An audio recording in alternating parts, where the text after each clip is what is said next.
We kind of stopped halfway through the trial yesterday, so we're gonna see how we go with that.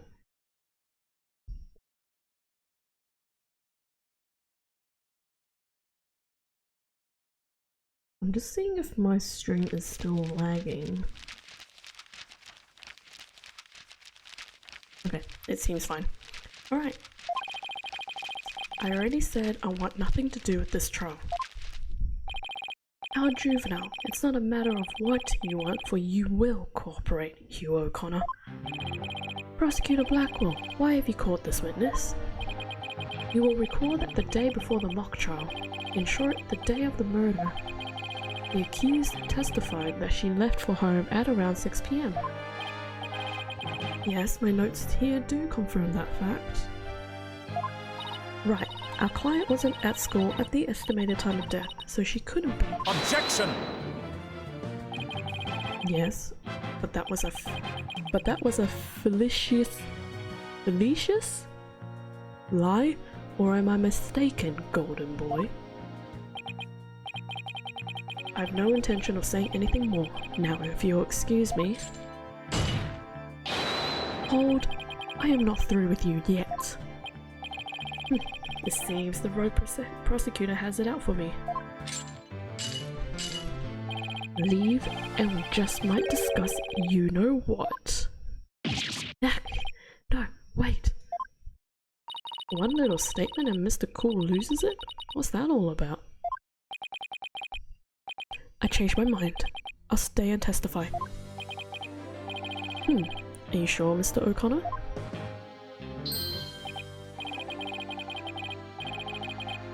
Heh, the word of a genius is as good as gold. Let's get on with this. Hugh O'Connor, a senior at Themis Legal Academy, lawyer course. How's that? Just fine. Your testimony then, if you please. You're up against the top of the class now. I'd be careful if I were you. I know Junie would never lie like that. That pompous schoolboy won't know what hit him. Witness testimony. Around the time of the murder. To get mentally prepared for the mock trial, I meditated at the archery range till 7 p.m. At around 7:15, I went to the main building before going home. That's when I saw Juniper. We didn't say much as we passed by each other. She seemed her usual self. That's it. Anything else you'd like to ask? It seems like stream is still lagging a bit. Don't know what's going on.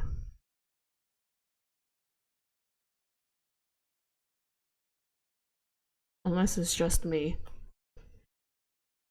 Give me a thumbs up.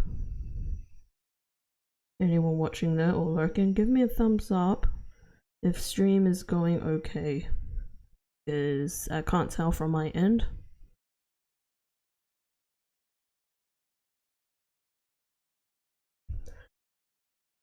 That is quite enough. Well done, golden boy. The final bell rings at 7 p.m, at which point the campus is a desolate place. Now, you will recall the tape recorder. We know the time of the voice recording. It was 7:10 p.m, the day before the mock trial. That was the dark hour of this heinous crime. Do you have any proof of that?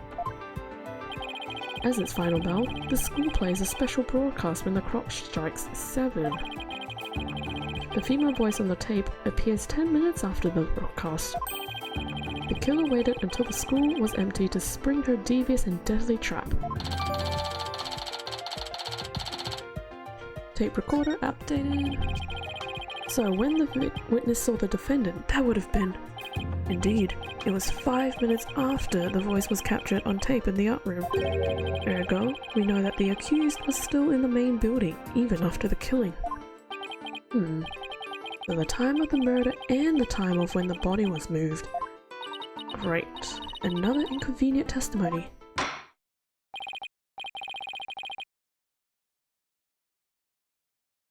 Sorry, I'm just checking the stream feedback. I really can't tell if it's okay or not. Miss Sykes, your cross-examination, please.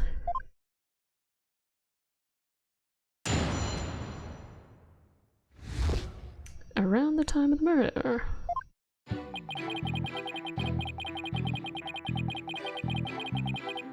Guys, I might actually restart my computer because I'm a bit concerned that the emulator may have done something to my OBS. So just give me 2-3 minutes while I restart my computer. Okay, everything seems fine. Alright, let's continue. Sorry about that, everyone. Tech issues at its finest. Meditated at the archery range till 7 p.m. Hold it!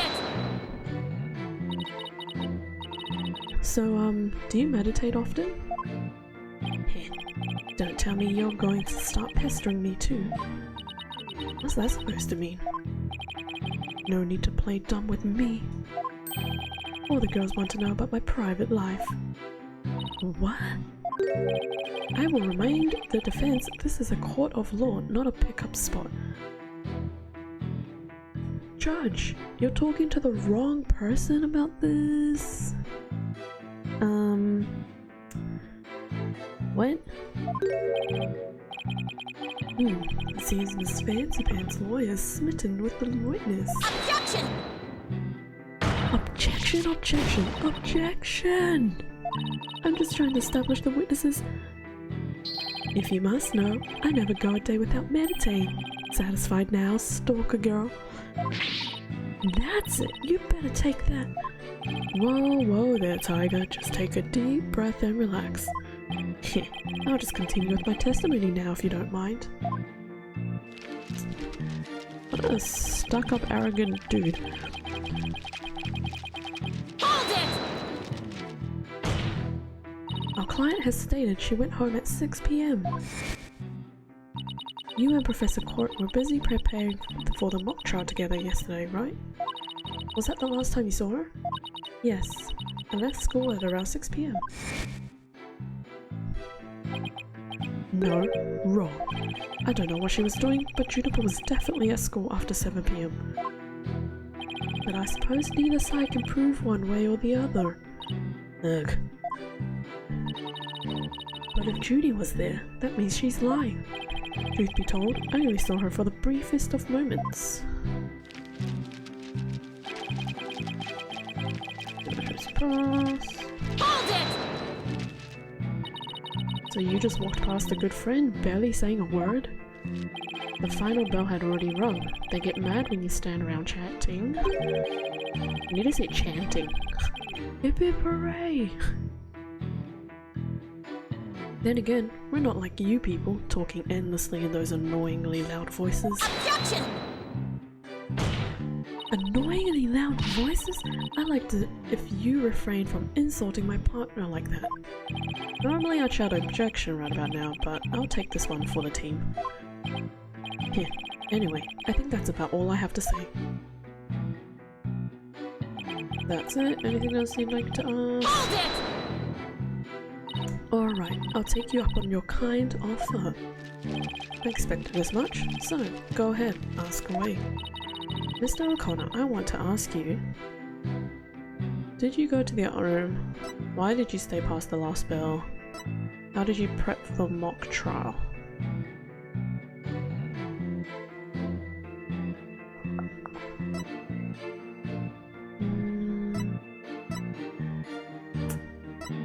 More curious about the mock trial. Please tell the court what you were doing on October 23rd, the day before the mock trial. That's an easy one. Nothing in particular. Nothing at all? You didn't help with the preparations? You don't get it, do you?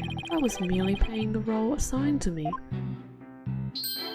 I left the preparations and the like to others.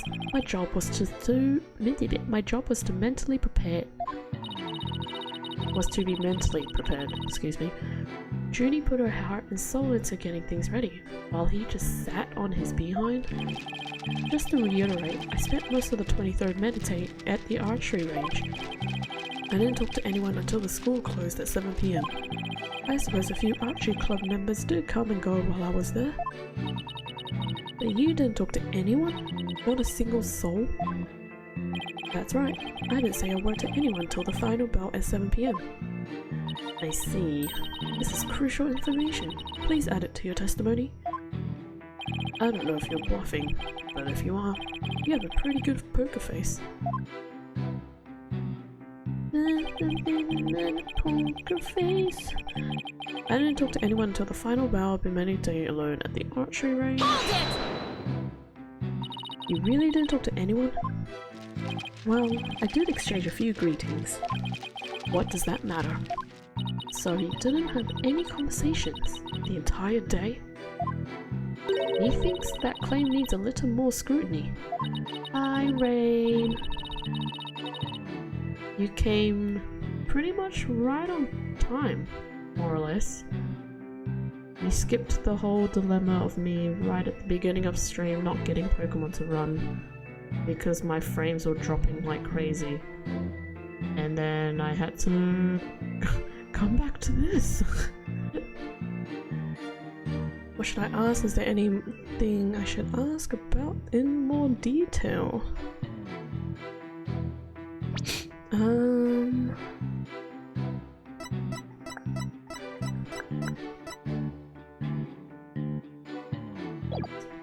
don't think so. But I feel like I'm supposed to press that statement. Actually, never mind. I've got all the info I need.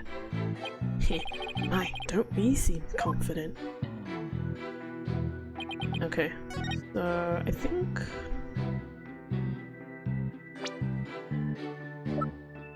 I'd have to have been there for a reason.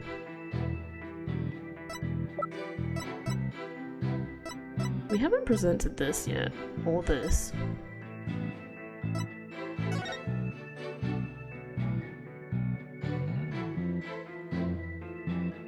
Meet with Hugh about that report yesterday. Important. Need to speak with Hugh O'Connor. Something happened. Present. Objection! So you didn't talk to anybody on October 23rd. Are you sure about that? Heh, I already told you. My word is as good as gold. Okay then, how do you explain this? And don't spare any details. Sorry, never seen that before. This is the victim's planner. She recorded all of her plans in great detail. Take a look at this page here. It reads 23rd, meet with Hugh and important. Don't you find that interesting? What? Where'd you get that? The key word here is important. You say you were at the archery range all day.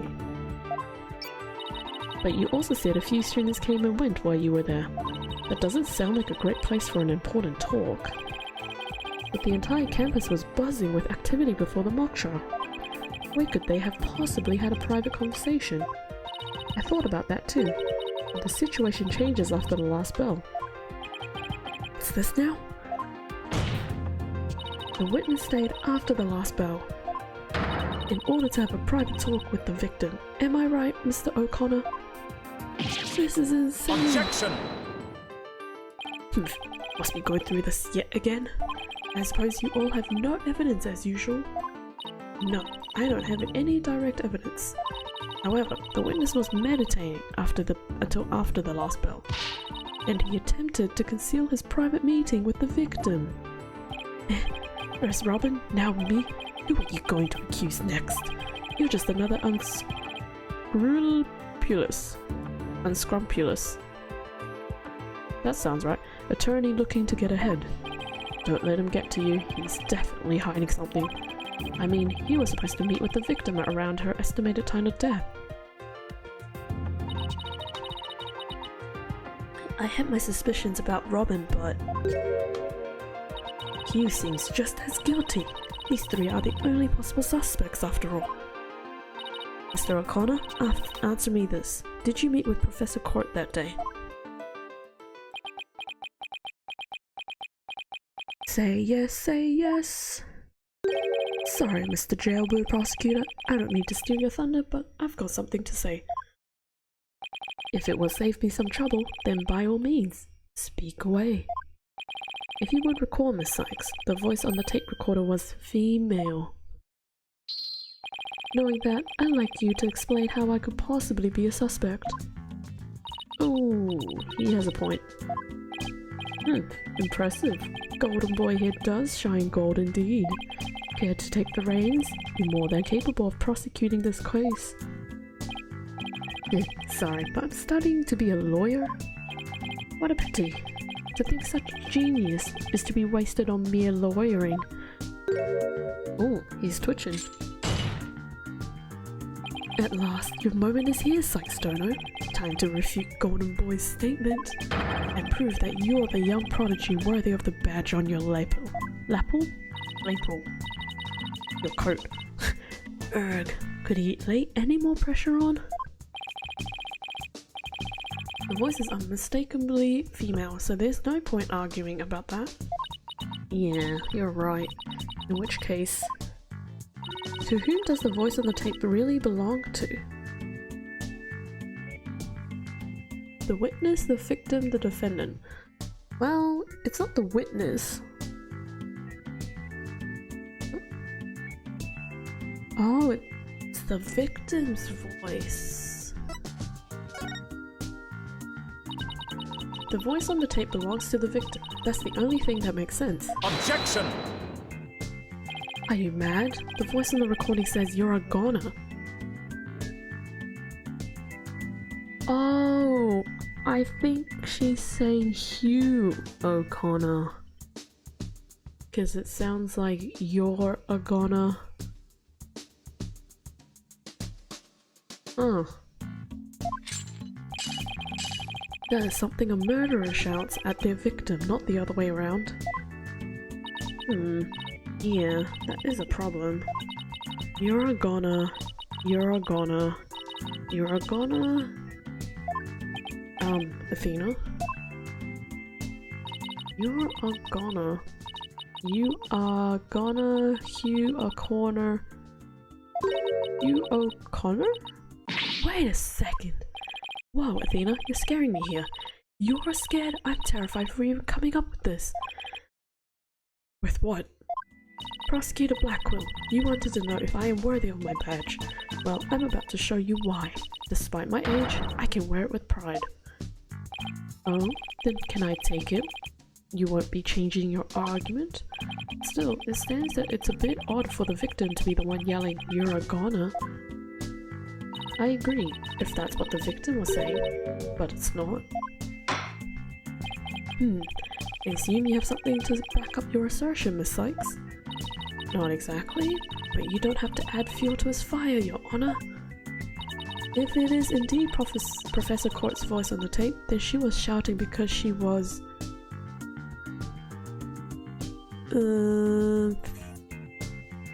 being threatened? No, that doesn't make sense. Scolding or threatening?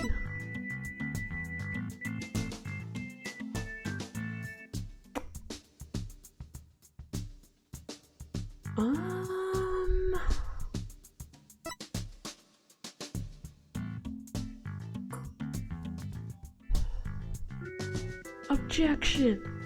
Hello, Lilith. How are you? Which one could it be?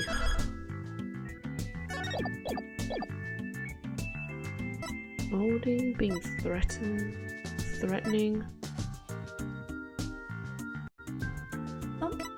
I want to click this one, being threatened, but I feel like that's not right.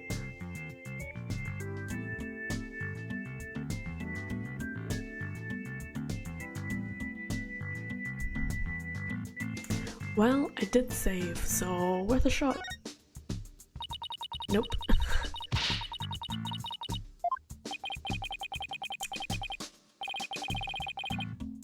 What did it say? You're a goner was a threat. The witness shouted at the victim, as it has been mentioned countless times. The voice in the recording is female. How do you reckon it belongs to the witness? Oh, right. Hehe. I'm confused how you could be confused about that, so without further ado, a penalty. No fair! 2 against 1. You're a goner. You a goner. You a corner. Wait, maybe.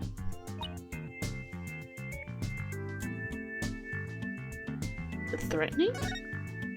Oh, okay, scolding.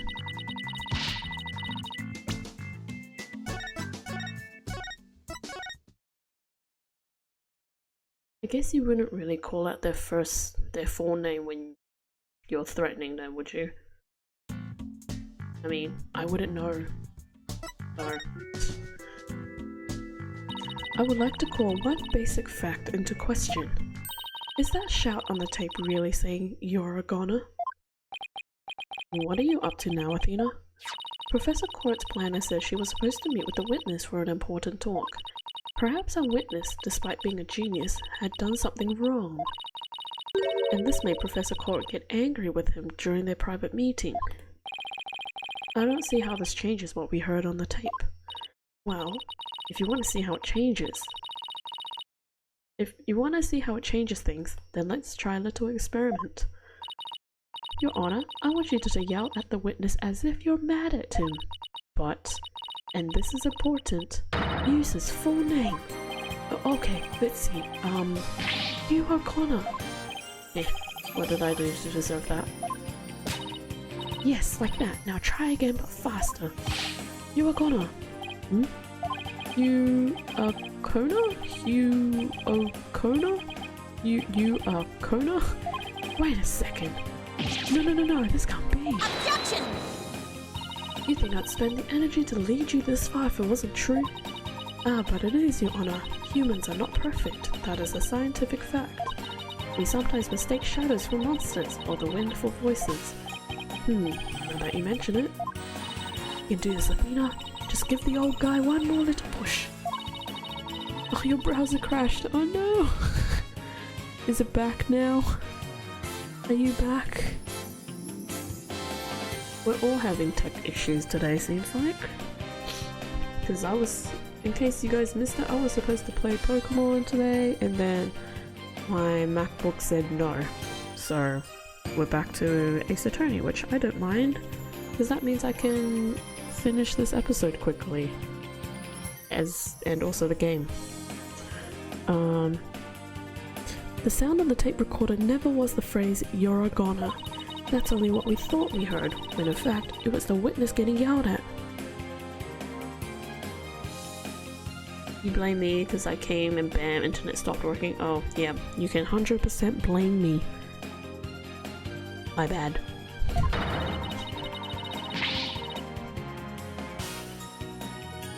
The court will note that this is different from the selective hearing men are so good at. I think you're right, but what was that last part again?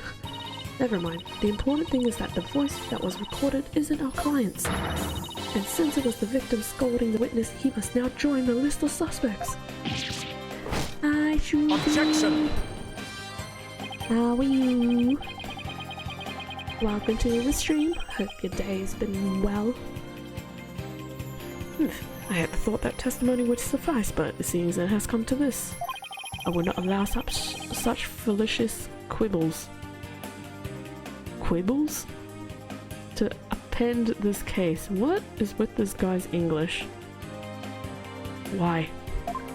Oh, Stroy! Hello! What are the odds? The odds in... What? Just hopped in to say hi before you call it a night. No worries. Felicio? Is that a name of something? Glad you can pop in, Stroy, and Shuvi as well. How was Suki's stream? The prosecution has one final piece of evidence to present to the court. The odds in Shuvi joining exactly when I did. Oh. I see, great minds think alike, you know? That's how the saying goes. Evidence? What's he going to pull out now? Delicious? Oh, I don't know how he spelled it. Yeah, That's how he spelt it. That one right there. Feast your eyes on this photo and let me see that insolent look vanish from within them. Oh, he's back on the head.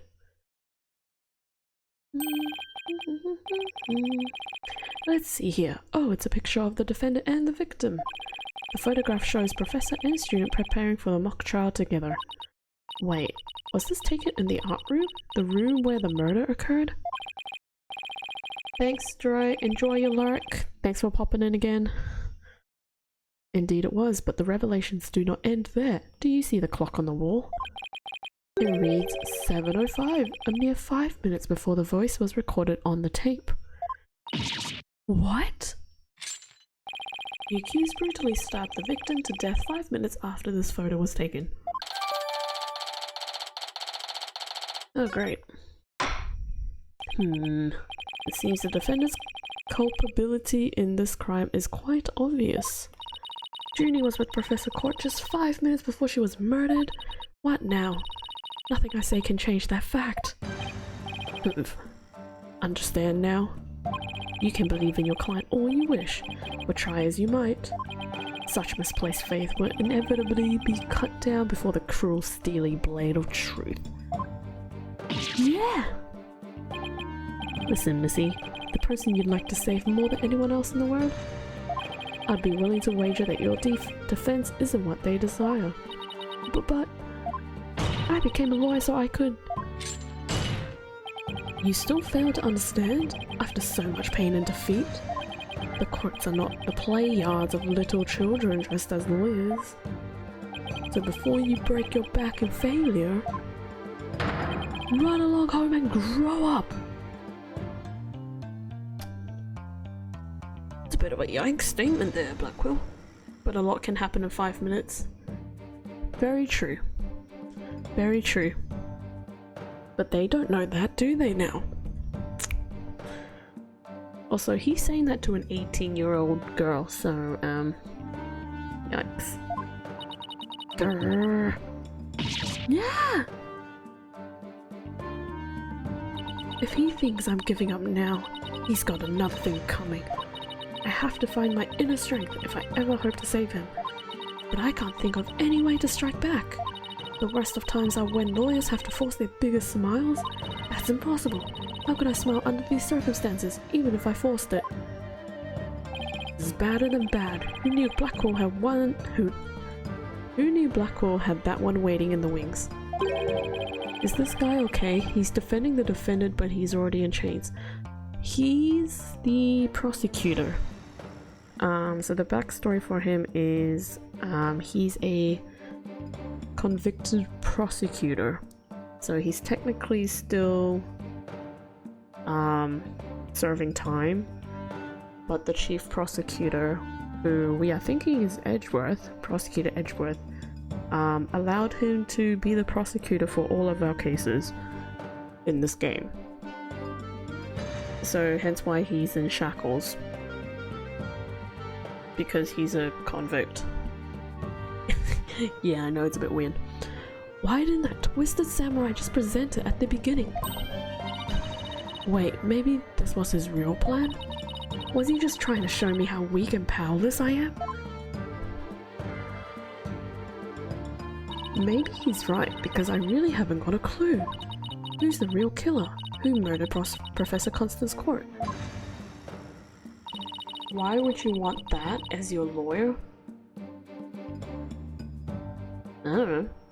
I mean, he's technically not a lawyer, he's a prosecutor, so it's a good thing for the client.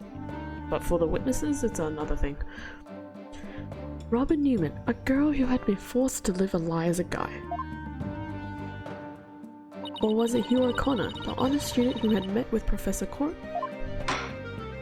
There seems to be little reason to debate the defendant's guilt any longer. The time for a verdict has come.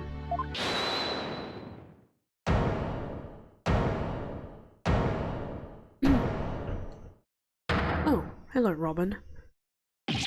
No, that's not gonna happen, man! What's the meaning of this? You can't interrupt a judge about to hand down a... Hehehe. Maybe, but false verdicts are N-O-N-O. What? Miss Newman, please explain yourself. Juniper's not the killer. I am. I know because I know who the real killer is. You do? You know who the real killer is? What is she up to now? Yup, I know because the real killer is... Me. M-E, me. Tee-hee. What? It was me, I did it all alone, just me! I don't get it. Why is she confessing? Miss Newman was witness near the stage. There's even a related photo of her. If you can't keep yourself out of prison, how would you keep others out of prison? You know, that's a good question, but we don't ask those kind of questions in this kind of game, do we now? People just let it be and go with the flow. The more I think about it, the more suspicious she seems. Robin Newman isn't the kind of guy who pins the blame on friends just so he can walk free. Get it over with. Declare me guilty already. Now what? Is it Hugh? Oh, it's Juniper. Oh, great. Please, wait. Juniper, what are you doing? Thank you for all you've done, Thena. But you'll have to forgive me. I can't let my friends take the blame any longer. Junie, no! Don't do it! You and Robin have done nothing wrong. They have absolutely no connection to this case. The real killer is me. I alone am responsible for the entire case. Or the crime. Oh great, it's one of these. I did it! No, I did it! No, I did it! What? Objection! Junie, you know that's not true. Hurry up and retract your statement. I'm afraid it is true. Forgive me, Thena. No.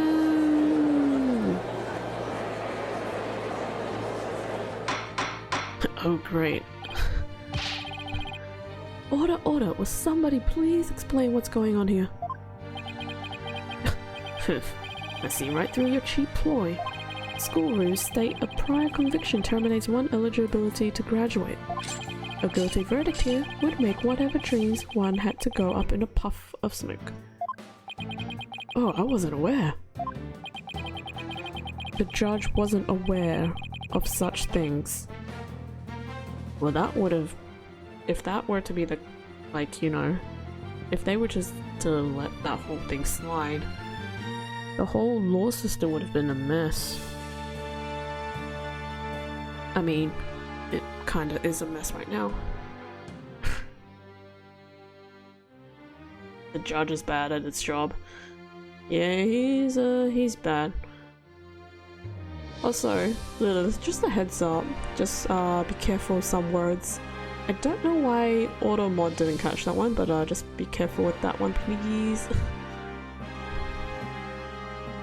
Even meek little mice will fight when cornered, a pitiful spectacle I might add.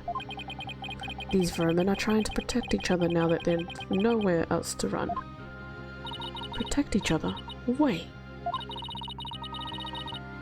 So was Robin trying to protect Junie too? Its job. If so, then the real killer is...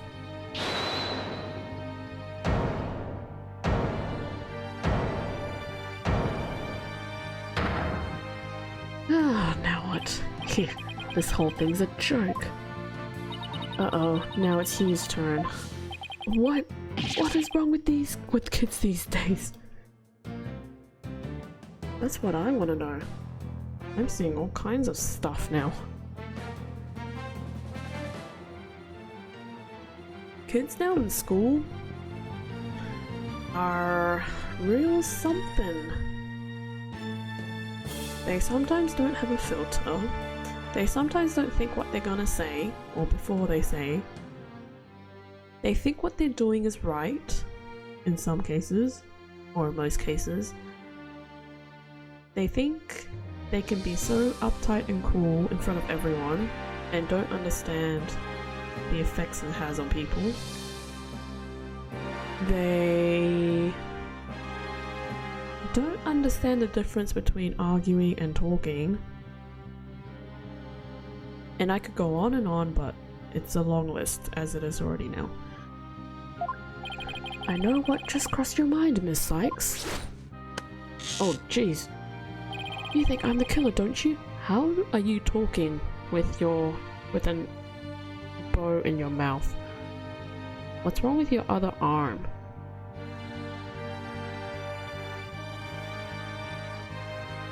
How strong are your teeth? Automat smelly. You think I'm the killer, don't you? Wow, he really is a genius. He even knows what you're thinking. Heh, I think it's about time I told you the truth. I am the killer. And I'll even get right to the point. It was me. I did it. Oh, gosh dang it. Can you guys just make up your mind? What? Oh my gosh. Now both potential suspects are claiming to be the real killer. Okay, I am so confused right now. If you still have doubts, how about I detail my murder plot? It's absolute genius. Enough of this nonsense. This is a court of law, not the set of some high school drama. I see I have no choice. I'm afraid I'll have to... Wait, your boldness. I'm sorry, Prosecutor Blackwell, but I'm in no position to hand down a verdict just yet. I am hoping that the defense and prosecution can come up with some airtight evidence. That is why I'm giving you both the rest of the day to continue investigating this case. Pinch me. I think I'm dreaming. Fine. Do as you wish. That brings today's proceedings to a close. Court is adjourned. I think that took about 10 minutes. Yeah, probably would have been able to finish that little bit yesterday, but I didn't. But oh wells.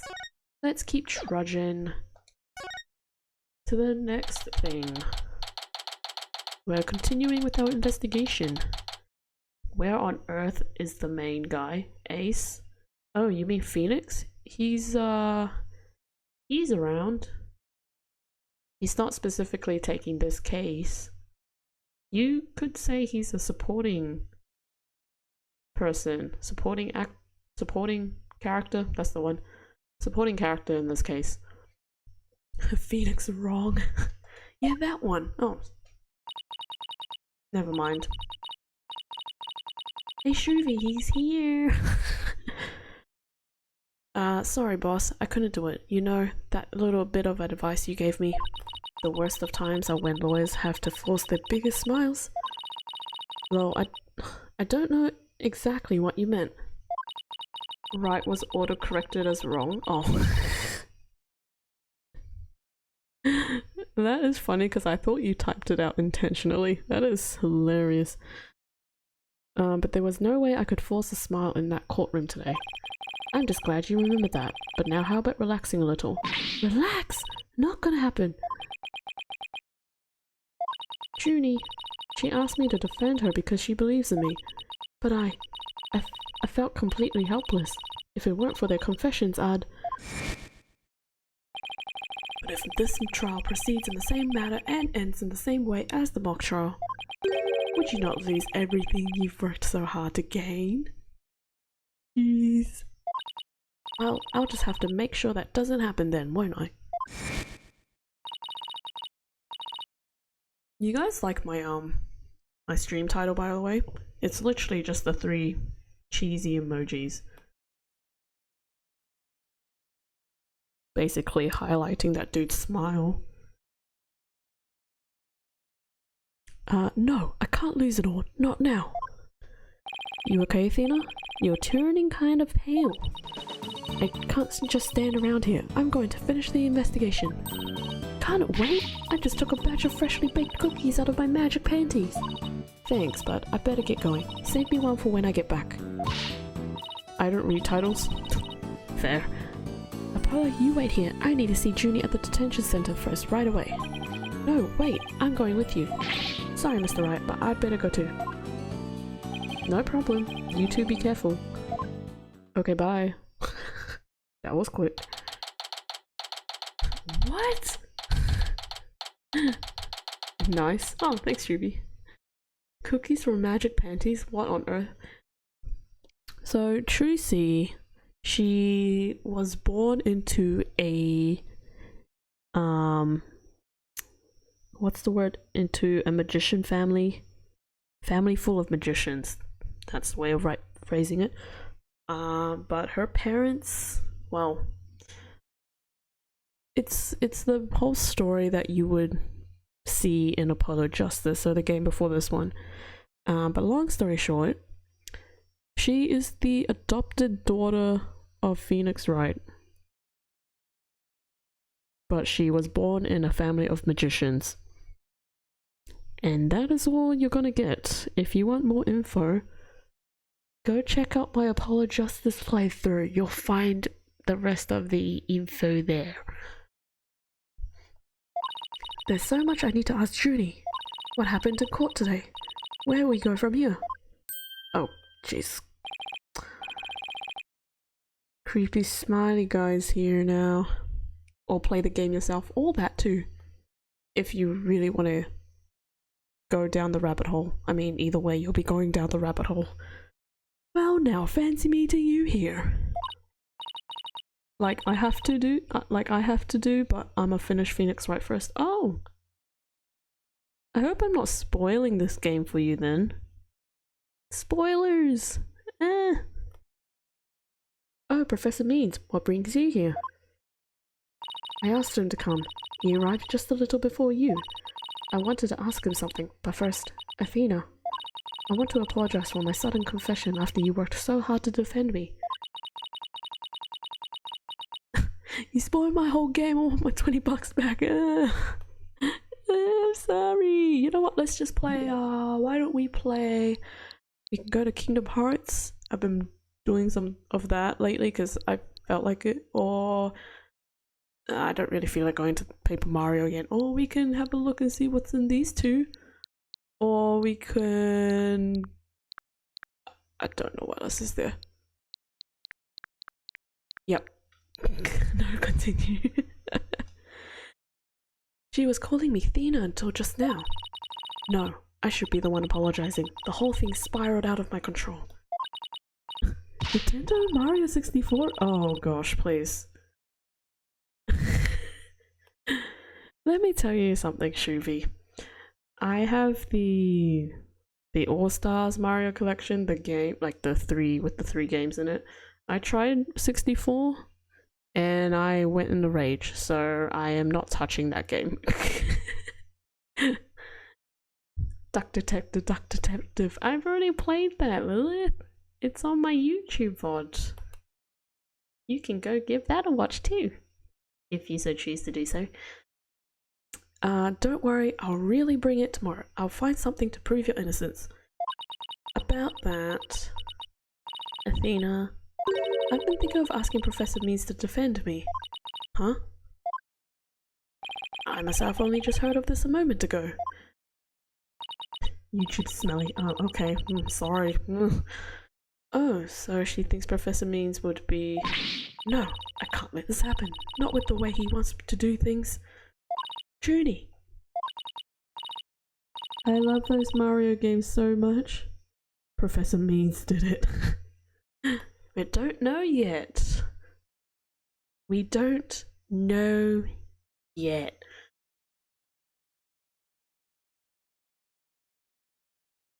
I haven't, yeah. I mean, see, the thing is, like, Shubi, the only Mario games I've really, like, played are all the multiplayer ones. Because I would always play them with my siblings. I need it to be 3D ones. Side-scroller ones would make me tear up the console. That smile, he can't be innocent. Never know, he could just be misleading. I know, Athena, but will you please hear me out? No, let's go. No, I'm kidding. Why change lawyers? Oh my. Athena, do you actually think Hugh or Robin could have committed this crime? The body was moved right before the mock trial. Besides Junie, they're the only ones. Although having said that, the Paper Marios that I played recently, so Paper Mario 64 and Thousand Year Door, are the two, is it RPG? That's the one. The RPG games of Mario that I have played solo and on stream. So other than that, not much. Maybe in future I might do like the Mario Party games, but we'll see. Let's see, besides Junie, they're the only ones who can move freely around the campus at the time. I'm sorry, Junie, but at this point, I can't rule them out. I was afraid you'd say that. Juniper's seeking a lawyer who can clear all three of their names. Only I am capable of such a feat. But how can you possibly prove that all three of them are innocent? I am a result-oriented person. Come tomorrow, I won't fail to have the perfect piece of evidence ready. For the end really does justify the means, especially for me, Professor Aristotle Means. Ugh, I really don't like the sound of that. Paper Mario made me rage because I hate turn-based fights. Paper Mario 64 was pretty good for me. Like, I didn't have much struggle. Thousand Year Door, the final boss was a pain. I think I did that battle like 3-4 times. I'm sorry, but just as you believe I'm innocent, I believe that my friends are innocent too. Alright, if that's how you really feel, we'll respect your decision. Apollo? Well, we want to continue our investigation. Could we ask you some more questions? Sure, I don't mind. Professor Means, would you like to stay and join our conversation? Yes, of course. I am a lawyer after all. There's that smile again. Why does it always creep me out? Not just you, Athena. It creeps everyone else. Why did you confess? About your confession, Junie. It's not true, is it? You just said what you did because Robin had confessed in the stand, didn't you? Yes. I wasn't thinking straight. All I knew was I had to help my friend. You mean because of that school rule? The one that says you can't graduate if you are convicted of a crime? No, I didn't do it because of some rule. I did it because she's my friend. Why is there discord in her voice again? Can it really be that the friendship between the three of them is on the rocks?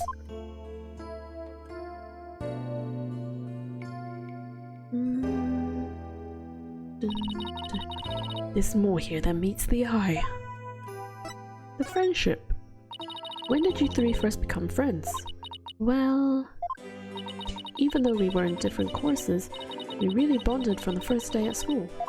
We vowed to work together to bring an end to the dark age of the law. That was when our proof of friendship came about. You still haven't mentioned what that is. There's that proof of friendship thing again. I just wish this were as simple as that. Heh, we even have proof of our friendship. Yeah, as long as our friendship lasts, you can bet we'll be carrying them around. But the situation kind of changed recently. When the school's policy shifted in training legal professionals who produce results. Allow me to explain. In the lawyer course I teach, producing results means winning trials. Professor Court, on the other hand, taught that finding the truth was the only valid result. Unfortunately, that clash of ideas created a rift among our students. Question. If This guy is the professor of the lawyer group, and Professor Court is the one in charge of the judge course. Who's in charge of the prosecutor course? Because they haven't really established that, let alone told us. Are the prosecutor kids just running wild and doing their own thing?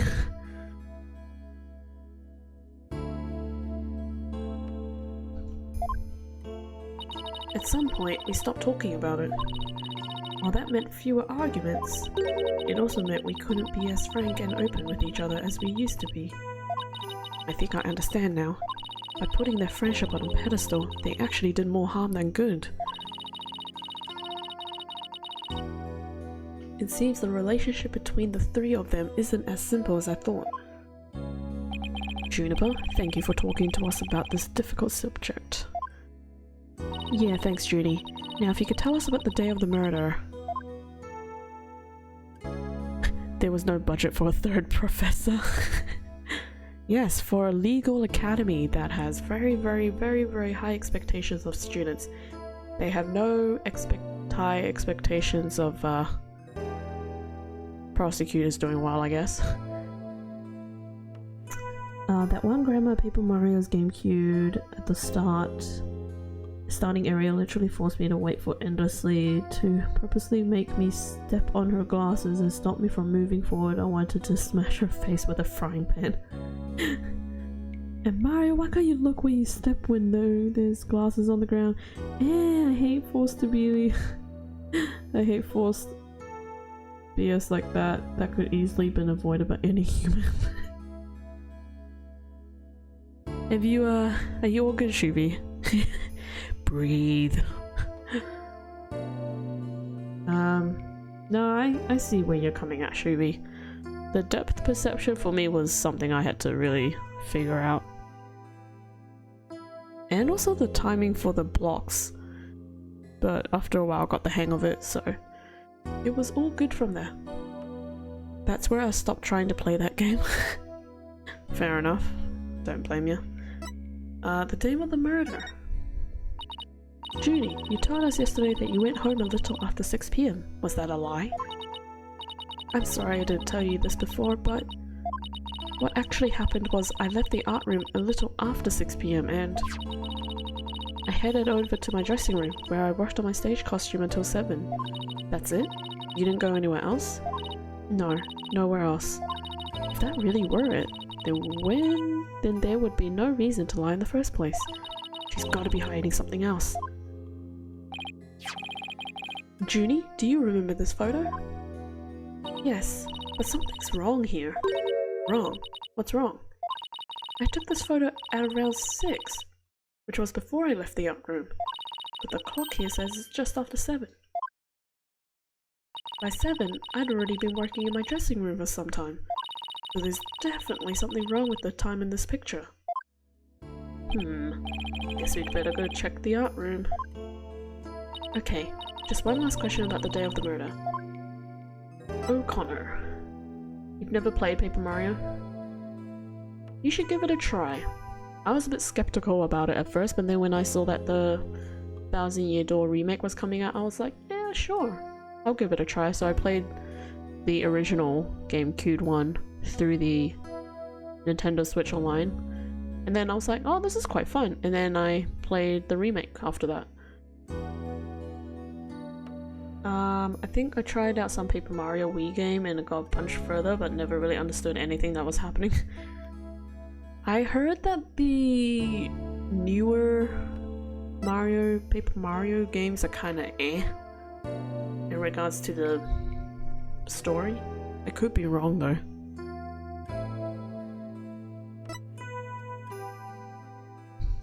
So I've heard, anyways. The evening before the mock trial, the evening of the murder, you ran into Hugh. Yes, I did.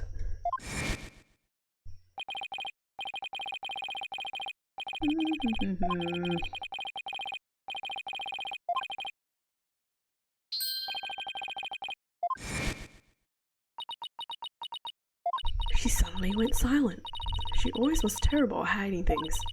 Was she trying to keep their meeting a secret by lying about going home at 6? Alright, I won't press the matter any further. Is there anything else you noticed on the night of the murder? Well, I don't know if this will help, but that evening, I went back to my dressing room to get something I had forgotten there. It was well after the last bell rang. I'd say maybe around 8:30? Around 8:30, huh? That's over an hour after when the crime supposedly took place. That's when I noticed that both stage statues were finished. They were quite large, and they were each covered with a white sheet, but I could tell. It made me happy to think that after all that hard work, they were finally finished. Oh, right, the statues that Robin made, so they were covered in white sheets? Judy, are you okay? Sorry, I'm a little tired, that's all.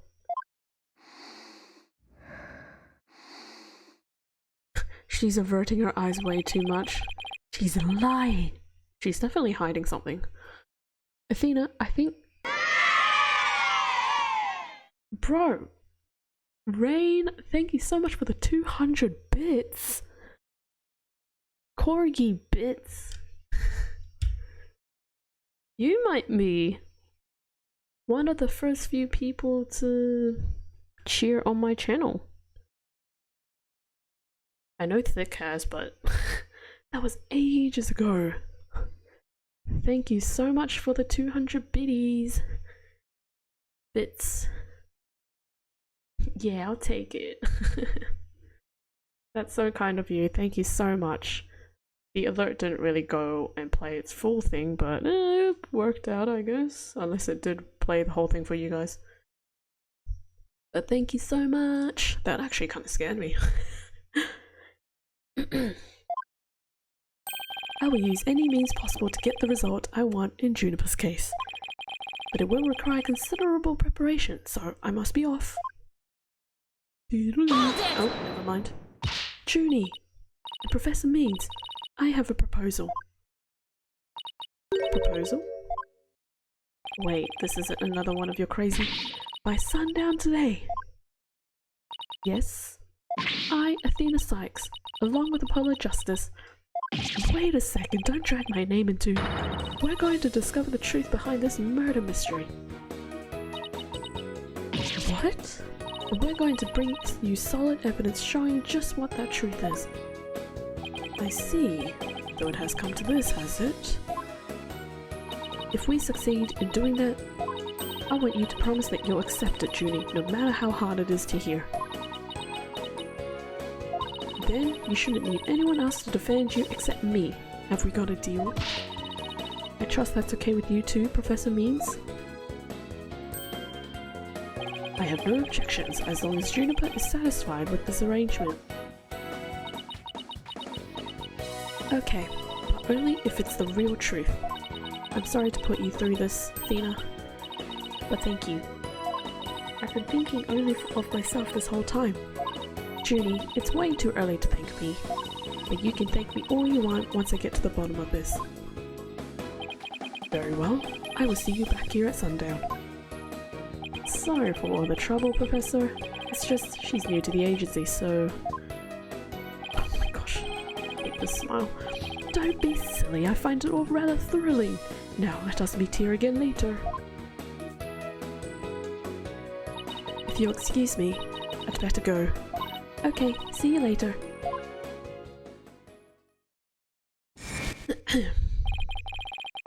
This trial proceeds in the same manner as the mock trial, which you know is everything. Arg, this is no time to be thinking about that. I've got an investigation to do. I will find the truth by sundown, no matter what. Okay, let's go hallway. Okay, not the hallway. Lecture hall? Nope, not the lecture hall. Okay, outdoor stage. Is she getting framed for every murder? Oh, the...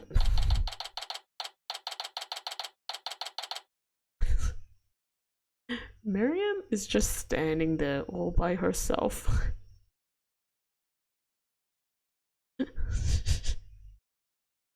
Oh dear, the box. Ah! Gosh.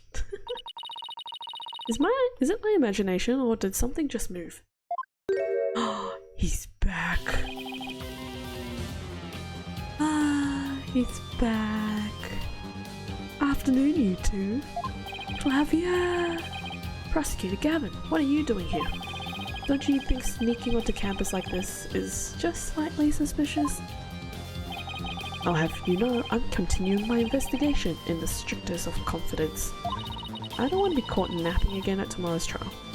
And that means a thorough investigation today. Think you can lend us a hand? I'm not one to refuse a damsel in distress, but you needn't have asked for a line. I'd intended to help from the start. You're the best, Prosecutor Gavin. Okay, time for a thorough investigation. I bet we missed lots of stuff yesterday. Time to talk. The stage. Prosecutor Gavin, you were scheduled to perform at the school festival, weren't you? That's right, but I hadn't seen the stage until yesterday. That backdrop with starry sky and big crescent moon isn't half bad. He also had some tricks up our sleeve to make the concert really rock. Pyrotechnics, a fog machine, big banners, things like that. It would have looked like this. Oh, the plans from yesterday. What's that design on the banner there in the back? I know the scales are in the school emblem, but what's with the number 6? It looks like it's in a serious pain or something. Athena? Athena.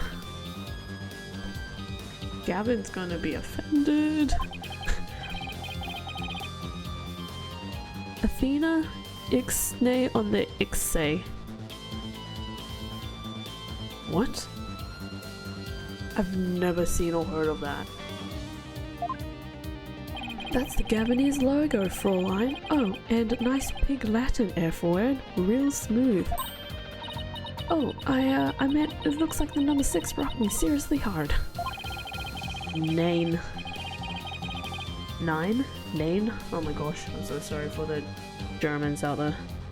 Nix on the 6?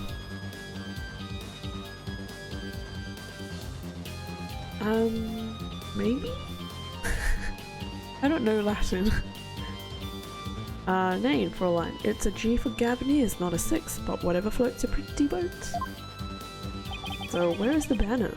I don't see it anywhere on stage.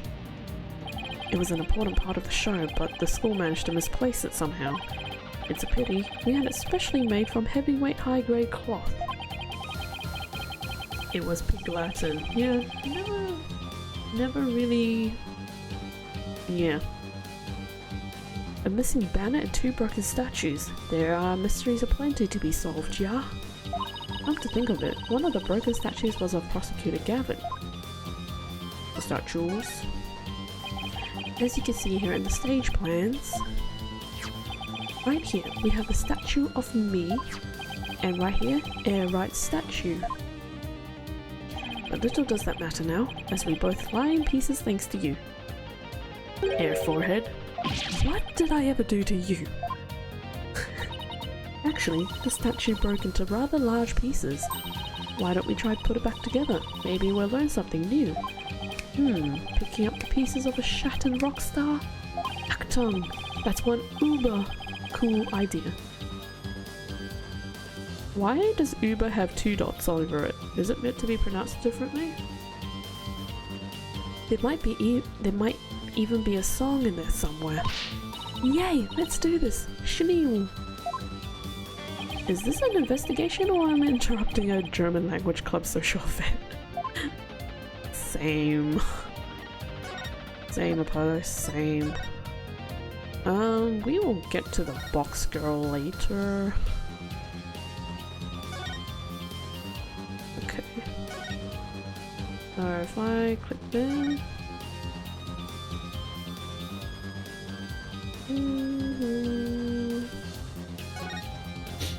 Oh no, Prosecutor Gavin! You're a complete wreck, literally! Why in the world would someone do something like this? I don't know, but whoever did it must have felt an amazing sense of release. Can I take that as a confession, F-word? What? No. I feel bad for Robin. She worked so hard on these. Let's pick up the pieces for her. You got it. Let's check every corner of the stage then, yeah? Oh, okay.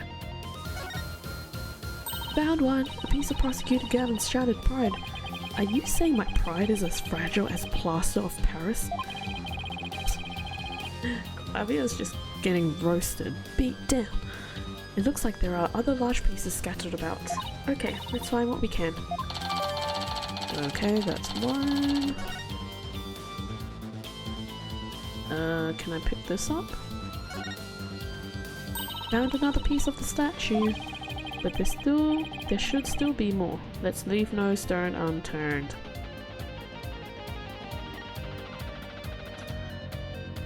Thank you for the joke, Apollo. Thank you so much. Hope you guys are enjoying the stream, by the way. Sorry to those that were expecting Pokemon. OBS was just not enjoying it, so I hope you guys are enjoying the Ace Attorney. The basic rule for speaking Pig Latin is to move the first consonant or consonant cluster of a word to the end of the word and add the suffix a. Google said. So first consonant or consonant cluster of a word to the end.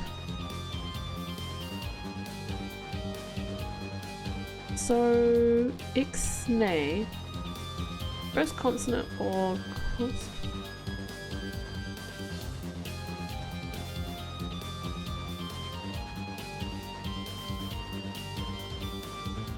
huh?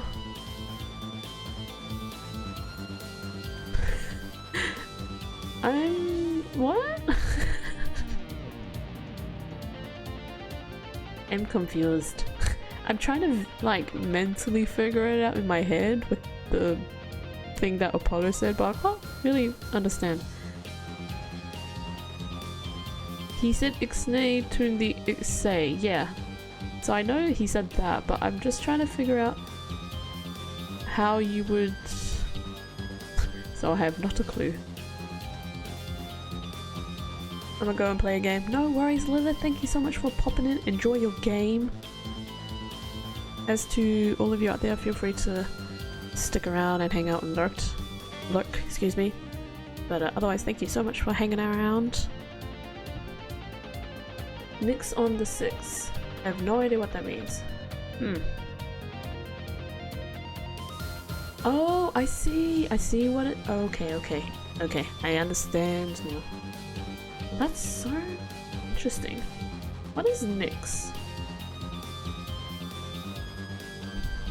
Anyways, we should probably collect these pieces. Found another piece of the statue, but there should still be some more. Let's leave no stone unturned. Oh my gosh. Apollo, can you please stop with the stone jokes, please? Nix means cancel or refuse. Hold on, do we still have the text? It's pretty far back. There it is, ixnay on the ixay. So, Nix, cancel or refuse? Cancel the 6? That doesn't make any sense. Nix on the 6 means roughly stop having my back.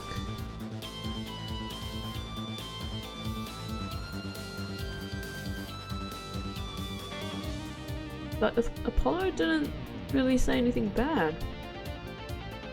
It was more Athena that said that she thought it was a 6. Was it meant to be a pun?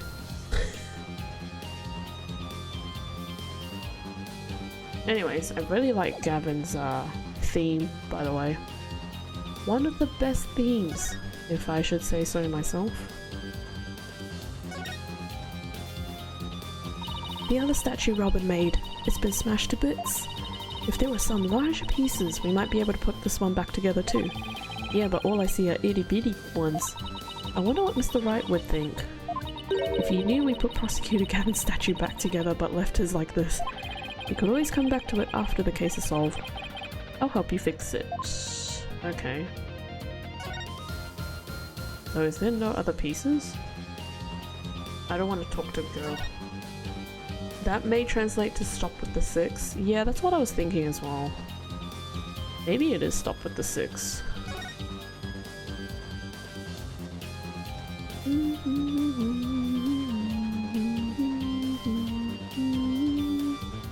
Oh, are you kidding me? Oh, it's a copy of the school paper with that story about the alleged love triangle. I wonder if people really waste their time reading this stuff. It's more popular than you think. What was that? I thought I heard something just now. You're just hearing things. It was nothing more than your ears playing tricks on you. Oh, I guess I have to talk to her. Gosh dang it, I hate this chick. Although...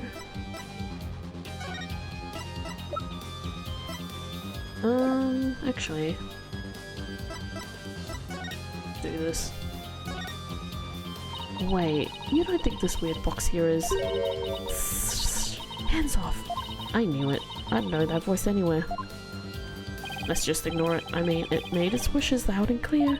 So, this is the future cardboard box technology has afforded us, huh? Guys, I just realized Miriam's trying to be Snake. She's trying to be stealthy with the box. But the box isn't really that stealth-like, because it's very out there. Okay, so we have to ignore that. Is that all the pieces? Surely not.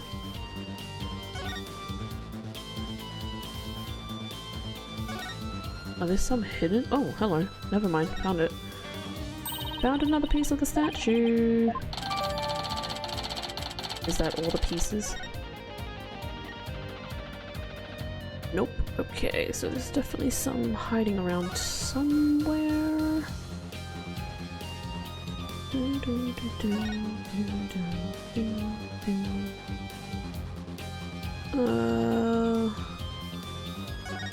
Anywhere else? I wonder if that's all.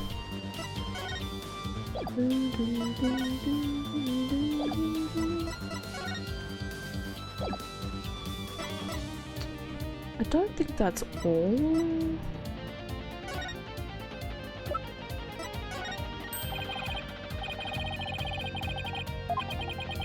Nope. Okay. Where are the rest of the pieces?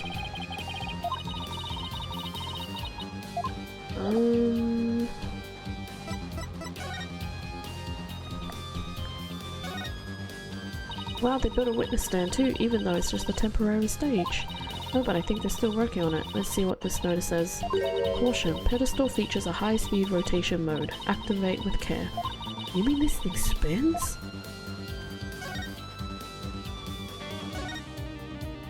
The winner of the mock trial was to take the training seminar right here. You mean Hugh or Robin? Yeah, besides Junie, they're the only ones who could move freely around the campus. Before the mock trial, that means one of them must be the killer. That's not really enough to go on, is it?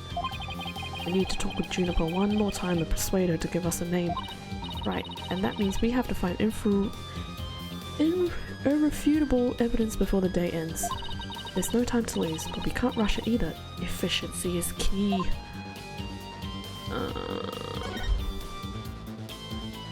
Can I go up there? I don't know. This is fine for a rock concert, but the nighttime sky is a backdrop for a courtroom? Personally, I think it's breathtaking.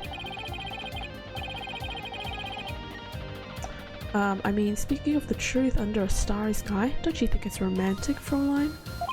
And the waning crescent moon represents the maximum 3-day trial cycle. 3-day trials outdoors? No thanks, if it starts raining my hair will be ruined.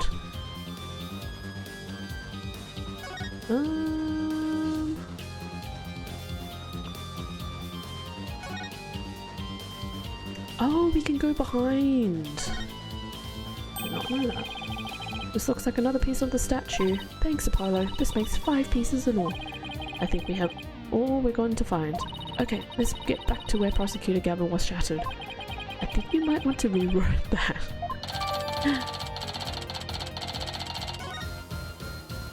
Are we gluing it back together?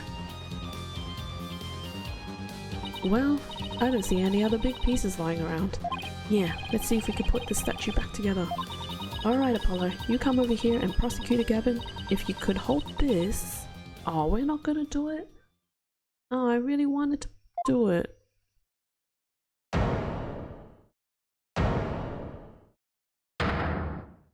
Oh.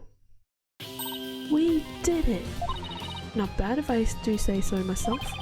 Yeah, but do you think it's strange? We put the statue back together, but look. What's with all these leftover white pieces? These look like they go together. And this one too. Athena? What do you think you're doing? Don't stop me now. The artist inside me wants to get out and have a good time. What did you do? Oh. So, what is it? Ah, it's the goddess of law holding a pair of scales in one hand and a sword in another. That's quite the feat you pulled off there, Fraulein. Phew, I love that feeling you get after you work really hard on something. No, I knew who it was. I meant to ask what it's doing here. Not sure. There's no statue like this in the stage plans. Still, I could swear I've seen this statue somewhere before. I don't know where. The more we learn, the deeper the rabbit hole goes. At least we're moving in the right direction. Let's keep searching the stage for clues. I've been wondering about something this whole time. You know that pole at the edge of the stage? You mean this? It has wire that goes off and connects to something somewhere. Yeah, I noticed that earlier, but I couldn't click it.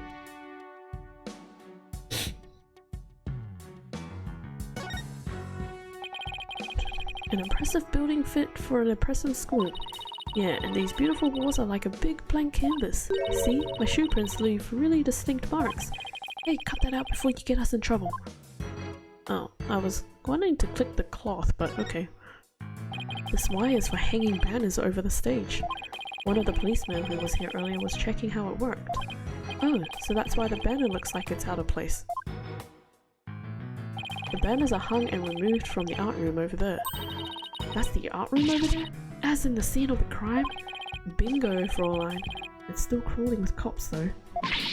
Hey, anyone in the art room? Oh jeez.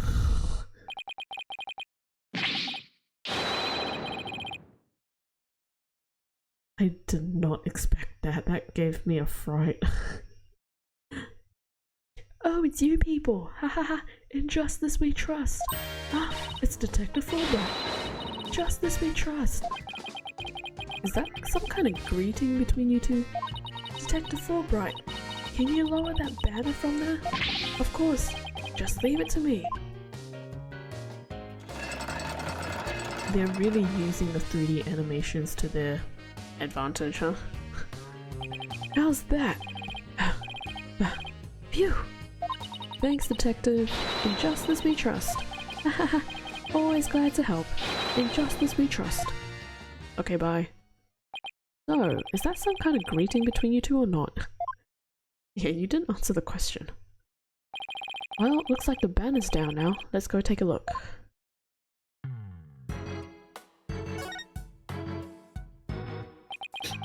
Look at this banner. I don't think it would flap very well in the wind. An unflappable banner? Hey, I like that. It goes perfect with unflappable lawyers and unflappable rockers. It's like it was made for this very stage. Look at this. The bottom part is all knotted up. Let me try and unravel it.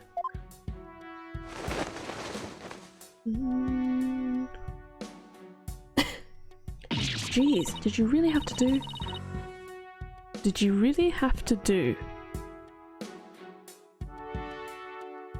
Did you really? Oh, my brain misread that. I added an extra do in there. Jeez, did you really have to? You don't come across an unflappable banner every day.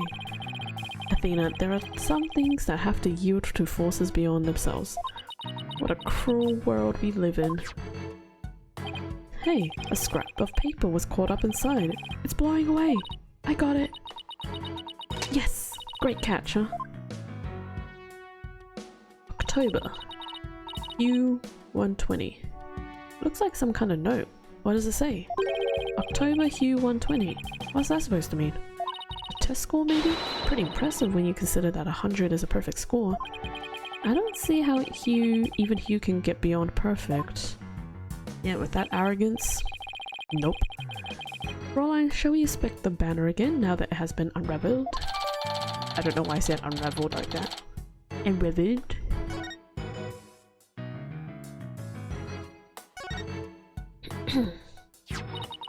This is the emblem that's on Junie's school uniform. Hey, you're right. Wait a sec. It's hard to see against the red material, but look. There's a dark red stain here, just under the emblem. This banner was on a wire connected to the art room. Right, and the art room is where the murder occurred. Are you thinking what I'm thinking? Are you thinking what I'm thinking, B1? I think I am, B2. It's a murder. This stain might be from the victor's blood.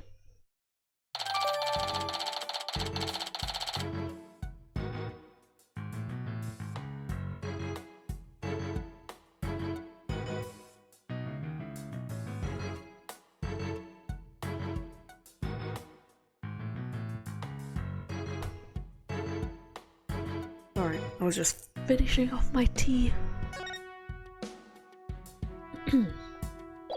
Can I talk to him? Nope, I can't.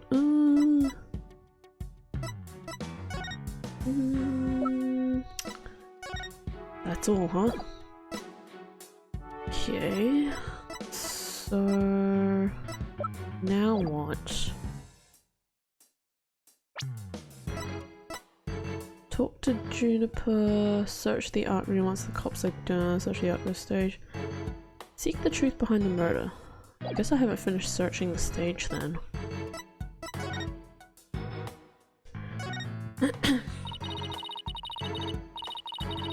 Oh.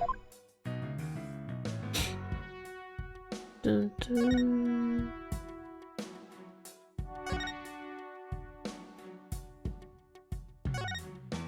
The statue doesn't look anything like you or Mr. Wright. The goddess bearing scales and a sword. She's a symbol of fairness and strength. But she and her symbols were shattered along with the statues of you and Mr. Wright. This is a direct challenge to the rule of law. Well, if they want to fight, they've got one. Whoa, take it down a notch, Tiger. Let's save the fighting for when we find our culprit. Oh, that was it? Okay. Phew, that was a whole lot of poking around in such a short time. Does that mean you're satisfied? Actually, there was one more thing I wanted to check out. See that metal fence back there? It's just that one segment, so it seems out of place. It looks like they were in the process of removing them after the stage was set up. But they were never able to finish on account of the murder. We should take a look if you think it could be important. This track looks man-made. Hey, you're right, and it looks like it starts from behind the backdrop. Maybe a big muddy pro wrestler was hiding back there. Well, that was totally random, but we'll never know until we take a look. Looks like something was being dragged through here, and this is where it started. Yeah, but whatever it was, it's long gone. Must have been pretty heavy. Perhaps it was used in setting up the school festival. Aw, then I guess it wasn't a pro wrestler. Still, this could have been something important. Well, that's about it for the stage. Right, I think we'd better search the art room next. I think I'll hang around here for a while, but make sure to tell me once you find it, yeah? Find what? What else? The Gabonese banner that disappeared from the stage. You never know, it might just be connected to that case at hand. Really? Or does he just want his banner back? Don't tell me. So, in short, that's... Hey.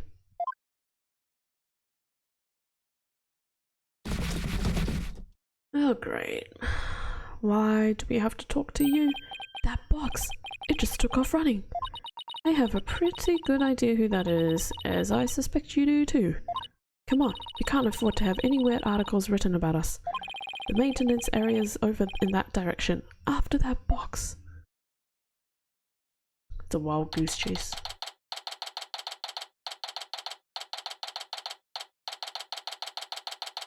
We are in the maintenance area.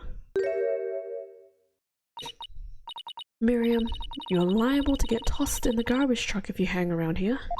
I'm just an empty box, and that's what you do with them. You just throw them away. Oh, she's back. Hey, did you change boxes? I like the new look. I was about to say, the box looks different. Wipe the past clean with crime cleaner. Get sparkling clean with brute force. Interesting. What does it matter anymore? I was a complete failure in court today. My work, my pride, my dreams, everything I worked so hard for. Gone. Sorry, Miss Scuttlebutt, but doesn't believing you haven't had a scoop when you really didn't make you a failure as a reporter? A failure as a reporter? Cack.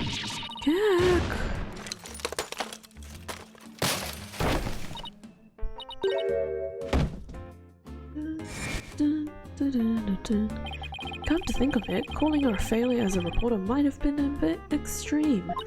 Ugh.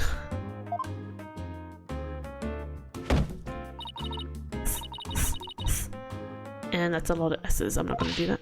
Scold me, despise me, pack me away where I'll never see the light of day. I've been cast aside to waste into a big pile of mushy paper mache. I kind of feel responsible for this, but now's a chance to prod her for information while she's vulnerable. I bet that's what you were just thinking. What kind of person do you think I am? You read like Macbook.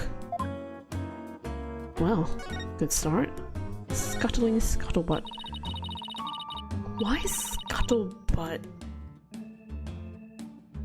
Scuttlebutt. Imagine calling someone scuttlebutt. They would get absolutely bullied. And that would be very sad. That was you on stage earlier, wasn't it? Why'd you run off like that? Take a look at this. The banner! Why are you showing me a burnout bowl rag? Wait, it's really hard to see, but I think that's the Gavineers logo there. So is this the banner that disappeared? It's all burned up. What? Wait, they call what now? This chick in the box is Miriam Scuttlebutt. As you can see from the spelling, Scuttlebutt. I don't know what the butt is for, but the scuttling kind of makes sense. Ish. Don't look at me. I just happened to find it in the incinerator. Incinerator? Did Blackwell actually make good on his threat to burn her box? We should probably try to find out whether someone tried to destroy this on purpose. Yeah, this banner is sounding less and less unrelated to our case, Apollo.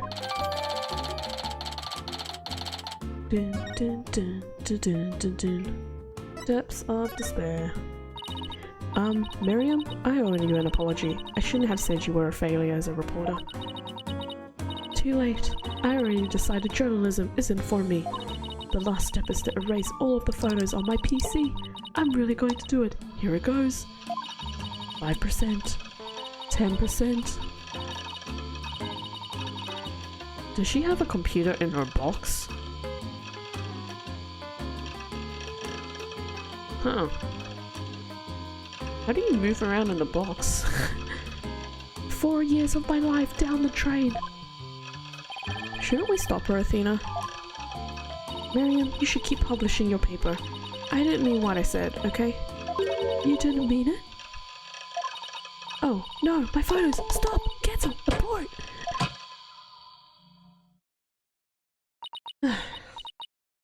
Did you stop it in time? Deletion progress? 99% complete. There are only 2 pictures left. That went very quickly. From 10% to 99%. If only computers worked that quickly in real life.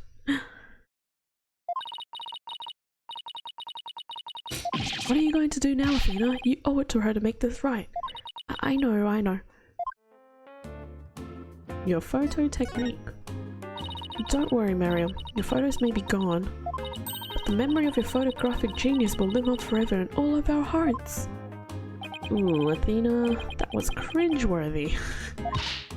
Hey, Miriam, check this out. You took some amazing photos of the 3 of them. I'm sure they really appreciated it. Obviously, I'm the ace member of the newspaper club, the only member in fact. I know this won't make up for the photos you lost, but here are your newspapers back. Oh, thanks, we get to get rid of those. There's no rest for the wicked. I plan on pursuing those 3 for as long as I live. Miriam, why are you so obsessed with Juniper, Hugh and Robin? Obsessed? I'm not obsessed with them. It's just, they were so close, ever since their freshman year. So, well... I bet she tried to join their little group. Athena, are you thinking what I'm thinking? Yeah, I think that's the only explanation. Wait a second, you're not thinking what I think you're thinking. Objection! That's exactly what he's thinking, Miriam.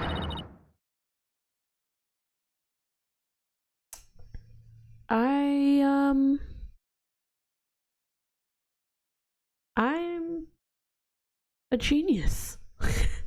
I predicted that. Kinda, sorta. You want in on their little trio. Yak! Yak, yak! Yak! How could you possibly know that?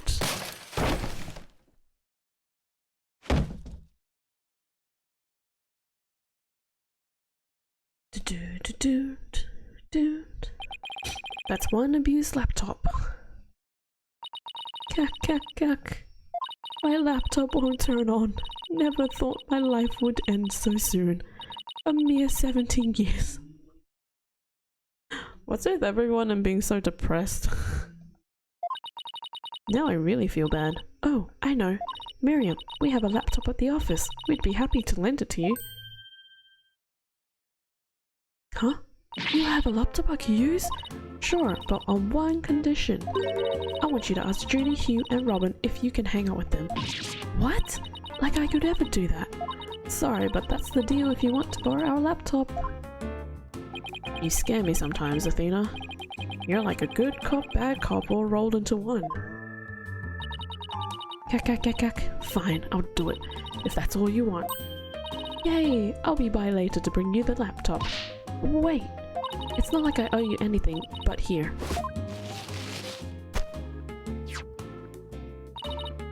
You put the newspaper through the box hole and you gave us photos.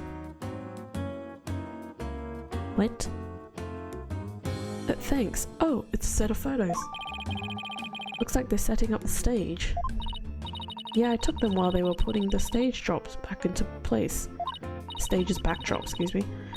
Wow, you sure have an eye for photography. Well, what I can make out anyways. These are the last 2 photos that didn't get deleted. They're all yours. Thank you.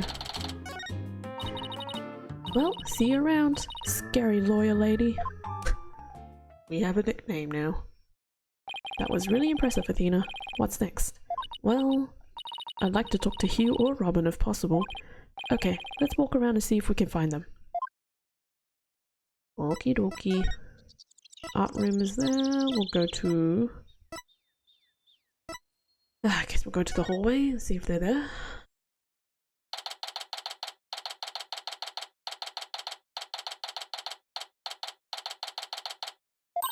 Hey, that's Hugh over there.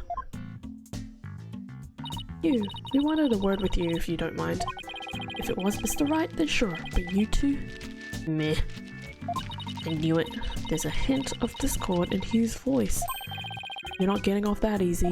After all, you're a possible suspect, plus you actually confessed in court. Whatever. So, what do you want from me? But make it brief. I don't have a lot of time, and I assume you don't either. You are a prick. About your confession today, you weren't serious about that, were you? Let's just say I had no choice thanks to a certain lawyer who failed to get the job done. Gulp. So, you're really prepared to take the blame for this? Not gonna happen. The voice on the tape is female, so that rules me out. Let's put it this way, you don't actually believe that ridiculous play on words, do you? Well, my confession is just like that, a means to an end. Or as we say around here, the end justifies the ends. Yep. Ugh, but I actually do believe the voice is shouting Q O'Connor. Juniper's confession was quite advantageous for the real killer, but if Robin or I were actually the killer, we wouldn't have confessed. It's that simple. Even you should be capable of such reasoning, or have I overestimated you? You'll make a great lawyer someday. I mean, you seem to enjoy getting under people's skin. Could Hugh and Robin's confessions really prove their innocence instead of their guilt? This is going to take some serious thinking on my part. Blackquill. It sure looked like Prosecutor Blackquill was twisting your arm to testify earlier today. Is this some sort of secret he's using against you?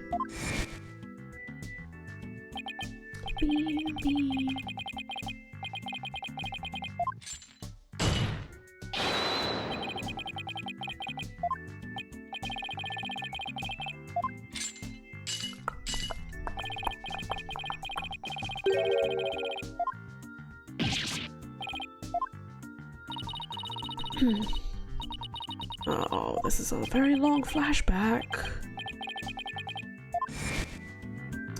You really are a rank amateur. Even if that were true, you think I'd open up to you? So he's not denying it. That secret might be causing the discord in his voice. Then again, we have the same problem with Junie and Robin. Heh, you're just wasting your time and mine. Next question. The planner. About that meeting time with Professor Court on the 23rd, why did she want to see you? I've no intention of telling you. You'll have to force it out of me any way you can. Ugh, Professor Mean strikes again. And again, Hugh is the lawyer course, or is in the lawyer course. But didn't Professor Court used to say that the only good result is the truth? So why don't you drop this whole charade and just tell me the truth? The truth. How can you be so sure it will help you solve this case? The truth isn't necessarily your friend, nor Juniper's case for that matter. No, you're wrong. I don't care what anyone says. I'm going to defend Junie the right way, using the truth. That's the only way to honor Junie's wishes and Professor Court's memory. I see. Very well, Miss Sykes.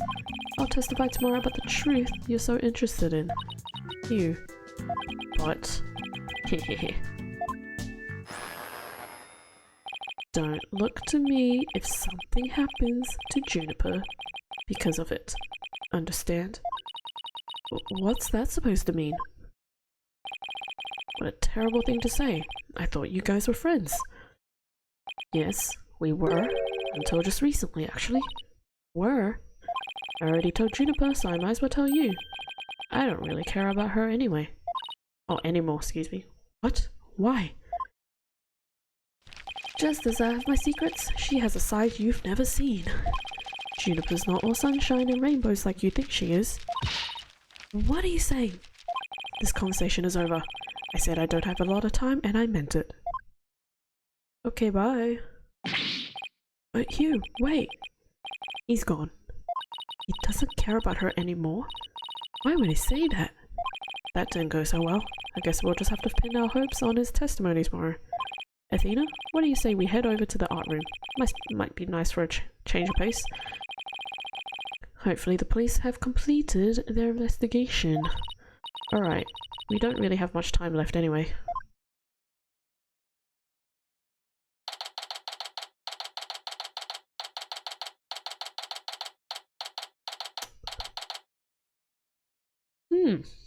That elephant hanging from the ceiling looks kind of familiar.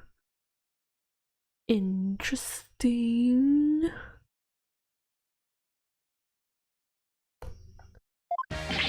Ah, why, if it isn't my little lawyer friends again? Thanks again for lowering that school banner for us earlier. Don't mention it. Helping those in need is what my brand of justice is all about. Right. So this art room was where the murder actually occurred? That's right. You can't see it with the naked eye, but there's blood on the floor. That area roped off in the middle of the room marks the spot. The police investigation is done, so if you want to look around, knock yourself out. I guess we'll talk to you. Find anything new, Detective Fulbright? Hahaha, good question. Unfortunately, the answer is nothing much yet. He sure is confident for having found nothing. But if we are talking outside of the art room, there has been a major breakthrough. Oh dear, unless I find out what it was, or what that is, I don't know what I shall do. No need for the theatrics. I was told I could fill you in on this one. Wow, you saw right through me, Detective. I'm impressed. Looking to get arrested for murder via unwarranted flattery, are we? The breakthrough. So, what's the major breakthrough you mentioned? You want to know? You really want to know? You really? Come on, just tell us already. Aw, you're no fun. Anywho, we got the results of the voice print analysis back. Voice print? You mean for this tape recorder? Exactly. The voice belongs to the suspect, Miss Woods, beyond a shadow of a doubt. See right there? They analyzed the voice on the tape inside out. Well, that's not good. And you thought the voice on the tape was saying Hugh O'Connor? Ha ha ha ha. Thanks for the good laugh, Miss Sykes. Greg, he's the last person I want laughing at me. So now there's evidence of Juniper shouting "You're a goner" around the time of death. If we were to take this as a truth, how are we supposed to make sense of it? I don't know. I can't think of any reason why Junie would shout that in the first place. Time to have a look-see. This has been getting my attention. A mock trial script on the floor and nearby an envelope marked "Use." I wonder if Miriam's script was ever really inside that envelope. Let's see here. By Miriam Scuttlebutt. And the title is Rouge en Noir. Crimson Blood and Dark Judgment. I want to take part in that mock trial, she begged me. It says there are special rules allowing the payment of bribes while court is adjourned. Oh, and you can bring in up to $3 worth of fabricated evidence, this also says. Welcome to the darkest mock trial ever, where the end justifies the means. The prosecution claims this is the script that was supposed to have been used. But the scripts were selected by Professor Court. Considering how much she valued the truth, I seriously doubt she'd pick a script entitled Crimson Blood and Dark Judgment. Wow, you have that title memorized already? Got it memorized.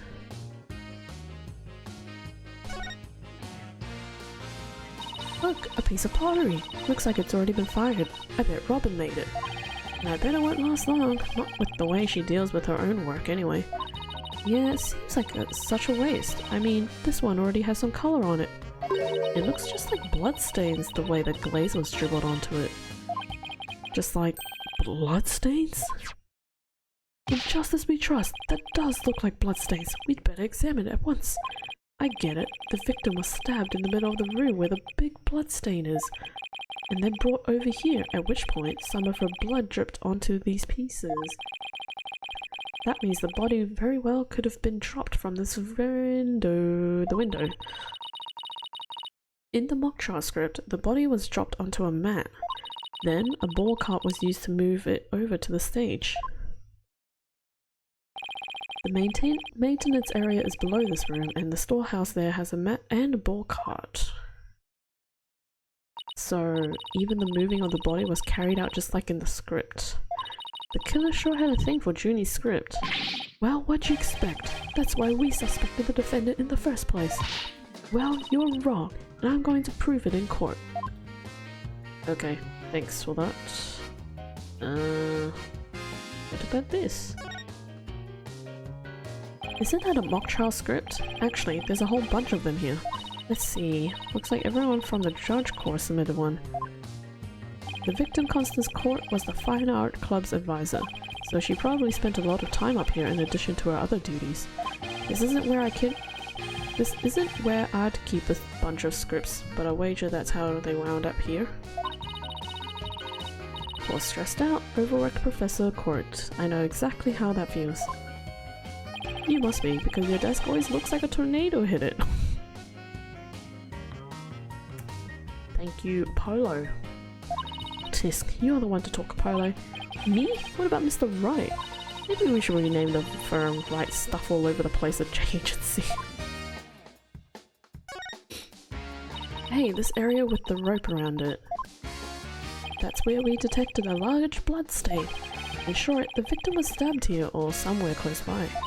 The fact that there's no visible blood means it was wiped up with something, right? Right, but we were able to detect trace amounts of blood.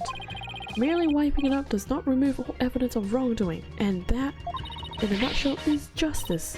Right. I'd appreciate it if you'd let me have the cool lines. Okay. Picture of a girl wearing a Flora hat. Oh, it has the artist's name on right here. R. Newman. Wow, Robin must have painted this. Is this Juniper? The clothes are different, but... Oh look, there's a piece of paper stuck to the back. Let's see what it says. Completely lacks Professor Court's artistry. Must keep practicing. Robin. Huh? I think this is plenty good myself. I wonder what it would have looked like if Professor Court had painted Juniper. I bet it would have looked really artistic looking. No, really? Artistic looking?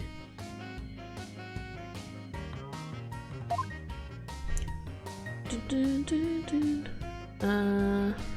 don't care about the elephant. Hey, it's gone. Remember that stray statue in the school camera photo? You're right. Wonder where it is. Robin's a member of the Fine Arts Club. Maybe she could shed some light on this. Dun, dun. Some wire and a winch. So this is how they reeled the banners in and out. There's a nice view on the stage from here. Prosecutor Gavin is still standing in front of that broken statue. But it really wasn't you, Apollo? Don't worry, you can tell me. I won't tell anyone. Ugh, I'll never clear my name unless we catch the real culprit. Guess I have to click the painting. A picture of a girl wearing a Flora hat. Oh, it has the artist's name right here. C. Court. Wow, Professor Court must have painted this. So, is this what they consider art? I really don't get it. I swear I've seen this girl before. There's an air of fragility? I'm going to assume it's fragility. Fragility. Is it about her? And those pity-inducing eyes. Who is this again? Her name's on the tip of my tongue. I don't know. Juniper, maybe? Oh, I forgot to look at the clock. 3 busts sitting on a shelf. A judge, a defendant, and either a lawyer or a prosecutor. The bearded one must be the judge, and the bummed-out looking one the defendant. Look, there's another one that's fallen onto the floor. I wonder which one fell, the lawyer or the prosecutor. Think, Apollo, think. This could tell us how tomorrow's trial will go. I'll just wait for tomorrow's horoscopes, thanks. This is the clock that created that major problem for Junie. Let's take a closer look. Don't waste your time. Haha, get it? Time? I've checked it and it's 100% accurate. You sure? How'd you check? Of course I'm sure. I compared it to my own watch, see? Detective Fulbright? Didn't you notice that your watch had stopped? It has? This is unacceptable. We obviously can't rely on him. Let's take a look for ourselves. Let's see. Wait a second. It's ahead by 1 whole hour. Wow, detective. Aha! But this clock must have also been an hour ahead when this photo was taken. If so, that would fit perfectly with Junie's testimony. Prosecutor blackball one like this, I almost feel sorry for the detective. Almost.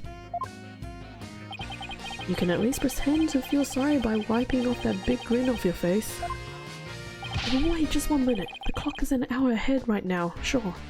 But what proof do you have that it was running ahead on the day of the crime? That's a good question. Wait, I think I just might have something. Detective Fulbright, you would agree that there is a moon outside this window, right? Sure, a nice crescent one, like something out of a picture book. But if you look at that window in the back with the wench attached to it, you'll see that the only view to be had is the opposite side of the school building. Then what's this moon doing here? I wonder. Oh, the backdrop!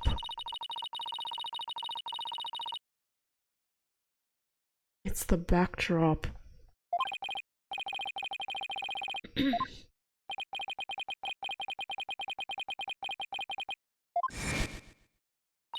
Isn't this the same as the one painted on the stage backdrop? The proof's right here, detective. This shows it was 6 PM when the photo was taken. Take that! Photo. I know what this moon really is. And if you look at this photo, you'll know too. This shows where that moon in the photo came from and the truth of Junie's testimony. What? Where? Where does it show that? If you look right here, it will all become crystal clear. What shows the moon's identity and that Juniper was right? This? Take that! They were still prepping the stage, so its backdrop wasn't in place yet. This photo shows them in the process of moving the backdrop into position. I can see that. That's the big board hanging here. The size matches too. But there's no picture. That's a crucial detail. It is, but I believe what was seen in this photo is the back of the board. The back of the... That's right. And at around 6 PM when this was taken, a photo of that same board was being taken from the front. What do you mean, the front? The front is against the wall. That's where you're wrong. What about the window? Remember how we said the moon shouldn't even exist in this photo? Take a good look. Are you suggesting the moon is the one in the backdrop? Exactly. In short, this photo was taken while the backdrop was being moved. And as you can see here, it was around 6 when the backdrop was being set in place. So the art room clock was running fast at least as far back as the day of the murder. How could I ever face Prosecutor Blackwell now? Yes, I blew a hole in a piece of the prosecution's evidence. Well, I think we've examined pretty much everything we can. By the way, did Prosecutor Blackwell happen to tell you anything about tomorrow's trial? In justice we trust. It's no use trying to pry more information out of me. Having just learned that the clock had been 1 hour fast, means we're back to square one concerning the suspect's actions that day. I wonder what that main argument will be about now. How the body was moved would be my guess, but Prosecutor Blackwell's got his own plans. Oh, does he now? Detective Fulbright? Try as you might, I won't say another word about the investigation. No, I wasn't going to ask about that. I was just wondering if you'd seen Robin. Oh, you mean Miss Robin Newman? She was just here a moment ago. And she mumbled something about watching videos in the lecture hall. Video? What video?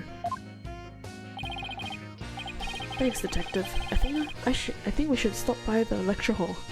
Right, let's go. Thank you, Fulbright.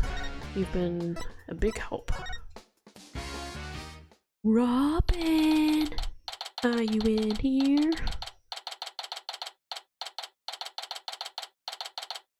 There she is, Robin! Hey, Robin! Oh, Athena, Apollo! What are you watching there? Oh, it just so happens to be a video of the mock trial. I had to use a bit of coercion to get it, but the end justifies the means, right? There it is again. Professor Means sure has a lot of influence around here.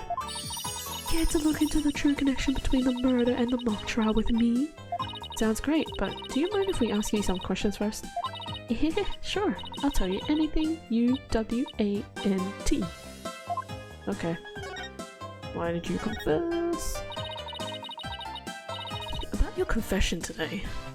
Why did you do it? Because Juniper hasn't done anything wrong. I had to stop the trial by any means possible. Right. The end justifies the means. So you're a follower of Professor Means too? Professor Means is a wonderful teacher, as was Professor Court. I like them B-O-T-H. In case you guys didn't know, that spells both. She brushed off that one like a pro. But with that style of justice, you run the risk of breaking the law. Well, I'm prepared to quit school because of this case. What? Why? I want to be an artist. That's what I really want, man. But no, my parents forced me to study to become a prosecutor. But if the trial went south, you'd have to drop out and give up on being a prosecutor. That's what you're really after, isn't it? Mm-hmm. Sniff. Talk about someone who literally changes at the bat of an eyelash. I guess she's been dealing with her own problems too. That totally makes sense. Yeah, I suppose so, but that doesn't make what she did right. At the crime. Could you tell us about what you were doing on the night of the murder? Finishing a statue. I was on stage until the last bell. That's right, you made the statues of Mr. Wright and Prosecutor Gavin, didn't you? Oh, yes. Yes I did. Both of them. This is just a formality, but can you prove you were making the statues at that time? Can I prove it? You think I'm the killer now? No, that's not what I meant. Both Hugh and Robin were still at school after 7 PM, but neither of them can prove exactly what they were doing. I mean, you have the photos now, Athena. Could one of them really have murdered Professor Court? You have the photos! They literally show you what they were doing. Look, Robin's right there. And I guess that's Hugh in the background.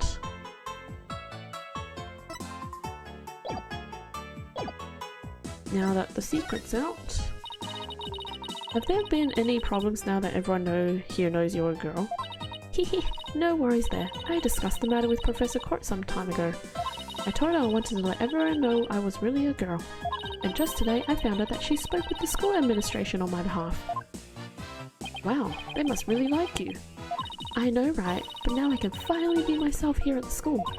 I don't have to hide the fact that I love girly clothes. That's why, Athena, I simply must have this and this by any means possible. What? But this is evidence we need for the trial. Sorry, but no can do. Aw, don't be a party pooper. Wow, okay. Jeez. Don't be a party pooper, Athena. Come on, please, pretty please. I guess we just gave it to her? Okay. Oh, darn it. Anyway, thank you again, Athena. Thank you for revealing who I really am. You're welcome. I wanted everyone to know before the snitch found out. The snitch? Sounds like a new lead. Is it Miriam that's the snitch? There's a rumor going around that one of the students here is the snitch. I hear they're watching everything we do. Our activities, our relationships, our interests, and reporting it all to one of the professors. But why would anyone do that? Officially, I heard it's to seek out misconduct among the student body. But rumor has it grades were being bought and sold through the surveillance network. That's bribery. The situation at Themis Legal Academy is worse than I thought. While all of this is important stuff, I still want to ask about that thing in the art room. By the way, they're in a legal academy, lawyer school, and all of this stuff is happening. They should all be arrested and convicted of their crime. No one can be a lawyer or a prosecutor or a judge. Anyways,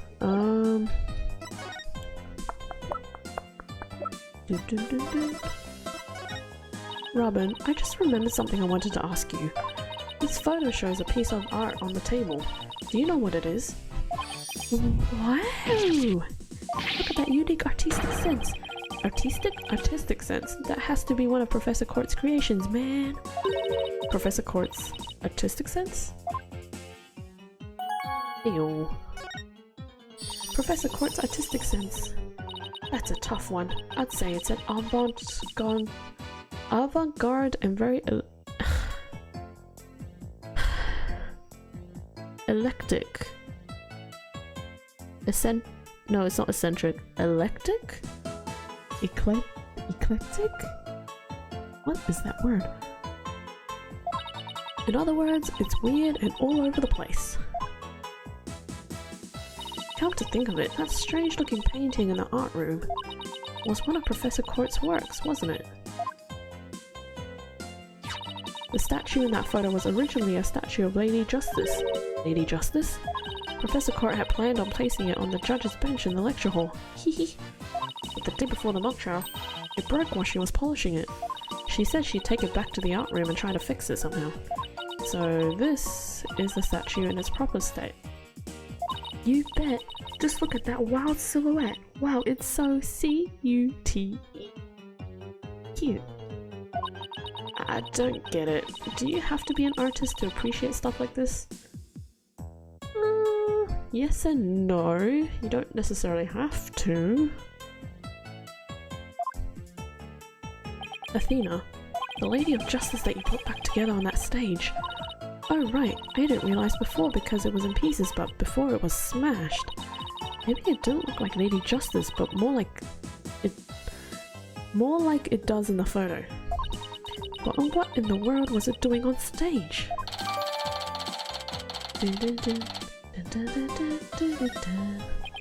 Well, I think that about covers it.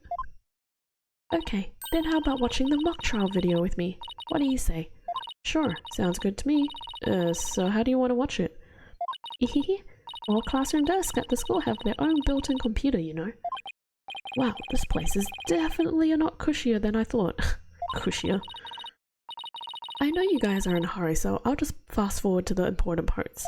Let's start with the professor's pre-trial speech.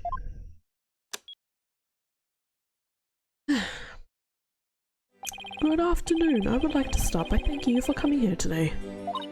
Oh, that sounds like Professor Means. The mock trial, the crown jewel event of the school festival, will begin shortly.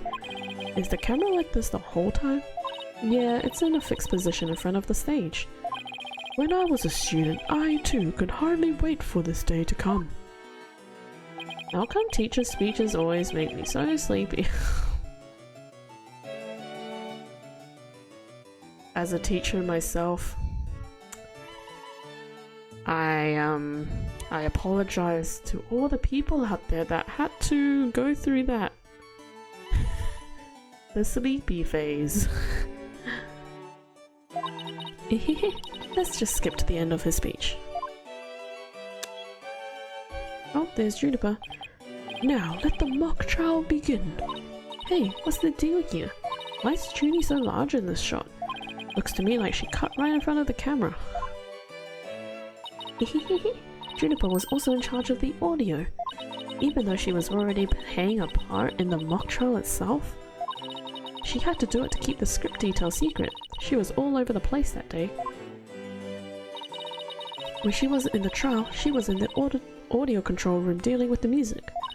Ooh, so this is what the lecture hall looks like. Looks like there's a judge bench back by the screen and a witness stand up front. Oh my goodness me. That is a wild setup. What about those balconies with the professors' names on them? Those are the faculty seats. Professor Means and Professor Court were in charge of scoring the mock trial. Okay, diagram added. Okay, let's fast forward to this a bit. And that's why the defendant is definitely guilty. Ah, that was me, could you tell? Objection! Afraid co-ed used her bare hands to stab her professor with an arrow? I don't think so. You read the line in the mock trial, in the mock trial, Apollo, but you made it sound kinda weird. Cut me some slack, it was my first time reading that script. I think Juniper's going to speak next. I didn't do it. I had suffered a breakdown and pretty much lost it. It's true, I shouted, you're a goner, but I didn't mean it. Wow, what an emotional performance. She'd put a real actress to shame. Wait, could you go back and play that scene again? You really think that's necessary? It's the "you're a goner" part, isn't it?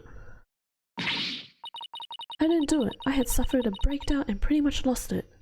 It's true I shouted, "You're a goner," but I didn't mean it. Stop, did you hear that? I think you're onto something.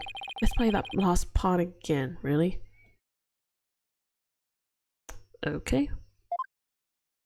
I don't follow. What are you guys so excited about? I think this piece of evidence should explain it. Time to show Robin a piece of evidence that links with the line we just heard to the case. Where's the tape? Take that! I'm sure you remember this. It contains a female voice shouting a violent threat. I'll play it for you.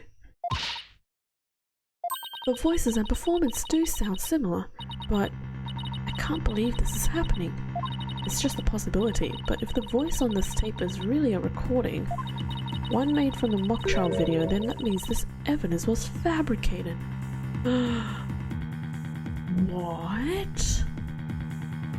How could this be? Fabrication? They didn't get to do a voice print analysis in time for court today. That's why the gender of the voice became so important. And if the real killer had foreseen that gender would become key in today's trial, he would have tried to deflect attention away from himself by making the suspect female. But basically, the only one with something to gain from doing this is our sole male suspect. Dun dun dun. Wait a second. No way! Professor Mean's credo is the end justifies the means. So it makes perfect sense that a student who took those words to heart would fabricate evidence. We need to get that tape analyzed as soon as possible. Allow me to assist you with that. Oh, he's back. Prosecutor Gavin, at least make some kind of noise so we know you when you're there. It's go home or it's go big or go home with rock star entrances for a line. Timing is everything. Let me make a copy of that tape right now, and I'll get you the results as soon as I can. I trust that would be alright? Very much so, thanks. Oh, and he's gone. Okay, bye-bye. Well, Athena, it's almost sundown. Isn't it about time we head over to the detention center?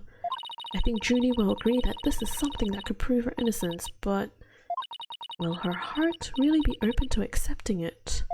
She had to have known this was what I'd find. Oh no!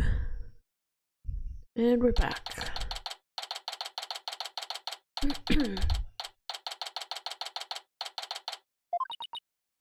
And that about covers the main gist of our investigation. I see. Very interesting. You've been quite the busy beaver today. Busy beaver. Thank you for all your hard work, Athena. Well, my time's about up, and it will be getting dark soon, so...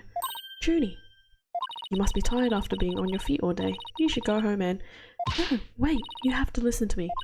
I don't want to hear any more. I know what you're going to say, Athena. Junie, you promised. We're going to discover the truth of the mystery. I'm going to bring you solid evidence. If we succeed in doing that, I want you to promise that you accept it. Okay. So please just listen to what I have to say. Once you've heard me out, I'll let you decide what to do. Okay. Oh, she didn't say okay. I said okay on her behalf. Suspicions. The voice in this recording has been proven to be yours, Junie. And in the mock trial video, we can hear you reading your line from the script. We're having both of them analysed now, but from what I can tell, the voices are the same. And the only one who'd benefit from faking the voice recording would be Hugh. But that doesn't make any sense. I mean, Hugh confessed in order to protect me. This may sound strange, but his confession is a ploy to make himself look less suspicious. In other words, he was just pretending to protect you.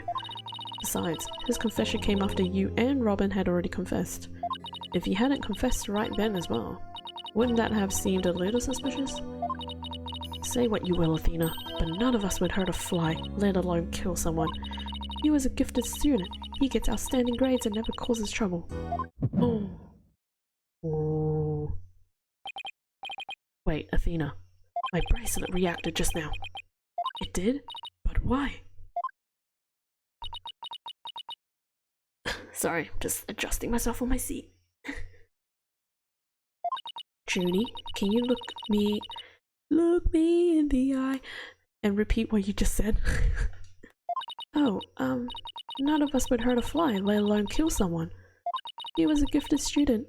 He gets outstanding grades and never causes trouble. Uh-oh, someone's been a naughty boy. Now I'm sure of it, she's lying. Let's go, let's go, let's go! He never causes trouble, huh?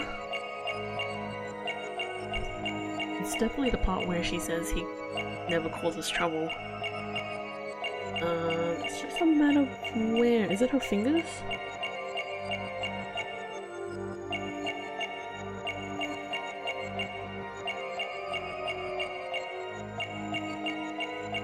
Can't really see much.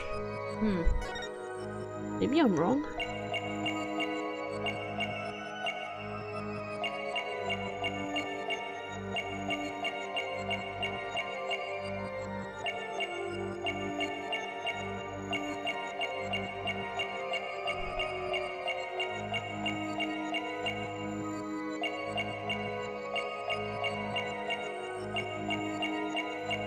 Where is it?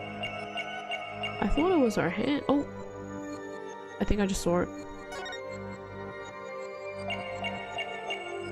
It's her... Would you call this a scarf? Scarf tie? Necktie? No, not a necktie. I think I just saw this move. Yeah, I did. Okay. There we go. Gotcha! Juniper, you started coughing when you're under stress. Oh, she was coughing? I didn't even notice. You can't hide it from me no matter how hard you try. When you said it never causes trouble, cough escaped and made your scarf flutter. Oh, it is a scarf. Okay. As for you, why you were stressed, it's because you were lying.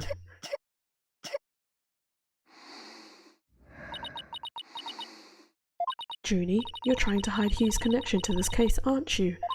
And I believe that also ties into a secret about yourself. A secret? About me? I don't understand. I already told Juniper, so I might as well tell you. I don't really care about her anymore. Blah blah blah, blee blee blah, blah blah blah blah, me me me.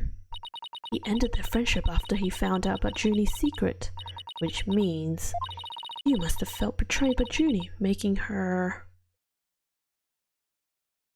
the snitch?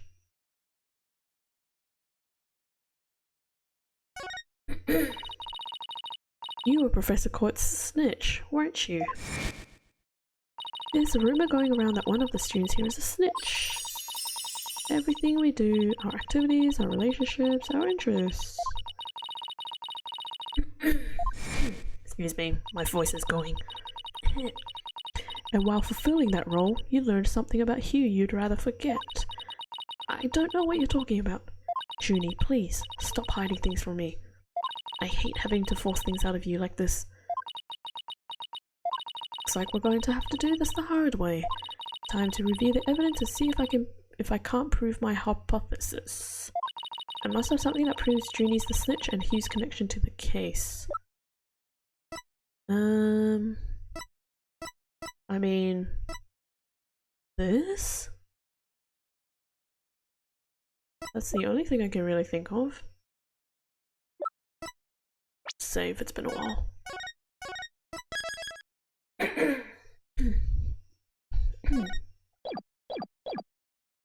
Take that!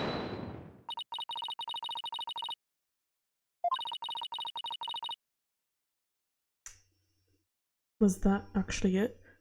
I'm relieved to see you're coming around. You see, I wasn't trying to hide anything. Juniper's one cool customer, Athena. Oh, okay. Nope, it's not the right one.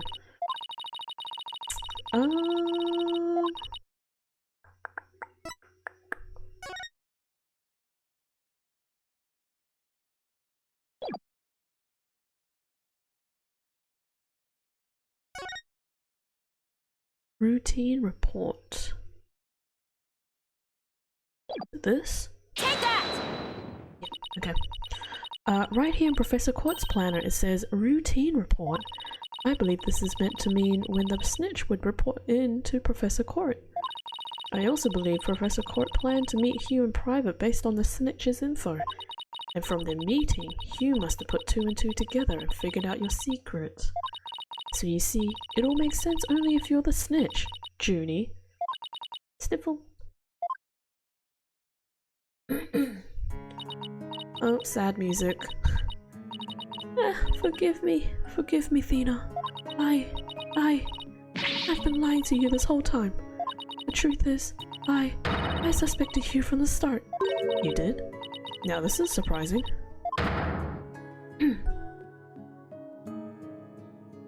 I'm so sorry. I've talked about friendship so much, but I've been a terrible friend.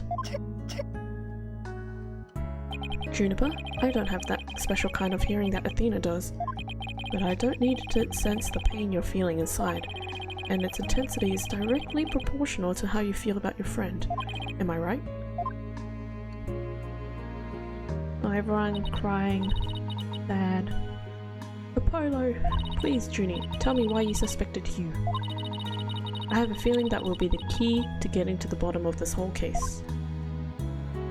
Yay! What exactly was your role as class snitch? Professor Court had told me how Academy alumni had strayed from the path of justice. The dark age of the law, huh? She didn't want any more of our students going astray like that, but few others at the Academy shared her view. I thought her ideas were beautiful, though sad and unrealistic. I'm not gonna lie, I totally forgot he was even there. She asked you to be her eyes and ears, didn't she? I used to report to her once a month about any wrongdoings I'd seen or heard about. And that report session in her planner, the one from October 22nd, was a part of that? Yes, that's when I reported Hugh to Professor Court. She snitched on her own friend? That's just sad. I had accidentally overheard Hugh talking. What did you hear? He was talking to someone on the phone. I think it was one of his parents. What were they talking about? Something about having paid money for good test scores. I only overheard him talking, so I never did find out who the money was going to. What? That's bribery! He was buying his way through school, and if that's the case, then that evidence that always seemed out of place might actually be about his secret. This one now? Take that! We found this while we were investigating the stage. It's got Hugh's name on it. I didn't know what that number meant at the time, but now that I'm hearing about bribes, it must mean that a bribe of I'm sorry, what? 120 grand? Dang, was to be paid in October. What's more, take a look at this mark. Oh my gosh, I am so sorry. My voice is going. That same mark is on the pages of Professor Court's planner. Hey, you're right. Wait, but why would Professor Court have that kind of information in her planner? You don't really think the person who was taking the bribe money was... It's just a possibility at this point, but it may indeed have been Professor Court. But... that's impossible. She'd be the last person I ever suspect of accepting bribes.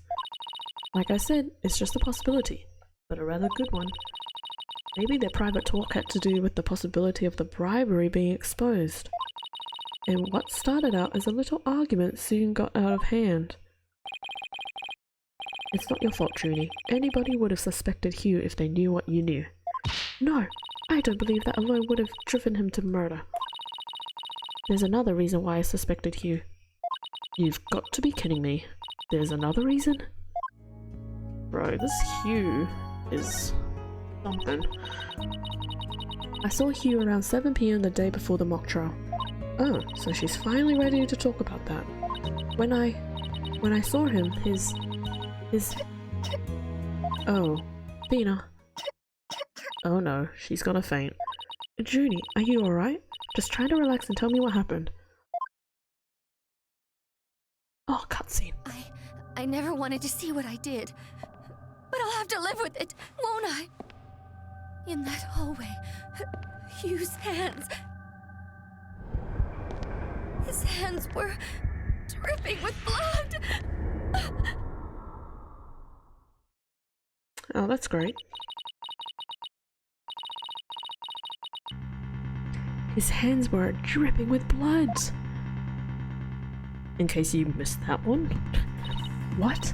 But why? What am I going to do? Deep down, I know Hugh can't be the killer. But my mind keeps telling me he is, no matter how hard I try to convince myself he isn't. Oh, what am I going to do? Hugh, he's... I can't take this anymore. She's gonna collapse, isn't she? Athena. So she hid the fact that she had seen Hugh and said she went home at 6 because she wanted to avoid talking about what she saw. Junie, it must have been terrible holding all that in. But it's going to be okay. I'll get to the bottom of this. And that's my promise from one good friend to another. I'll be defending Juniper tomorrow. If that's okay with you, Professor Means. My main concern is whether you can defeat that prosecutor. But I won't try to stop you. I will be watching for the gallery. And shall look forward to seeing what sort of results your methods can produce. Jeez. Good luck tomorrow. Now if you would excuse me... Ina, I'm sorry. I really mean it. I wish I had trusted you from the start. You have to uncover the truth tomorrow. I know you can do it. Don't worry, we already know that the prosecution's key piece of evidence is a fake. And thanks to you, we figured out the motive too. Let's give this our best shot, Athena. Let tomorrow be the day Juniper walks free. I wouldn't have it any other way. We should be all ready now. What could possibly go wrong this time? Indeed. Still, there's this strange, uneasy feeling I can't shake. I'd better be imagining it. Oh, I don't know what she meant, but okay. To be continued next week.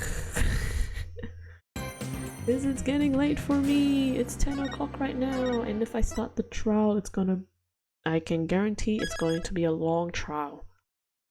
So we're gonna hold off the rest of this case next week. So we're up to the trial, so hopefully we'll finish the trial. And then that will be the end of episode 3. Here we go. I might just turn up the audio in my ears, because it's a bit soft. It's better, okay.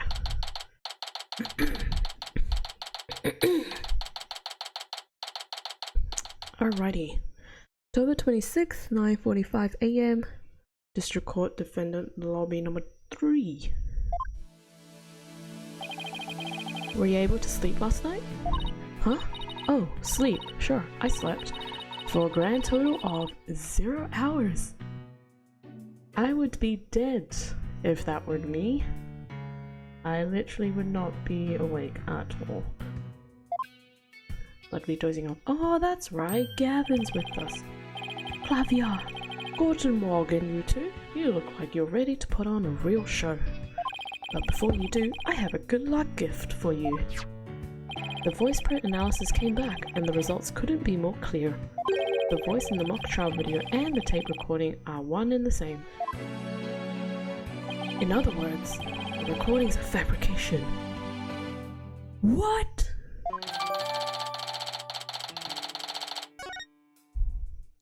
The lab is continuing their study of the tape. So far, they found signs of overdubbing, but it's going to take a bit longer to recover the audio that was erased. Dump. Who's there? Wait! Oh, is it the box girl? Did you see who it was? No, I got a quick look, but they got away. I think it might have been Hugh. I bet he was eavesdropping. I wonder if he saw our hand. Oh, I'm sure he wasn't the only one just now. I bet Robin and Box Girl were listening in too. I will make sure they don't make a run for it. That is my final gift to you. Okay, all that's left now is to reach out to the truth. Time for a mini Court of Steel workout.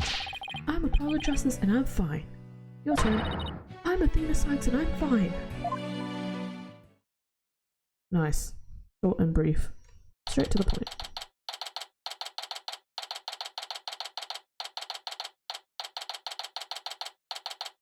Okay. Here we go.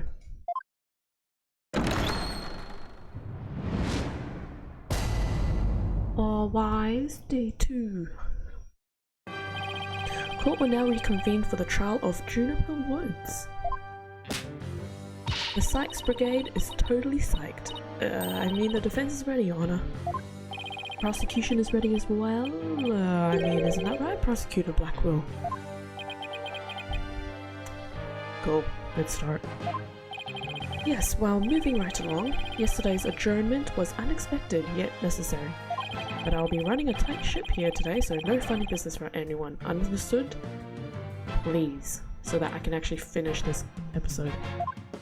Your boldness, Robin Newman and the Hugh O'Connor have recanted their confessions. Recanted? Recanted. Potato potato. But later, I shall grill them at leisure to find whether I can charge them with perjury. Well, this sure complicates matters. Still, one must not overlook the facts. Now about the school camera photo that was submitted yesterday. A pity, but that evidence is no longer relevant to this case. The art room clock runs fast. It cannot function as an accurate measure of time. As for the bungling detective who overlooked that, he's paying for his failure as we speak. Poor Detective Wright. I hope he returns to work with all his body parts intact. But if that's the case, then what will we... The accused is the sole person who could have moved the body from art room to stage. And I mean to prove it here this day. It's just like Detective Fulbright said, but what else does he have up his sleeve? My understanding of this heinous crime is thus. The murder took place near the center of the art room, and as evidenced by the bloodstain, that is no longer there. Blood was also found on some pottery next to the window over the maintenance area, which is to say the body was carried over to that very window and somehow fell from the sky. From there it was dropped down to the maintenance area below. And though there were a nary a scratch to the body aside from the fatal wound... Nary? Nary. Like canary? That too was per the script. A high jump mat was employed to cushion the fall. Then, a ball cart was used to haul the body over to the stage. This is too complicated. That's not very clever. I mean, it's the same exact body moving scheme as the script. Anyone could have moved the body that way. Objection! Your... propensity? Propensity. What the heck is that word? To spew forth words before you think is not very clever either. Why you? Moreover, the prosecution has a witness, which is most unfortunate for you. Witness, it's time for you to come forth. Who is it? You? What? Well then, will the witness please state his name and occupation? Hugh O'Connor. I'm a senior at Themis Legal Academy, and I'm studying to be a lawyer. Yesterday, I told that lawyer there that I would testify to the truth, so I intend to cooperate fully in today's trial. Happy now, Miss Sykes? What's he up to now? The court appreciates your cooperation, Mr. O'Connor. Now, your testimony, please. Here we go. What O'Connor saw. The lecture hall was packed before the mock trial, but the rest of the campus was empty. That's when I saw Juniper dragging a large mat from behind the stage. I was watching her from a vantage point between the stage and the maintenance area. She was heading towards me, so I assumed she was on her way to the maintenance area. but I didn't have time to stand around and see what she did after that. Sure. The real truth hurts so much, doesn't it, Miss Sykes? Or maybe you thought I was going to bring up something else entirely against your client? Ugh, never a snappy comeback when I need one. He's coming straight at us today, using any means possible to protect the students who had to climb up high when setting up the stage. And that was brought over to the stage from the storehouse. Our client is the student council president. Oh, that's right, I totally forgot about that. What's wrong with her taking it upon herself to put the mat away after they use it? Objection! Oh, there is plenty wrong. There is but one mat in the entire school that could cushion a fall from such lofty heights. Ergo, the mat in question was indispensable to moving the body. Ugh! It sucks being the last to know everything. I think I get it now. The drag marks we saw behind the stage were made by the mat.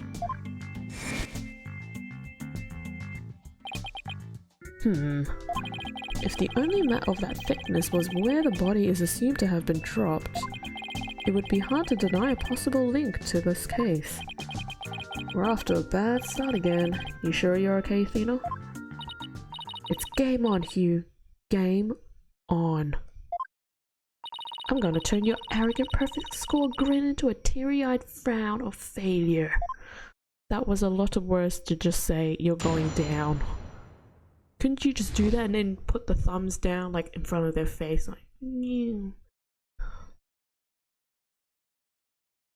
Anyways, let's just press everything for now. Hold it right there. What? I was just getting to the important part. Eager to unsheath your blade, Sykes Dono? Your heavy breath heaves to where I stand. Objection! Tisk, how rude. A human's breath doesn't travel anywhere near that far. Though the only issue is distance, you're not denying that you're a heavy breather. Arg, I'm just saying that scientific studies have proven that it's not. Hang in there, Athena. No matter how many insults they hurl, it won't affect the judge's opinion of you. About my own self-esteem. Let's get back to what happened before the mock trial. That's when I saw Juniper dragging a large mat from behind the stage. Our client was simply putting the mat away. It had nothing to do with this case. Objection! That is where you are wrong. There is but one mat in the entire school that could cushion a 3-story fall. Hence, the mat dragged by the accused was essential to moving the body. If we win this one, I promise to donate another thick mat to the academy. Why? They can just buy one themselves. Now, show me how to show you the truth. You have my full cooperation. I was watching her from a vantage point between the stage and maintenance area. Mr. O'Connor, are you positive you were standing exactly where you said? I was between the stage and maintenance area, and she was behind the backdrop. He's sticking to his guns. The issue here is where Hugh was standing when he says he saw Junie. But nothing I say will mean anything without evidence. Time to dig a little deeper. Oh, and before you ask, I have my glasses on. Your point being?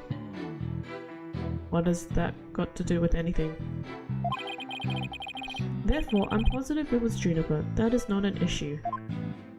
What the heck? Why'd you say that? Hold it! You shouldn't assume anything. It only shows that you're not positive. Objection! Such wild momentum. Perhaps you were a raging bull in your past life. Objection! Tisk, don't compare me to some stupid farm animal. Hoi, Justice Dono. Our assertion is Juniper was simply putting the mat away. In that case, Where would she be taking it? Oh, to the storehouse over in the maintenance area. Precisely. Therefore, there is naught wrong with the witness's judgment in this matter. It is your wild charges that are the issue here. But I cannot help if you keep seeing red. He's going to get a face full of justice, Apollo style, if he keeps that up. Anyway, I saw her heading towards me. I didn't have time to stand around and see what she did after. Hold it! Then it's entirely possible that someone else moved their body, correct? Objection!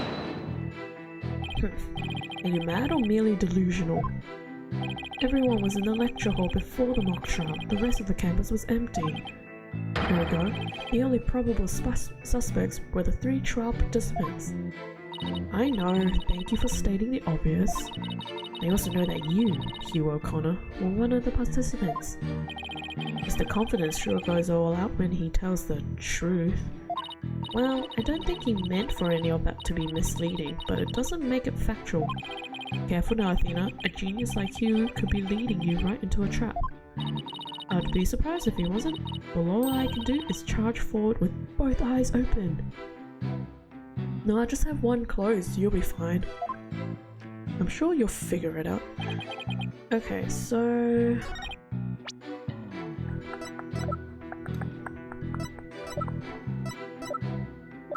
Okay, I've got to be careful not to move my joystick up, because that's what's happening.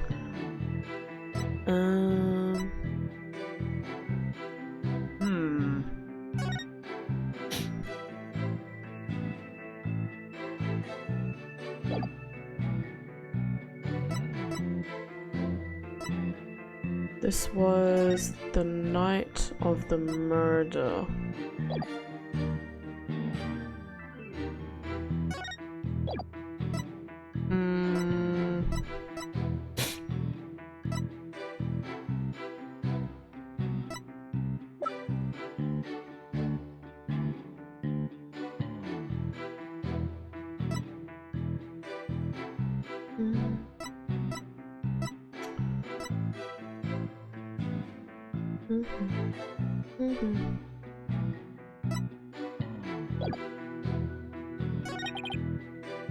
Watching her from a vantage point between the stage and the maintenance area. She was heading towards me, so I assumed she was on her way to the maintenance area. But I didn't have time to stand around and see what she did after that.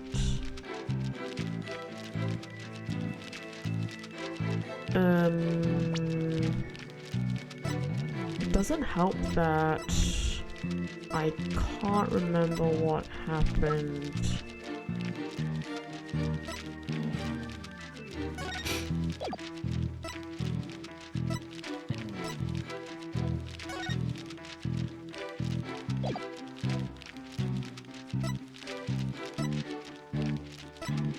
When was the mock trial again?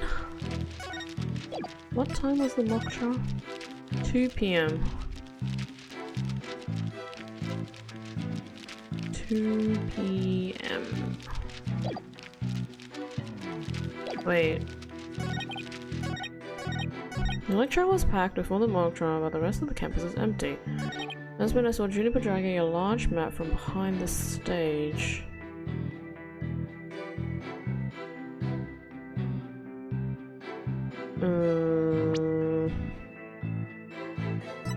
This was...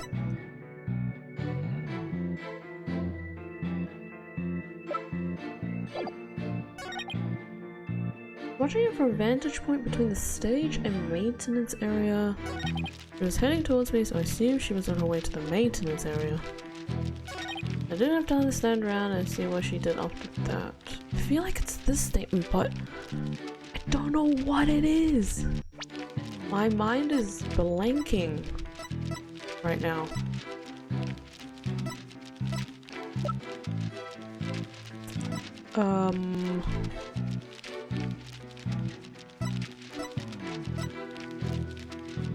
The night of the murder.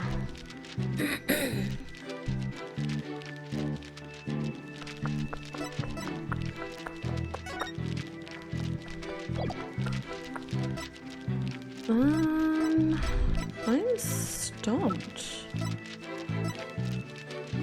Hold on. She's heading towards me, so I assume she's on her way to the maintenance.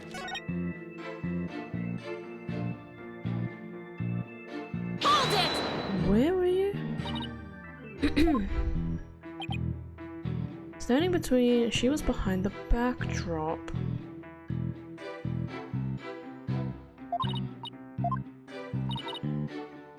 If she is where he was standing when he saw... Oh, I think I understand. Let me just save though. There's that fence in between the stage and whatever it was. How can you see?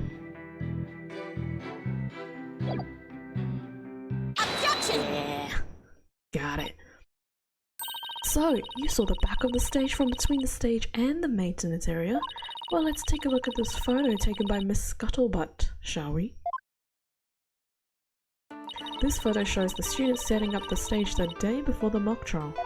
Do you see the big construction screen to the right of the stage in the background here? Why yes, in fact there were a bunch of those next to my house until a few days ago too. Thanks, Judge. It was so noisy behind there, but I couldn't take a peek. Oh, how it piqued my interest. Okay, thanks, Judge, again. Exactly, Your Honor. You cannot see past such screens. That is their purpose. Now, let's see. How exactly is that screen positioned again? Aha! Since it was to the right of the stage, it should be right here.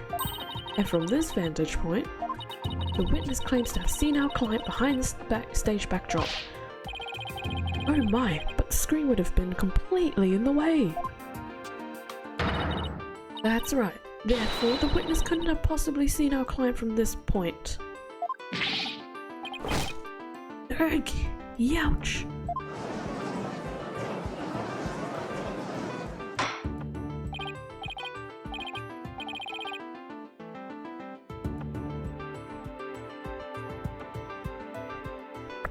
Sorry, just give me 1 minute. Just gonna do something. There we go. Order, Mr. O'Connor, have you been lying to the court? The screen. Right. It must have slipped my mind. What? Are you telling me Mr. Genius forgot something literally as big as that? There are two kinds of memory lapses. The normal kind you mouth breathers have, and the genius level lapses of memory that people like me have. Why don't you just admit that it was a normal everyday brain fart already? Brain fart. Will the witness now please restate what he remembers minus the lapses of memory? Heh, that's easy. I was on the other side of the screen. In other words, I witnessed Juniper from the stage side of the screen. Objection! You are testifying that our client was behind the stage. But need I remind this court, the back of the stage is not visible from the front. To actually see our client behind the stage from the stage side of the screen, the witness himself would also have to be in the same area behind the stage. But in that case, our client would have definitely seen Mr. O'Connor. Youch! What is he carrying? Oh, the bow. That's right, I forgot. He does archery. Nice one, Athena. Keep it up. Objection! Oh, now what? Alright, golden boy. Is this not your chance? Telling the truth will be like a weight lifted from your chest. The truth? What truth? The fact that golden boy here was where he initially stated. That is to say, he was between the maintenance area and the stage. Objection! But the screen would have blocked his view of... Objection! On the ground, yes, his view would have been blocked indeed. But consider how smoke always wants to rise up high. Athena, look at the photo again. Do you think something on the other side of the screen? Something high enough to see the stage? No way, this crane right here? But I don't remember seeing a crane there on the day of the mock trial. Me neither, but it's probably safe to assume it was moved before you found the body. That's far enough, Prosecutor Blackwell. Remember, you promised. I recall making no such promise. It was you who came blubbering to me about keeping quiet in exchange for information. Ugh. What's all this about a promise? Is this about whatever Blackwell is using against him? And what's it got to do with going into the crane? Golden Boy did not go up in that crane for fun. He was working part-time as a crane operator within school grounds. What? Do you mean to tell me a high school student was operating a crane? The witness... I object to the prosecutor's last statement. There's no proof I ever operated that crane. Hold it! Oops. Actually, there just might be something that proves you did. What? If this whole part-time job thing is true, I doubt it will be limited to a single day. You were probably working at the same site the previous day too. Is this what you're thinking of, Athena? Yep. As the court can see, this photo captured the crane's operator. And if you look carefully, he bears a definite resemblance to Mr. O'Connor. Are you serious? This is ridiculous. Utterly ridiculous. How very interesting. Let's ascertain whether this is as ridiculous as the witness maintains. The defense agrees with the prosecution. Let's bring the facts to light. That's all very well and good, but just how do you propose to do that? The person in this photo has one really distinguishing feature. I'm not 100% sure, but it's at least worth a try. Excuse me. We can clearly identify the person in this photo as the witness by examining his neck, I want to say, because he's got that weird thing. His hobby. The figure in this photo is wearing a very unique object around his neck. Why, yes, you can see it right there. But then, are you saying you mean to... Mr. O'Connor's neck is almost entirely concealed by his tall collar. But that's exactly why I believe this warrants further examination. No, not a chance. That would be blatant violation of my privacy.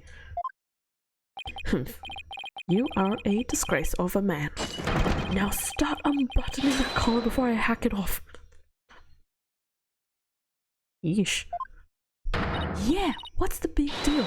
Now, let's see your neck.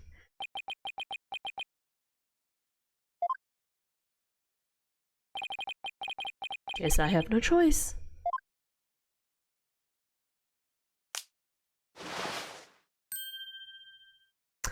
Oh, is that their thing?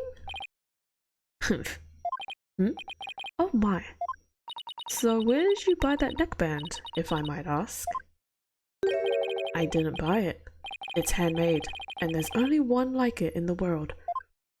While it sure looks like the neckband in the photo, should we have the photo analyzed? You're one irritating lady. Fine, I admit it. I work at a part-time construction job. It has nothing to do with our school. Operating heavy equipment's no big deal for a guy who can parallel park one-handed. Okay, sheesh. No need to rub it in. As someone who doesn't even drive. Or can't drive at the moment. But I never expected one of my jobs would take me to my own school. But when you factor in all of the required tests and apprenticeship, my gosh, why was that so hard to say, period, wouldn't you have to be at least 20 to have a license for operating a crane? Oh, about that, you see, I'm a genius, so, you know. Objection! You're not 16, are you? Let us dispense with this insane charade, Golden Boy. No, Prosecutor Blackwell, please, don't. High school seniors are 19 at most. Thus, they fail to complete the requirements. Oh dear. But that does not apply to you. Does it, Mr. O'Connor? He's 20, I want to say. Why doesn't it apply? He's a senior, so he's around that age, right? No, don't, please. Actually, Golden Boy here is 25.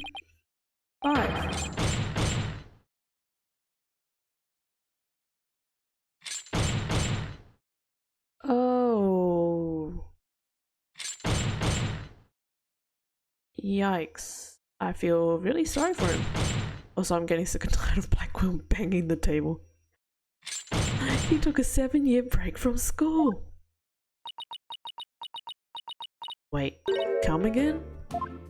Take a gander at the official school enrollment documentation. 'Tis all right there.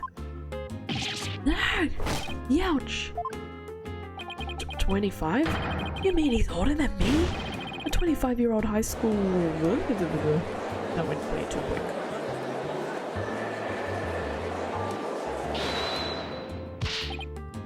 I don't know what's happening with my frame rate, guys. I'm so sorry. A 7-year break. 7 years. I've just one thing to say. There are two kinds of 7-year breaks. The ordinary kind you mouth breathers take. And the genius kind people like me take. Objection! But a genius would quickly become a chore for a 7-year break. I think you have that backwards, Athena. Even geniuses make mistakes. I just happened to make mine only 7 years in a row. Only you could get away with using only like that.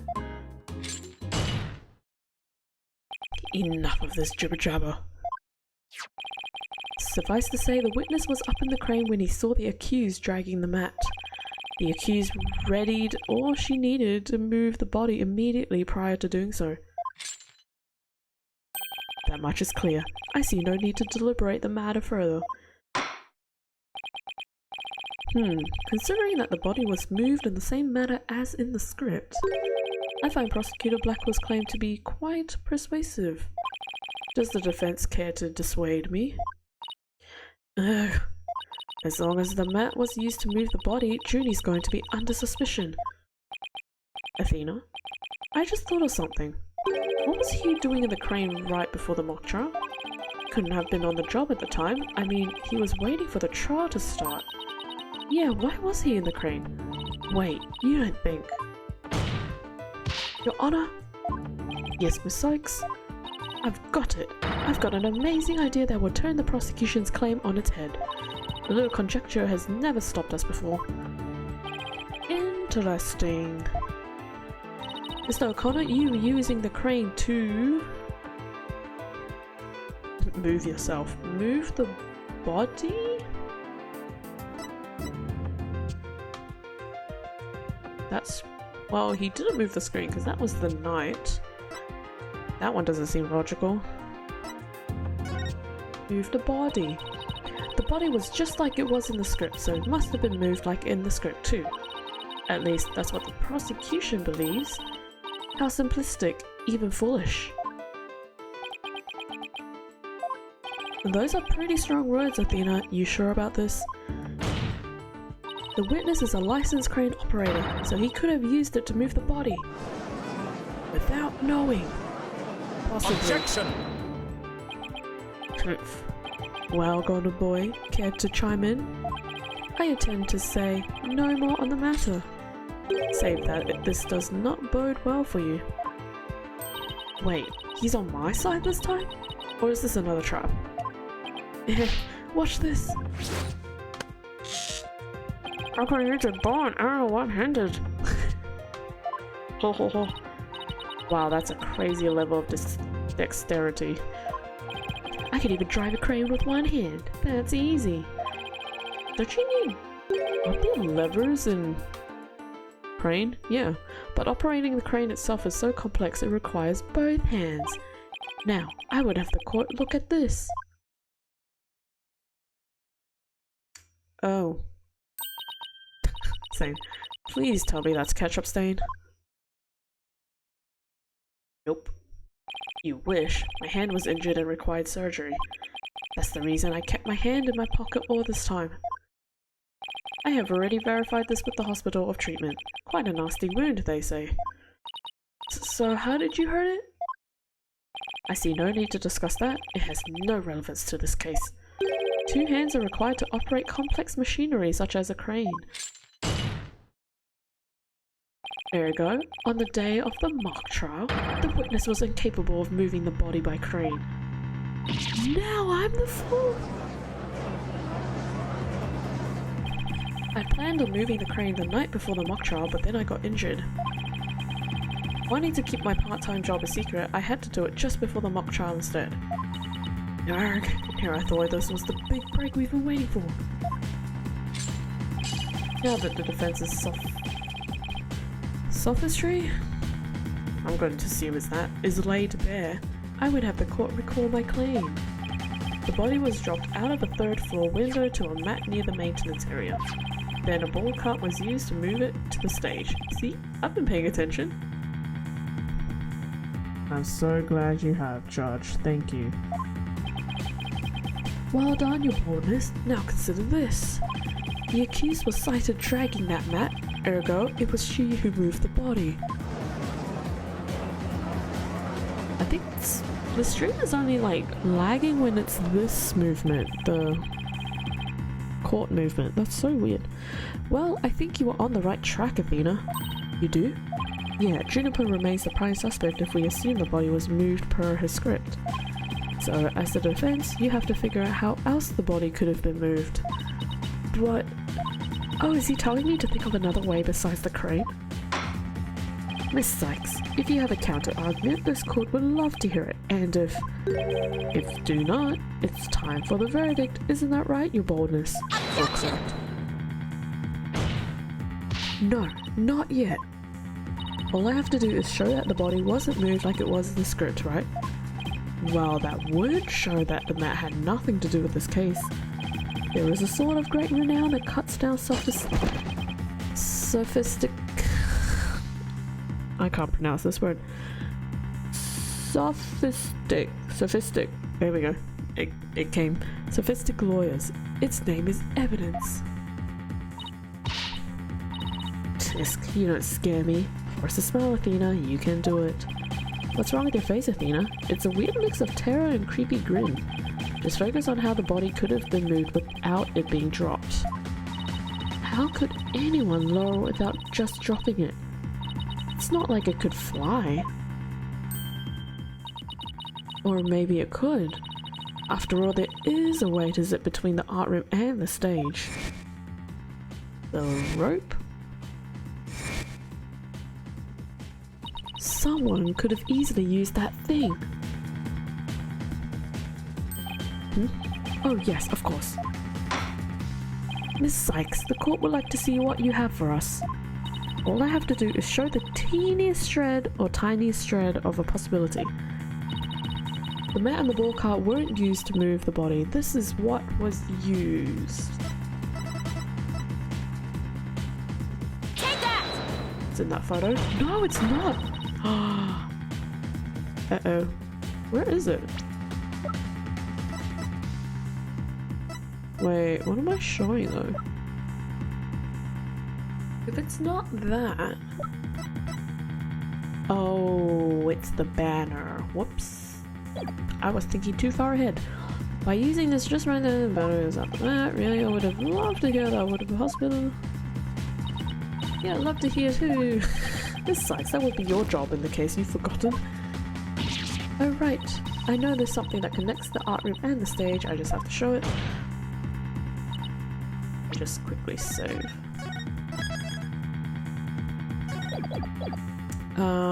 The thing. There we go.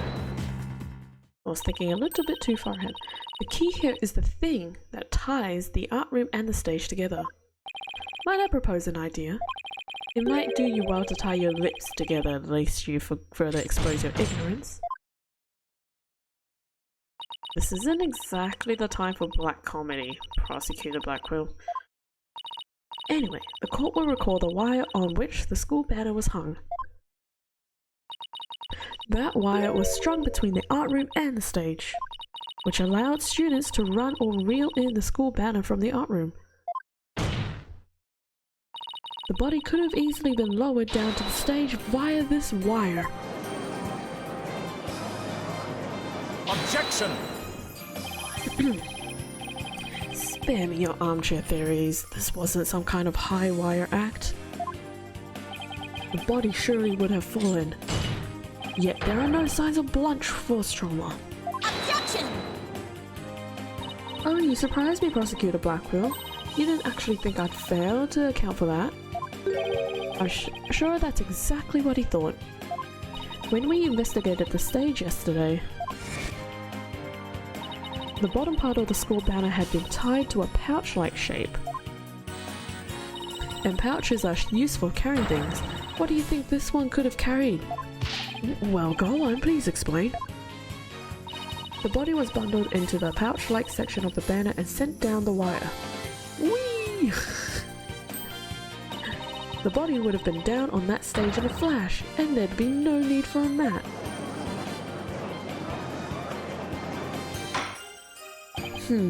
I've heard the phrase carrying the banner, but the banner doing the carrying? Objection!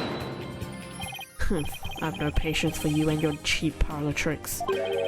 Your claim is as shaky as a corpse performing that absurd high wire act. If you have an actual objection, then just come out and say it. I trust you recall the bloodstains left on the art room pottery. If the wire had been used to move the body, it would have to be via the window above the quad, the one with the winch. However, the blood-stained pottery was next to the window above the maintenance area. It probably just got moved. Ergo, the wire and banner had naught at all to do with this case. Oh. The blood-stained pottery. I remember that. This doesn't look good. We'll be back to the mat theory if you don't do something. Well, Miss Sykes, I hope you have something better this time than a circus act. If my wire theory is true, then that blood on the pottery must not have been the victim's blood. It was his blood. Maybe it's not the victim's blood. Did the police check to see whom the blood on the pottery came from? Shame on you, Sykes Donor. Have a little more respect from the constabulary. What? Oh, he's back. Uh-oh.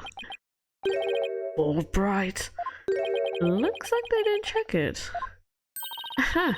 Don't let it get you down, Prosecutor Blackwell. Everyone makes mistakes. Everyone makes mistakes. Everyone has mistakes. Spare me your cheek. We will know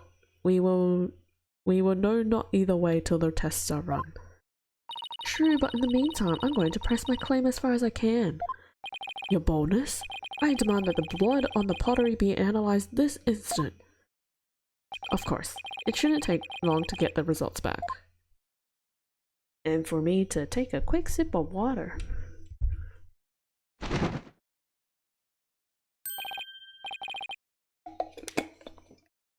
Oh my, that was quick.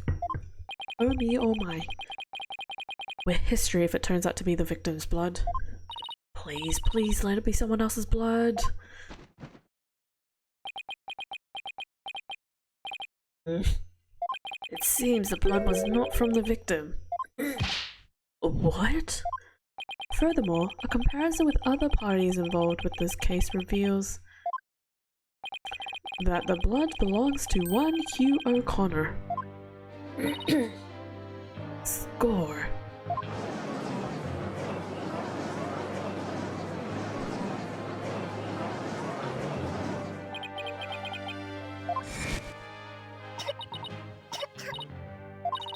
Don't worry, Judy, just try to relax. He used hands. His hands were dripping with blood. Oh, I forgot about that. Your Honor, as we saw earlier, the witness's left hand has suffered a serious injury. He sustained the wound in a struggle with the victim and his blood got on the pottery. Then, Junie saw his bloodstained hands as they passed each other in the first floor hall.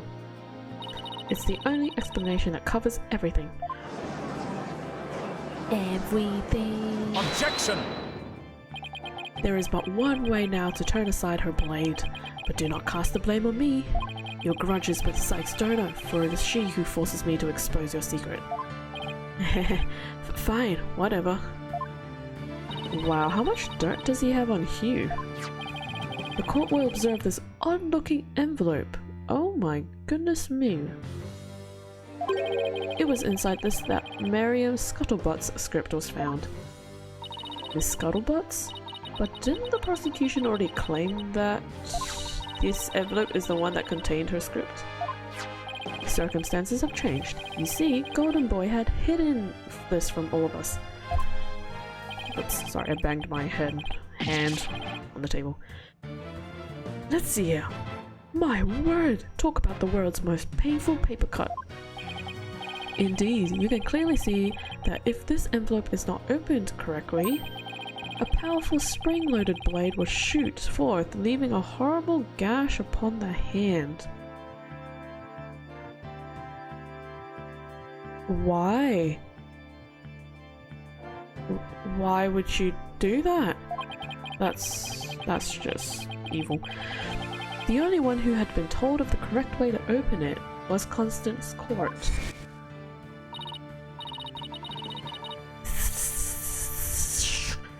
You really want to see my script that bad? Well, you better watch out. Read it without my permission, and you'll wish you hadn't. Yikes. Miriam wasn't kidding when she said that. The blood on the blade is the witnesses. Our genius here tried to sneak a peek at the wrong script and paid for his foolishness. Ouch! This guy's the worst genius I've ever seen. Don't worry, Athena. The wound isn't that deep. We've still got the wire theory. Yeah, I've got it. Since the blood by the window overlooking the maintenance area isn't the victim's, there's no longer any basis for denying the body was moved using the wire and banner. Therefore, the defense once again asserts just that. Oh, now what? Are you still trying to argue? You call yourself a lawyer? Heh, don't you see the glaring contradiction in your thinking? Huh? The court would like to remind the witness that his role is not to point out...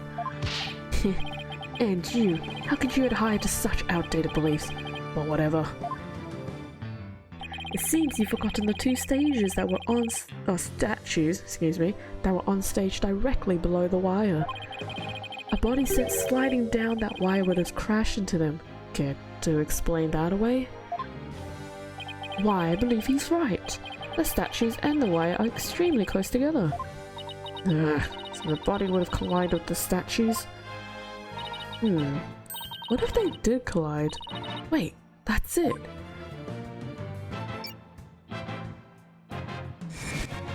They did collide and then the body pushed them all the way down. Speaking of the statues, we still don't know how they were broken. Nice little diagram there. But if we assume the body crashed into them... that would also explain that loud sound we heard while we were in the waiting room. Oh, now that you mention it. You and Mr. Wright went out to the stage after you heard that sound, correct? Objection! Interesting. Oh, very interesting. May I just ask one question? When was it that you heard that sound? Or that said sound? It was a little after the mock trial had started. Mr. Wright and I were practically bored to the tears there in the waiting room and... timing. Precisely. If that sound you heard did happen while the body was being moved, that would place it during the mock trial. Oof. Which means the body wouldn't have been there before the mock trial started. I see twitching. You see, right before the mock trial started, I saw the body. He said he saw the body before the mock trial. If so, Then my claim that the body was moved during the mock trial doesn't hold water. Stupid contradiction. It's going to get me and our case killed. The focus was on just 3 suspects because the body was moved before the mock trial. That has been the major premise, thus far. Your assertion, therefore, contradicts the very foundation of this case. Objection! No. Both sides still lack incontrovertible evidence. So, should we not also treat Golden Boy's testimony with some level of suspicion? Good point. Heck, Prosecutor Blackwell is on our side. Bet he's figured out the truth behind this case. Well, great, as long as he's not up to something else. If the statues really were broken when the body hit them, then Hugh's statement about seeing the body before the mock trial is a big fat lie. Okay, Mr. O'Connor, let's get to the bottom of this contradiction about when you saw the body. Look me straight in the eyes and repeat your statement to me. Like I said before the mock trial, the body was, you know. I shall only say this once, Golden Boy. You had best tell the truth, and do it now. That is, if your head wishes to enjoy the continued companionship of your body. Yikes! Now, out with it. Did you truly witness the body? Or were you just lying about it? Well, which one is it? Is he gonna like trick himself or something? You what? I never saw the body. Are you sure about that? Lie to this court again and I'll charge you with perjury. There was no body on that stage. I've been lying about that this whole time. I'm sorry. You idiots. You couldn't just tell us the truth. Some lawyer you're gonna be. Yes, we've exposed Hugh's big lie for what it is. But why would he lie about this to begin with? Because someone's blackmailing him or threatening him, I assume. Order! The base premise that the body was moved before the mock trial has been overturned. I imagine this has an impact on both the defense and the prosecution's case. Well, first I'd like to thank the prosecutor. This brings us one step closer to the truth. Now, at least, we know the body was moved using the wire and the school banner. Indeed, that much I shall concede, Sextono. The body was moved as you stated, and in the midst of the mock trial. So both sides are satisfied then. If the body was moved before the mock trial, we have our 3 suspects. But if the move took place in the midst of the mock trial, it is an entirely different story. Right. All 3 suspects were in the mock trial. That gives them a solid alibis. Objection! How simplistic. Did you forget about the student in charge of the audio? Amidst the mock trial, she was the one soul who could leave and re-enter the lecture hall. What's this? Who is this person in charge of the audio? Oh no, how could I forget? It was... Hey, what's the deal here? Why is Junie so large in this shot? Juniper was also in charge of the audio. When she wasn't in the trial, she was in the audio control room dealing with the music. Indeed, the one who could enter the art room amidst the mock trial to move the body was none other than the accused, Juniper Woods, for she was in charge of the audio. No! Oh no! Why yes, I see, that does make perfect sense. This can't be happening. Instead of exposing Hugh's crime, Junie's even deeper. No matter how you slice it, we're cooked. And here I thought Prosecutor Blackwell was on our side, at least on this issue. The Twisted Samurai strikes again. Tisk, twisted? It's more like dirty rotten. Your boldness? It is time to put an end to this farce. The prosecution has presented a quite convincing case. but the defense has one last chance to voice any remaining objections. Well, Miss Sykes? Apollo, what are we going to do? I've got nothing left. Nothing. Nada. Nint? Nint? I've been trying to think of something, but I'm drawing a big blank too. Ugh, poor Judy. Unless we figure out something, she'll be... Objection. Objection. Well, I object to... Is it Hugh again? Yes! Hugh, save us, please! Heh, heh, heh, heh. Ha ha ha! Ha ha! Stop right there. All ears to me! It's time you heard about the rare genius of Hugh O'Connor. What? Oh, gosh. What the heck? Ew, he hasn't he has snot running down his nose. That's disgusting. Listen and you will hear the secret behind my perfect crime. Perfect crime?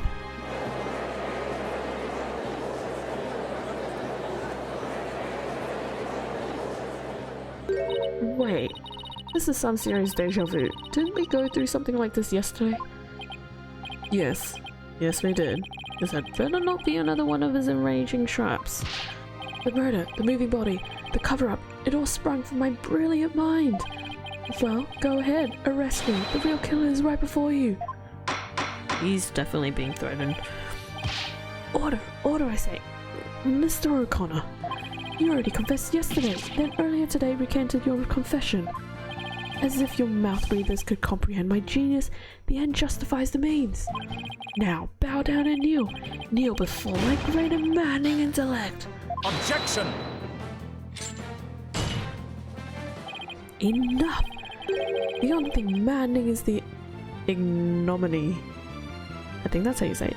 You bear for all to see. For it is impossible for you to have been the perpetrator behind this crime. Ah! There is no perfect crime, only a perfect alibi, for you were at the mock trial. And it is silly that I must remind you of this, but you were a participant in the entire time. There shall be no mercy if you persist in hindering this trial with your silly little act. You doesn't seem the least bit shaken by Blackwell's threat. Listen, Mr. Prosecutor, calling that a perfect alibi is beyond contempt. Your Honor, I'd like to take this opportunity to offer further testimony. I will now demonstrate the very moment of genius that transcended even perfection. Okay. Thanks for offering, I guess. Hugh's confession. You won't believe this, but I used a body double. That wasn't the real me at the mock trial. That means I didn't almost lose... My body double almost did. I slipped out stealthily while my double took care of the trial. I had the run of the campus. In short, I'm the killer. Juniper's innocent. What is going on? I have a question I was hoping the defense and prosecution might help answer. Is it just me, or does the witness's testimony make no sense at all? No, it's not just you, Your Honor. All I got from listening to that was a headache. Yeah, that was just plain weird, especially the whole thing about a body double. Yep, because you can definitely find someone that's looks similar to you. Probably close to age. Maybe. Well, I'm relieved it's not just me. And the prosecution? Your boldness. Summon an ambulance this instant. The witness is stark raving mad. Oh dear.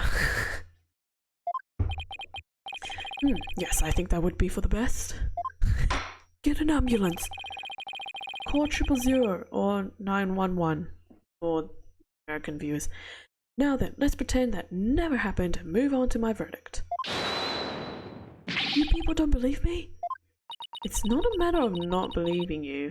It's more along the lines of questioning your sanity. Yeah, the funny farm just called. They want their genius back. Dang. Shut your pie holes! The intellect of a genius transcends even logic. Besides, don't you guys have that weird device with testimony like this? Objection! We're just not a weird device, and I don't want to waste him on a ridiculous testimony. Easy there, Tiger. Think of it this way. We don't want a verdict to be passed just yet. How about we give Widget a try? Well, this is against my better judgment, but I'd like to conduct a short therapy session. Your better judgment? I'm a judge, and it's far beyond mine, yet I find it hard to say no. What? Prosecutor Blackwell? I trust you have no objections? Prosecutor Blackwell. Where'd he go? The prosecutor said, rubbish. We'll be out on a stroll, then left with Detective Fulbright. How does he get away with stuff like that? Can you even do stuff like that? That is so weird. Then I'll interpret that as a meaning he has no explicit objections. The hawk is just scratching on the judge's head. That's kind of gross. Wouldn't all the stuff be like on his head? Anyways, alright Miss Sykes, you may proceed with your therapy session. I've seen my share of crazy trials, but this one takes the cake. Time to do some hacking. Hack away, hack hack hack.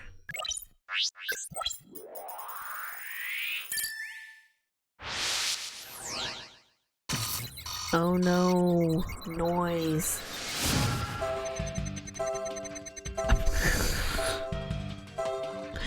That is quite the sketch.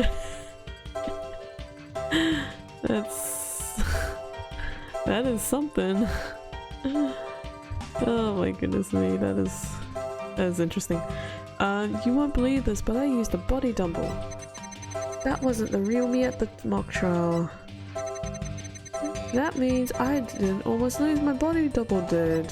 I slipped out stealthily while my double took care of the trial. I had the run of the campus. In short, I am the killer. Juniper's innocent. Okay, so...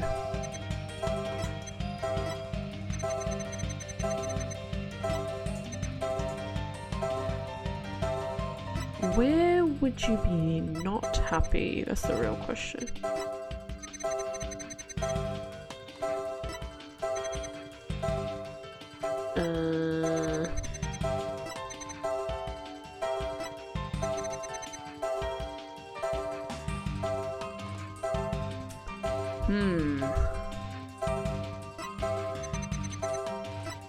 Would you be happy about being the killer? I don't know. I don't get it. His confession is overflowing with happiness. Maybe he enjoys thinking about how us mouth breathers can't comprehend his genius. But this goes way beyond normal happiness. He seems to take an insane level of delight in his confession. Even a normal level of delight would be weird for a confession. Then again, he's not what I'd call normal. You, why are you confessing? Who is this really for? I feel like that's the key to his out of control emotion. Okay.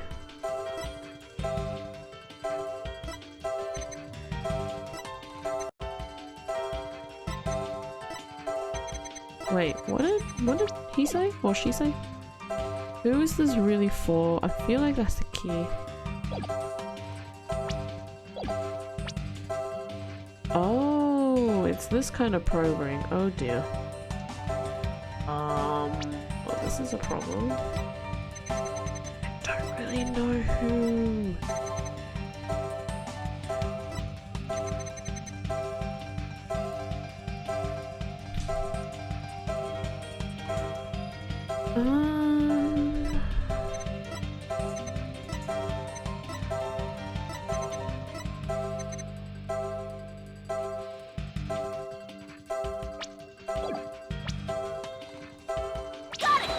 Nope. Mr. O'Connor, this is what you're happy about? Happy? Oh no, it's Juniper.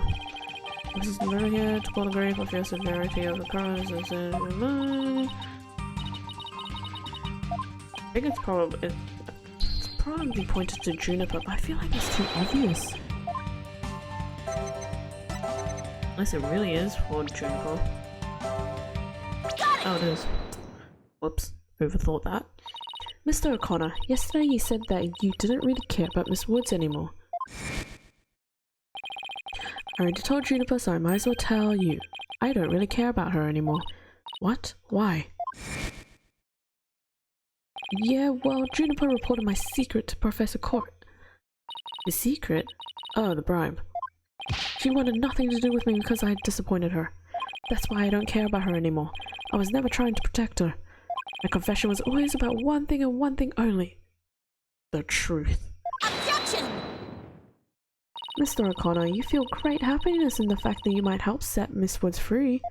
So much so that it overshadowed all of your other emotions. What are you? I can hear it clearly now, Mr. O'Connor. The discord you've been trying to suppress. People don't normally feel like you do when you confessed. So he was really trying to protect Juniper? Yes, I'm sure of it. Hughes' feelings for her are the real deal. That was only 10%. Gosh dang it. But that means his confession is... Finally figured out the obvious, have we? Oh, he's back. Did you enjoy your little stroll? Why, Prosecutor Blackwell, you're back. The confession was naught but lies, save for the part about being in the mock trial. Can we all agree now that the killer is the one in charge of the audio, such as the accused? Yeah, why couldn't you have taken a longer stroll? No, you haven't unraveled the genius of my body double trick yet. Oh my goodness me, are you still staying with that? You can't be serious. Do you really expect us to believe you had a body double? Yes, yes I do. But if you think I didn't, then prove it. Heh.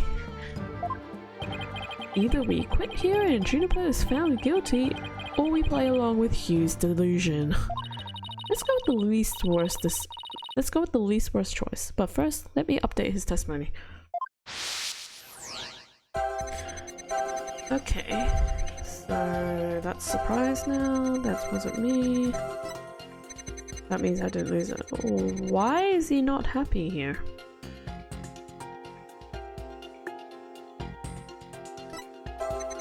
Slipped out stealthily. I had to run on the campus. I'm sure I'm the killer. Well, why are you sad here? Why are you sad here? Got it! Just kidding.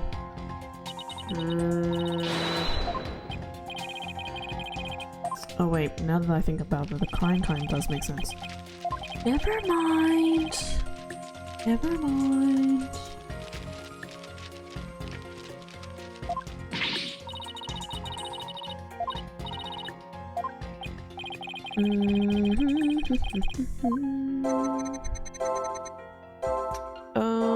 So...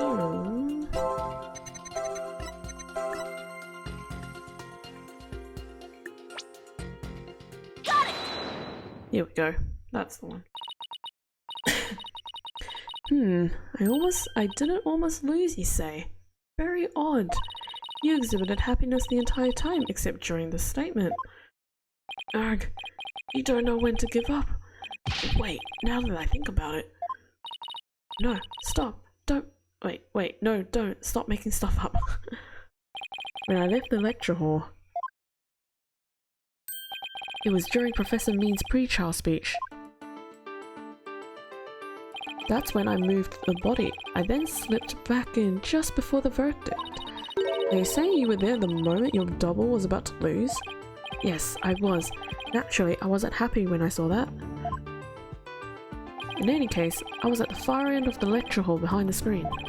I figured no one would see me if I came and went through the doors there. Objection!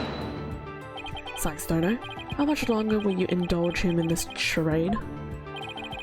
While it's true that none in the audience might have seen him go through either of those doors, the faculty seats on the balconies are a different story and have a splendid view.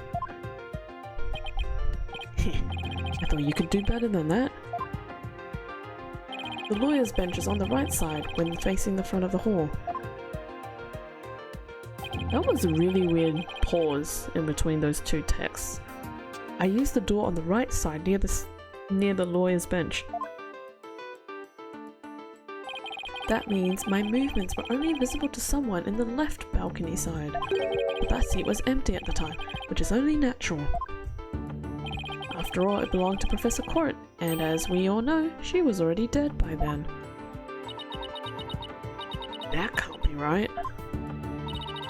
An empty balcony seat on the left side contradicts this piece of evidence, the map. Take that! It's Professor Mean's seat. I've no idea where this contradiction is going, but I don't have any other moves at this point. Guess I'll have to follow it and see where this takes me. You said the left balcony seat was empty, but was it really? I saw it with my own eyes. It was definitely empty. But what about this diagram? According to this, Professor Means was supposed to be seated in the left balcony seat. But if you left the lecture hall during his pre-trial speech, he would have been standing there at a seat addressing the students and faculty. Yeah! No! This can't be right! 80%! You do no one any favours by exposing the falsities of his confession. I've told plenty of lies so far, but this part is true, I tell you. There was nobody in the left balcony seat. You've got to believe me. It doesn't seem like he's lying this time.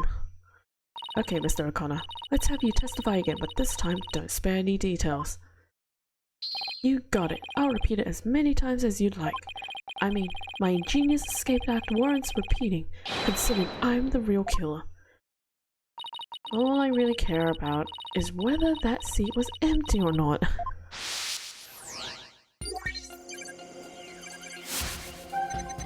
Second floor was deserted.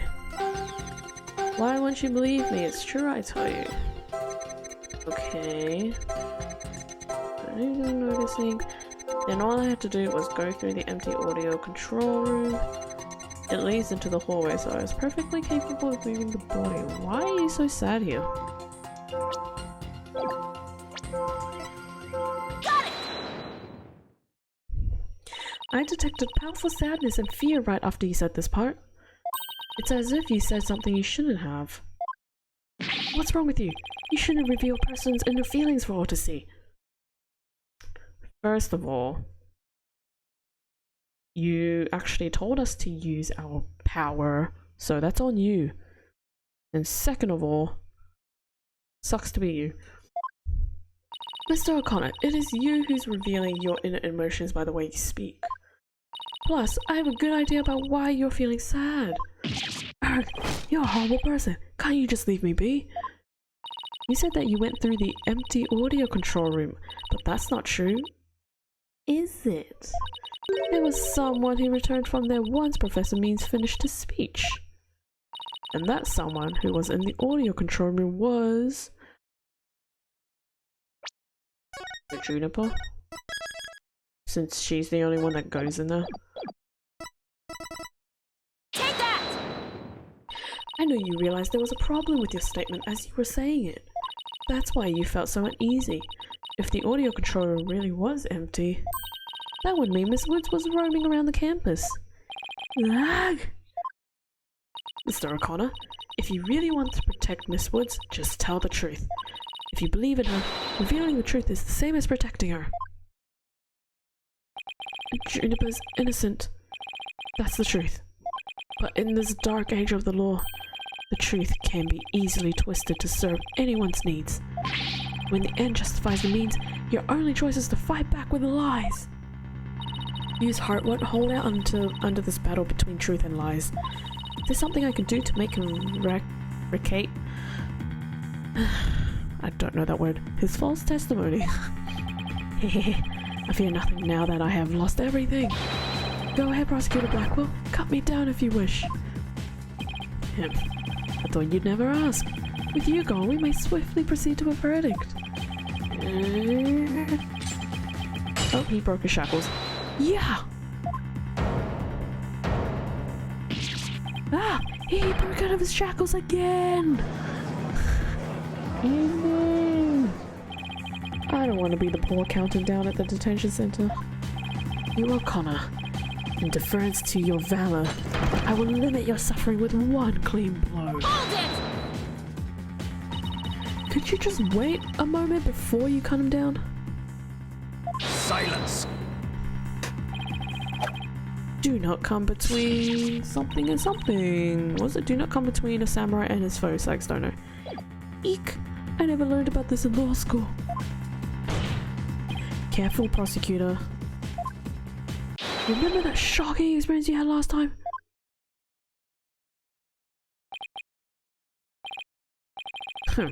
Very well, Golden Boy may live. For now.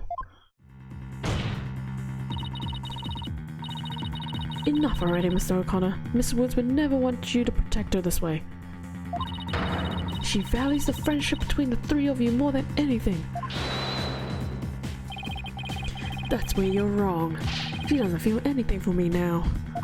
Heh, but what does it matter anymore? I might as well tell you everything. This is no doubt news to you, but I am not and never was a genius. Sorry, but I already knew. Thanks for clearing it up, I guess. Me too. And don't forget about me. Though in all fairness, it was pretty obvious. I thought he was a genius at first, but the stuff he said was crazy. Urgh, no need to rub it in, just shut up and listen. Hi, Rain. How are you? Hope you're having a good week. It all started several days ago. I accidentally learned that my parents have been paying good money for my grades. But that's bribery! So the bribery wasn't Hugh's idea? All of my perfect scores were the product of cold hard cash, not genius. Even worse, when I confronted my parents about it over the phone. Juniper overheard me! Oh, that's when she heard the phone call. Okay. Oh my, what a terrible misunderstanding. I've been living a lie. I don't know what else there is to say. I'm no genius. I'm completely worthless. Yeah, you're not wrong about that.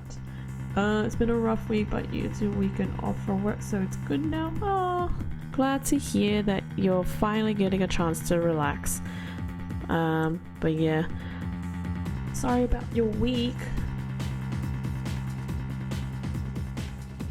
But yeah, definitely take the weekend to just chill, relax, and enjoy the things that you love doing that is not work related. Because I also need that personally. I had a pretty crazy week myself, and yeah, definitely need some R&R for the next few days over the weekend, and then it's back to it on Monday, so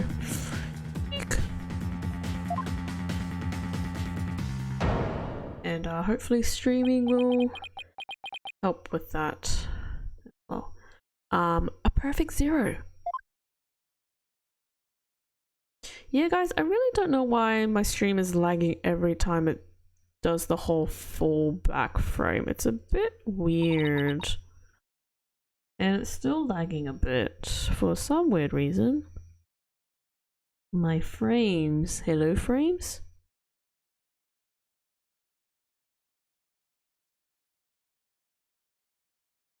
Is my frames okay?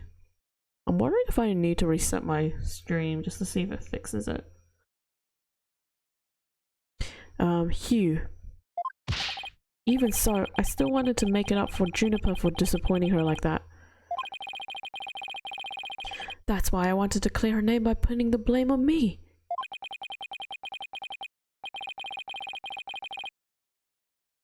Okay, I might quickly just restart my stream just because it's dropping quite badly for some weird reason. Yeah, it's very jumpy. I don't know what's happening.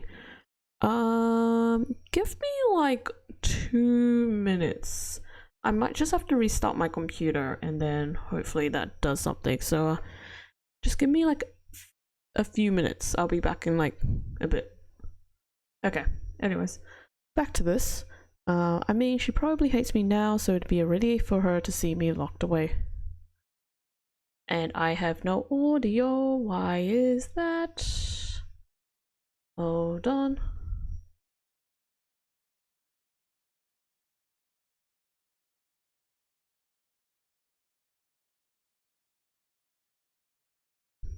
Elgato, can you work properly now?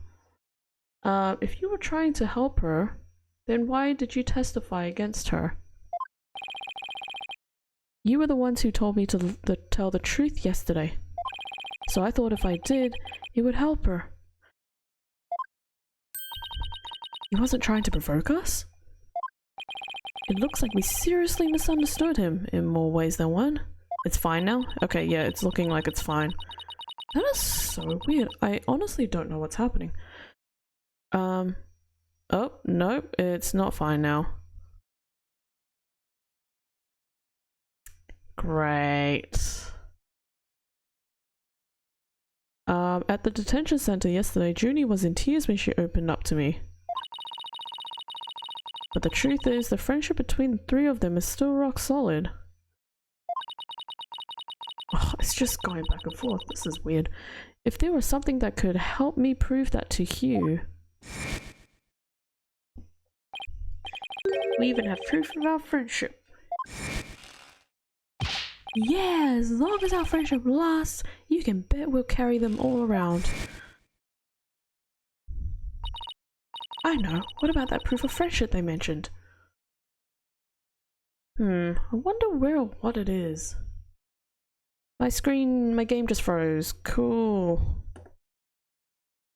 What is going on, Alberto? First you work and now my thing is lagging and now you don't work.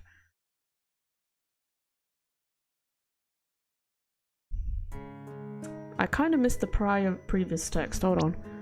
I didn't buy it. It's handmade and there's only one like it in the world.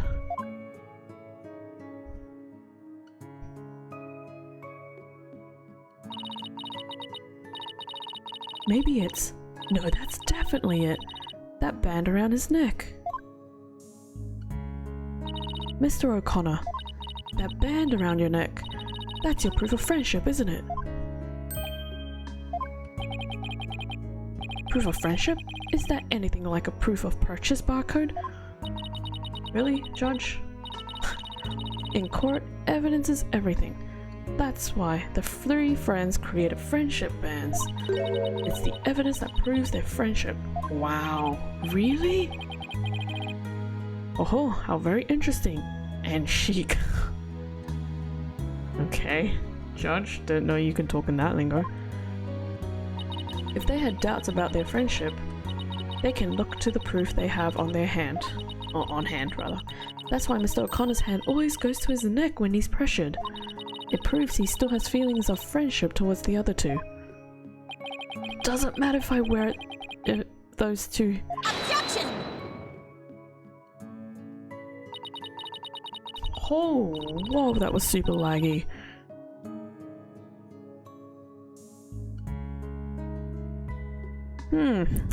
This is a bit concerning. But they feel the same way too. I know they wear their friendship band somewhere. Junie and Robin must both feel the same as Hugh. I just know it.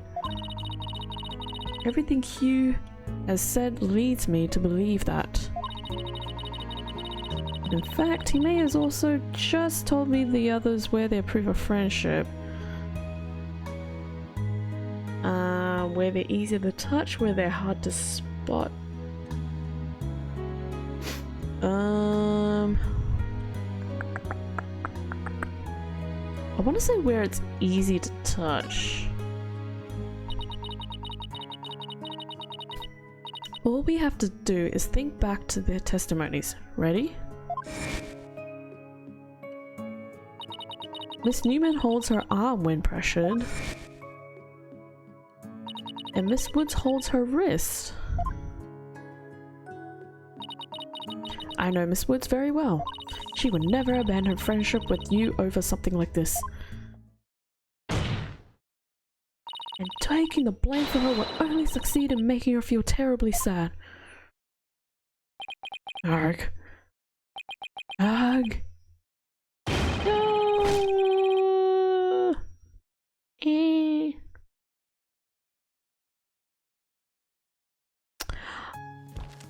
Hmm.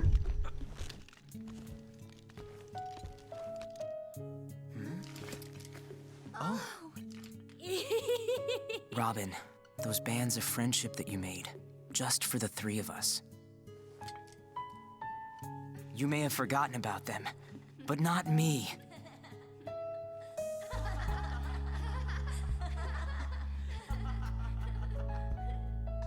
Hugh! Ah. Hey, Hugh!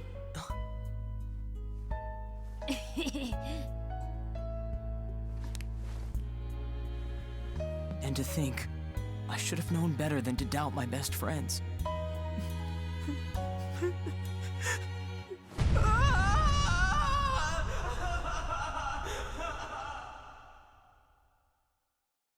Okay. Here comes the lag. Or not. I don't know. I didn't kill anyone. And I didn't have a body double. I didn't move the body. I didn't even see it. And it may look like I'm speed reading. What? Zen and the art of mastering the bar exam. But I haven't read a single word. Well, you could have fooled me. In fact, you did. Hugh. So, Miss Sykes, can I place my trust in you? I'm going to save Junie, so yes, you can place your trust on me. Then am I to understand that the witness is recanting his confession? Yes.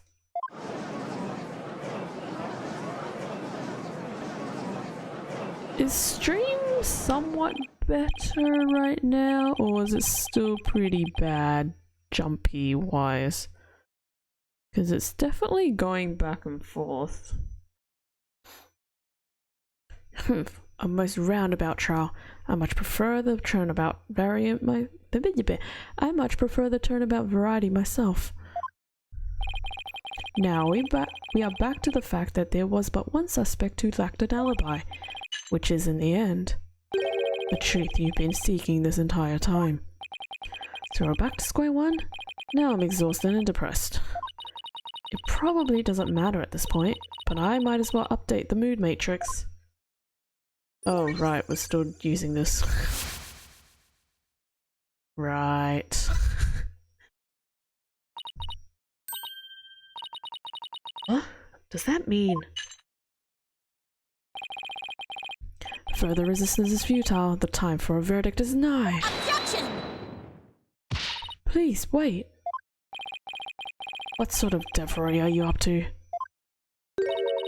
What if our client wasn't the only one without an alibi? The trial would continue, right?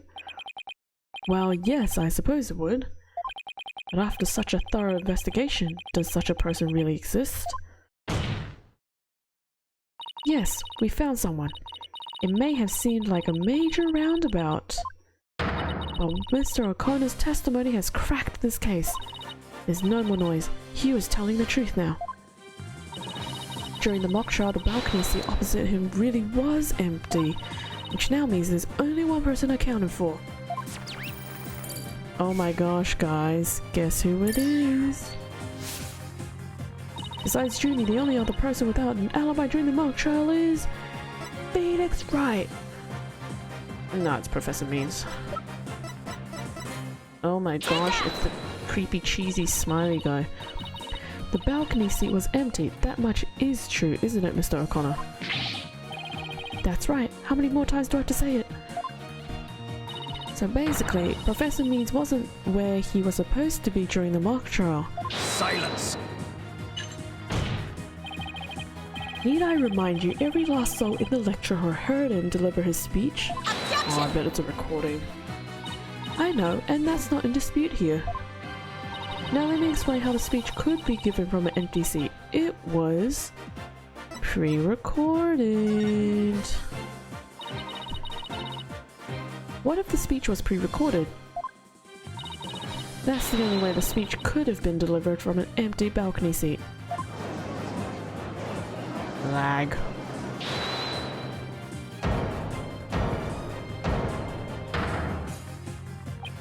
Wait, are you accusing Professor Means? That's insane! I mean, he's the one who gave me the tape recorder. Oh. Take this to the police, he said, and tell them you found it. Cheese. What? Really? Wait a second. Mr. O'Connor, did you just say that Professor Means gave you that phony recording to you? Phony? The defense will refrain from hurling unsubstantiated allegations. Well, I said he gave it to me, but what do you mean it's phony? Wow, who could have seen this development?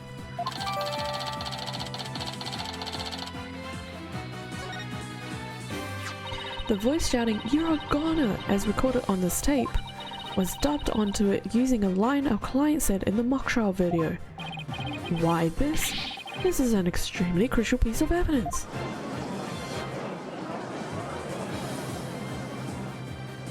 Professor Means gave Hugh the phony tape.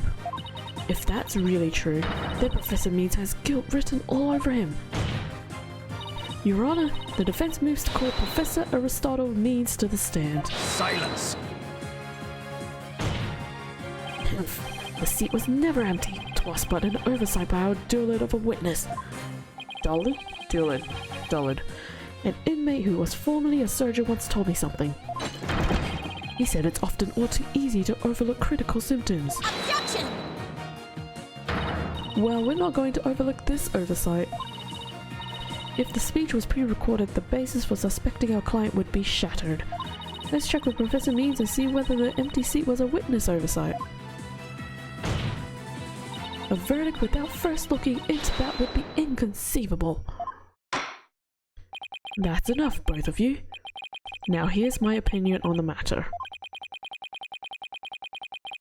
While a surgeon overlooking critical symptoms is a problem, that's not the thing that we're pointing at, Judge. A witness's oversight too must not be overlooked.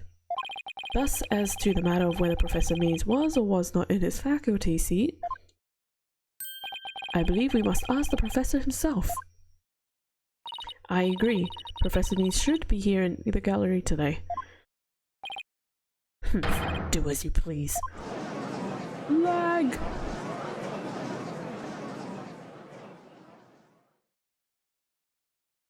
Did we finally get him in? Oh, we did. Oh my goodness. I think we're officially halfway through this trial.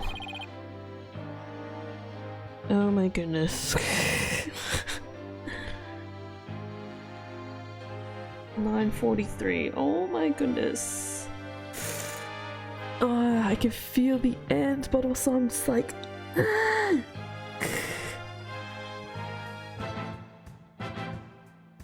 How much longer though? That's the real question.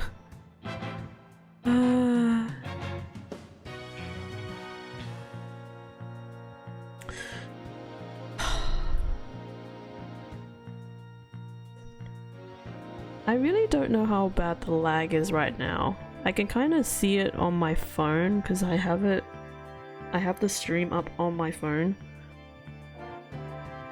But I really don't know how bad the lag is or how jumpy it is.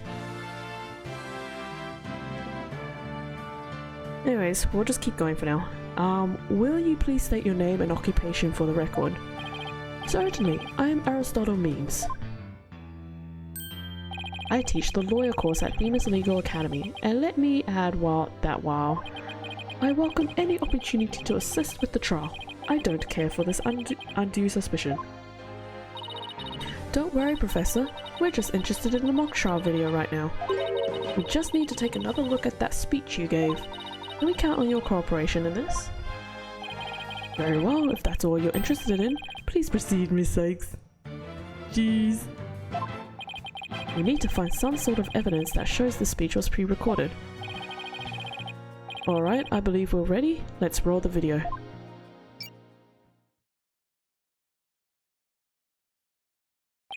Good afternoon. I would like to start by thanking you for coming here today. Good afternoon. It's 10 AM. What the heck? The mock trial, the crown jewel event of the school festival, will begin shortly. When I was a student, I too could hardly wait for this day to come. Oh no, I've forgotten how long and boring his speech was. Wake me up once this is over. Hey, no fair. The experiences of our youth have a powerful and profound effect on our adult. Is it still 10 AM? Why is it still 10 AM? Ah, you there, wake up, pay attention. Huh? Yeek! I'm awake, I'm awake! Isn't that right, Your Honor? Huh? What? I'm awake too. Wide awake, see? Ouch. That's rough.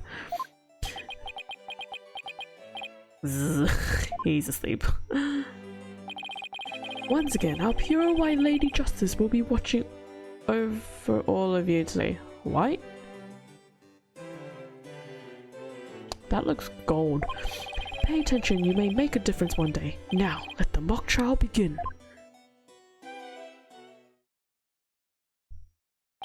That is about it. One of my better speeches, if I do say so myself. I even saw some of our students with tears in their eyes. He's obviously not familiar with the phrase bored to tears. Listen, Psych Stoner, if you have subjected me to this epic study and tedium without purpose, Taka will feast on your tongue after I cut it out. Eek! But you were asleep the whole time. Well, Miss Sykes, did you notice anything strange about that speech? Could I please hear that last part again? Once again, our pure white Lady Justice will be watching all over you today. There! I finally found what I needed. Professor Means, I only have one question about your speech. Why does that last part we just heard contradict with this? Take that! The professor said the pure white Lady Justice would be watching over them, but the Lady Justice in the video isn't even close to being white. It's as gold as can be. Okay.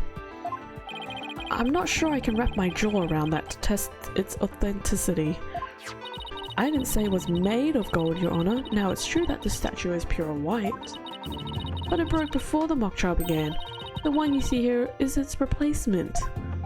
Oh, well, that's a shame on every account. Ironically, this golden statue sticks out like a sore thumb compared to the white one, meaning the professor wouldn't have made a mistake in its color if he'd been present. Uh-oh. It seems that I have caused some confusion, but it was merely an oversight on my part. Objection!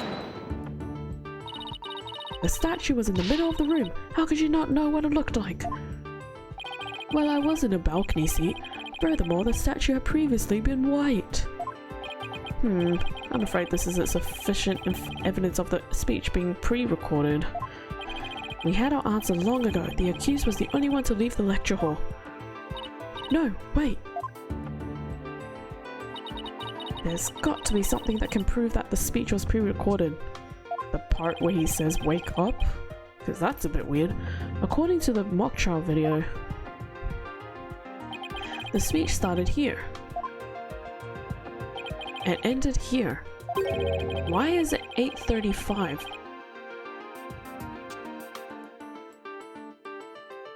What the heck is going on? It was a little over 10 minutes, but I doubt anyone wants to be tortured again. It was only a little over 10 minutes? Felt like it went on forever. Oh, never mind, that's not the time. Is it the time? No, it's not the time, it's the recording, the video recording, my fault. How'd you figure that? How'd you figure out how long it was? Easy, there's a timestamp in the top right. All you have to do is subtract the time the speech started from the time it ended. Oh my goodness, math! The speech goes from the 10-minute mark to 35-minute? Wait a second. I could swear I've seen the same interval of time listed among the evidence. You have? Maybe there's a way for me to use the speech time to show that it was pre-recorded. What? There was something similar? Really?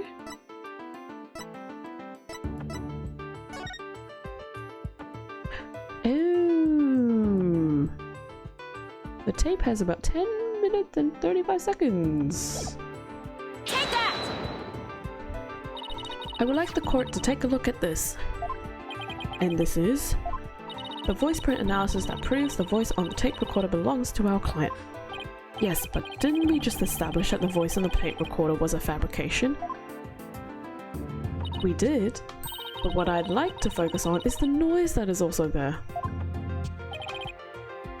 Noise? Yes, the defense believes it resulted when the tape's previous recording was erased. And what do you hope to prove by that? The length of the noise is what's important. It's 10 minutes and 35 seconds in all. And what did the timestamp read at the moment Professor Means began his speech? That would be exactly 10 minutes. Now let's fast forward this long-winded exercise in boredom to the end. Dang. 10 minutes is a very long speech as well. Oh my goodness, who talks for that long for a speech? That's like how many pages? Like 20 pages most? I can only imagine. Okay, stop. The video timestamp now reads 20:35. Based on this, we know the time it took for the speech alone. Right, subtract 10 minutes and you get 10:35. 10 minutes and 35 seconds? Right, 10 minutes and 35 seconds. The same as the noise on the tape recording. I assume you all understand what this means. Professor Mean's pre-recorded speech had been where the noise is now. Silence! You seem rather confident considering this is a mere happenstance match of numbers. Objection! But is it really just numbers? Lab is continuing the study of the tape. So far they found signs of overdubbing, but it's going to take a bit longer to recover the... The police are analyzing the noise as we speak. It won't be long until we know what was originally there. More movement and lag. Now I'm sure of it. The professor was trying to create an alibi with the recording. By pinning the crime on Junie. Wow, he's not gonna get away with it. Not on my watch. Miss Sykes? Oh.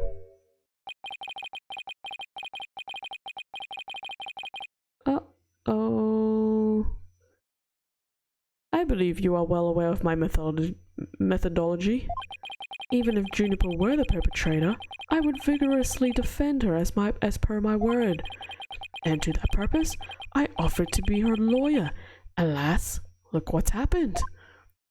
All I've stated are obvious deductions derived from evidence and testimony. Truth be told, I had no intention of testifying. I had been keeping quiet for Juniper's sake. But now that you cast this blame upon me...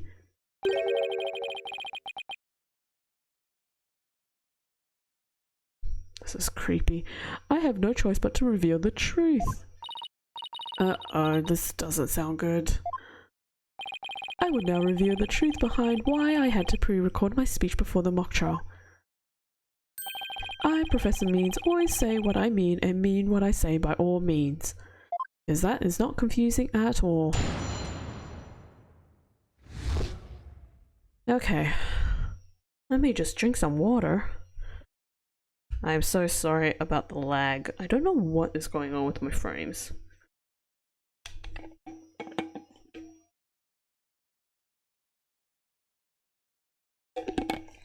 I'm honestly trying to figure out what could be causing it, but I don't really know.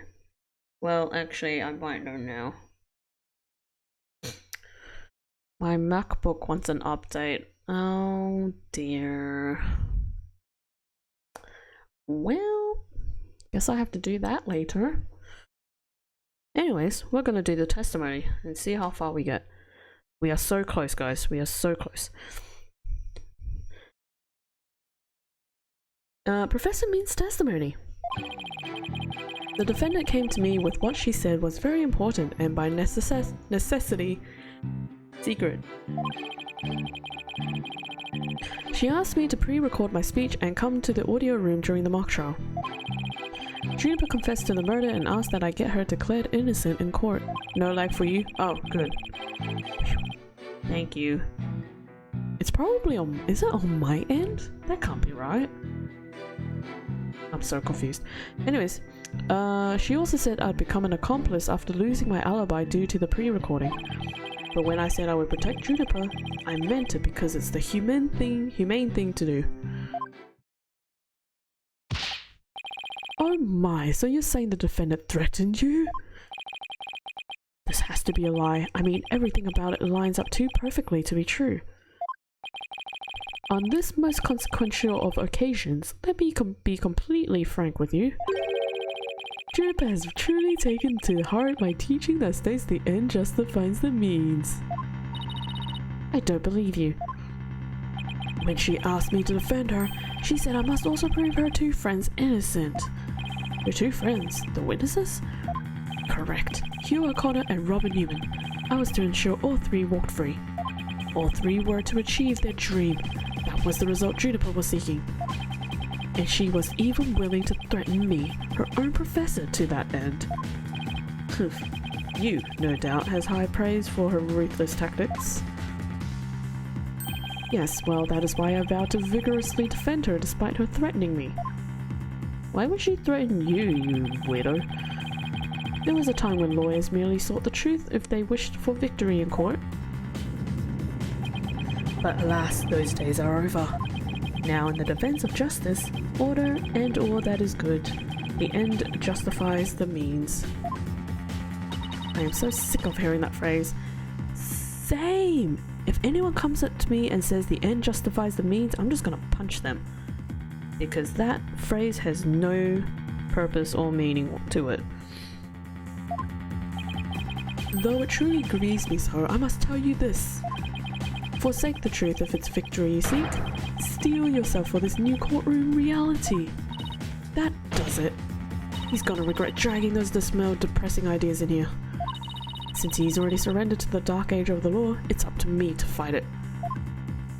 Why so silent, Sykes Durno? Something the matter? This is a court of law. It's no place for long-winded talks about idealistic principles. That's why I'm going to let the evidence do the talking. Let's not get carried away now, Miss Sykes.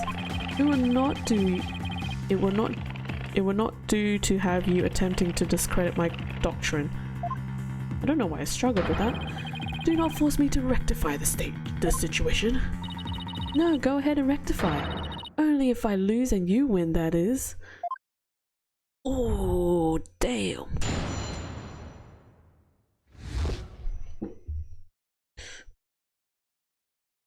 Okay. Here we go. Defendant came to me with what she said was very important, and by necessity, she asked me to pre-record my speech. Hold it! Just do the usual pressing. Are you suggesting it was our client who told you to fake an alibi? You have every reason to be surprised. I too was shocked when she told me that. Simply put, Juniper has a secret that she wished to protect that badly. Is he kidding me? That lie couldn't be further from the truth. The problem is, how am I going to expose it? Oh great, this is the thing I have to keep pressing, isn't it? It was an earnest request from an outstanding student. How could I possibly have refused? Juniper confessed the murder and instead could get her declared innocent in court. Hold it! Did you consider that a threat? Yes, but it's now you to whom she has passed her demands on to. Miss Sykes, you must realize that you too are being used by Juniper. What? Your Honor, I ask that you two do not let her feigned weakness and innocence fool you. Juniper Woods is quite clever and extremely tough. And perhaps most important of all, she is a fervent follower of my teachings. Objection! Your Honor, the witness's testimony is nothing but an attack on our client's character. Very well, objection sustained. So be it. Nevertheless, the fact that she threatened me is immutable. He also said I'd become an accomplice after losing my alibi. Hold it! How could you overlook such a threat? As a teacher, it's your duty to discipline students. Yeah, well... As a teacher myself, there's only so much you can do. Unfortunately. Yes, well, perhaps I do have some serious reflection to do on this matter. I suppose it was just wishful thinking on my part. I wanted to believe that Juniper hadn't actually committed murder and that she hadn't meant to threaten me. Really? Please do explain. Long had I waited for a student who would embody my teachings. Does the witness realize what he's saying? Surely he must see the true meaning of my words. I'm merely staying true to what I teach, and my methods are but a reflection of the times. Oh wow, his way of thinking has really worked, but I haven't heard any inconsistencies yet. I wouldn't be so sure. Really? The more he tries to avoid logical inconsistencies in his testimony, the more likely we see inconsistencies between his actions and words. It is a dark age in which we live, and there is much I would like to say on the matter. When I said I would protect Juniper, I meant it because it's the humane thing to do. Hold it! You were trying to protect our client? Yeah, right. He'll say anything to pin the blame on Junie. What a frightful look. I would ask that you not glare at me, sir. I have nothing but admiration for how Juniper was willing to go as far as to threaten me. That is why I'm protecting her by any means possible. She has been a model student. Liar, you're trying to pin the blame on her. How am I going to show that what he's saying isn't what he's really thinking? You cannot possibly overturn my claims. So isn't it about time you admitted defeat? After all, if my unassailable logic is not truth, then what is? If he thinks I'm going to give him into his pack of lies, he's got another thing coming. I'm going to find a hole in his story if it's the last thing I do. Even though he's rotten to the core, he's a total pro. I mean, that all made perfect sense. Yeah, but you can't believe a word he says. He's making this up as he goes along. He'll trip up on his own words yet. Time to see how consistently the professor's testimony matches up with his actual actions. Do I just keep pressing? Hold it! I guess I just keep pressing. I doubt a client would have come to you with something like that. You have a point there. If only Professor Court had been alive, I suspect Juniper would have gone to her instead. So our client came to talk to you after Professor Court was dead? Let's go through this step by step, shall we? First, Juniper came to me that day. I guess I'll just keep pressing and see what happens. Hold it!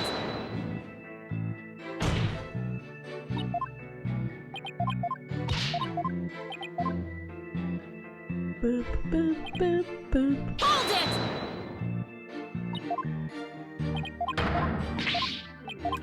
Objection!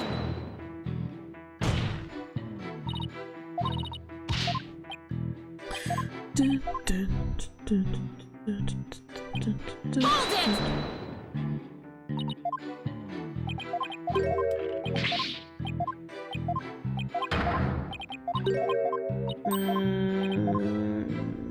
Maybe I do have to present something. Hold it!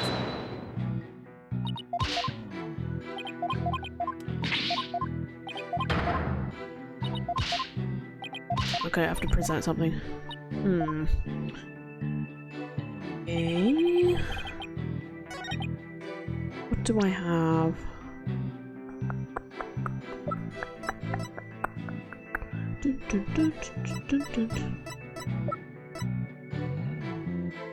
She asked me to pre-record my speech to come to the during mock trial. What is in this? Oops. Oh, I can't check my court records. Dun, dun, dun. Dun, dun, dun, dun, dun.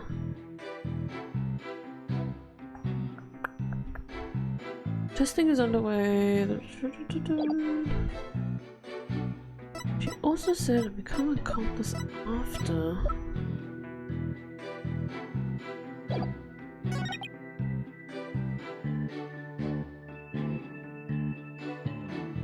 What the heck do I do here?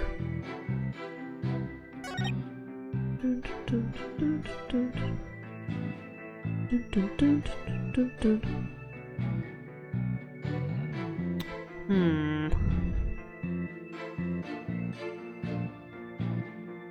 Ask me to bring recording on speech.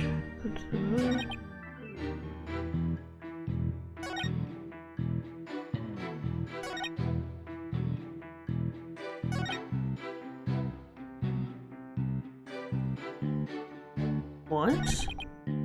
When I said I would protect Judy, but I meant it because it's the humane thing to do. You also said I'd become an accomplice after losing my out. What? Okay.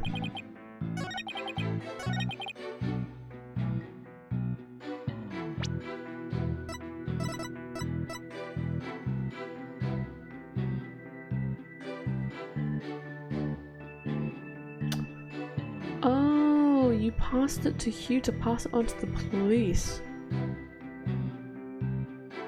Yeah, no. Objection! So let me get this straight. You were trying to help Miss Woods? Ha! That's nothing more than a bold-faced lie. No offense, Your Honor. Such defamation of my character and your hair follicles, Your Honor. It is an outrageous. Oh, an outrage, rather. Miss Sykes will clarify her statement, but leave my hair follicles out of it this time. Yes, of course, Your Honor. Now please take a look at this. The witness gave this tape to Mr. O'Connor. Then he slyly whispered, "Take this to the police and tell them you found it." There was no whispering, slyly or otherwise involved. I simply did that out of kindness. Objection! The tape contained our client's voice. In short, it is incredibly damaging evidence. Why would it even exist if the witness wasn't trying to pin the murder on our client? Oh, he's not broken yet. Damn it. They say the road to hell is paved with good intentions, but not yours. You never had good intentions, only lies to protect yourself while blaming another. You, Professor, are the embodiment of the dark age of the law. Oh, he broke? Oh, he's looking down again.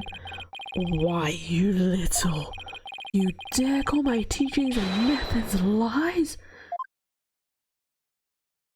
Uh-oh. What the... Oh...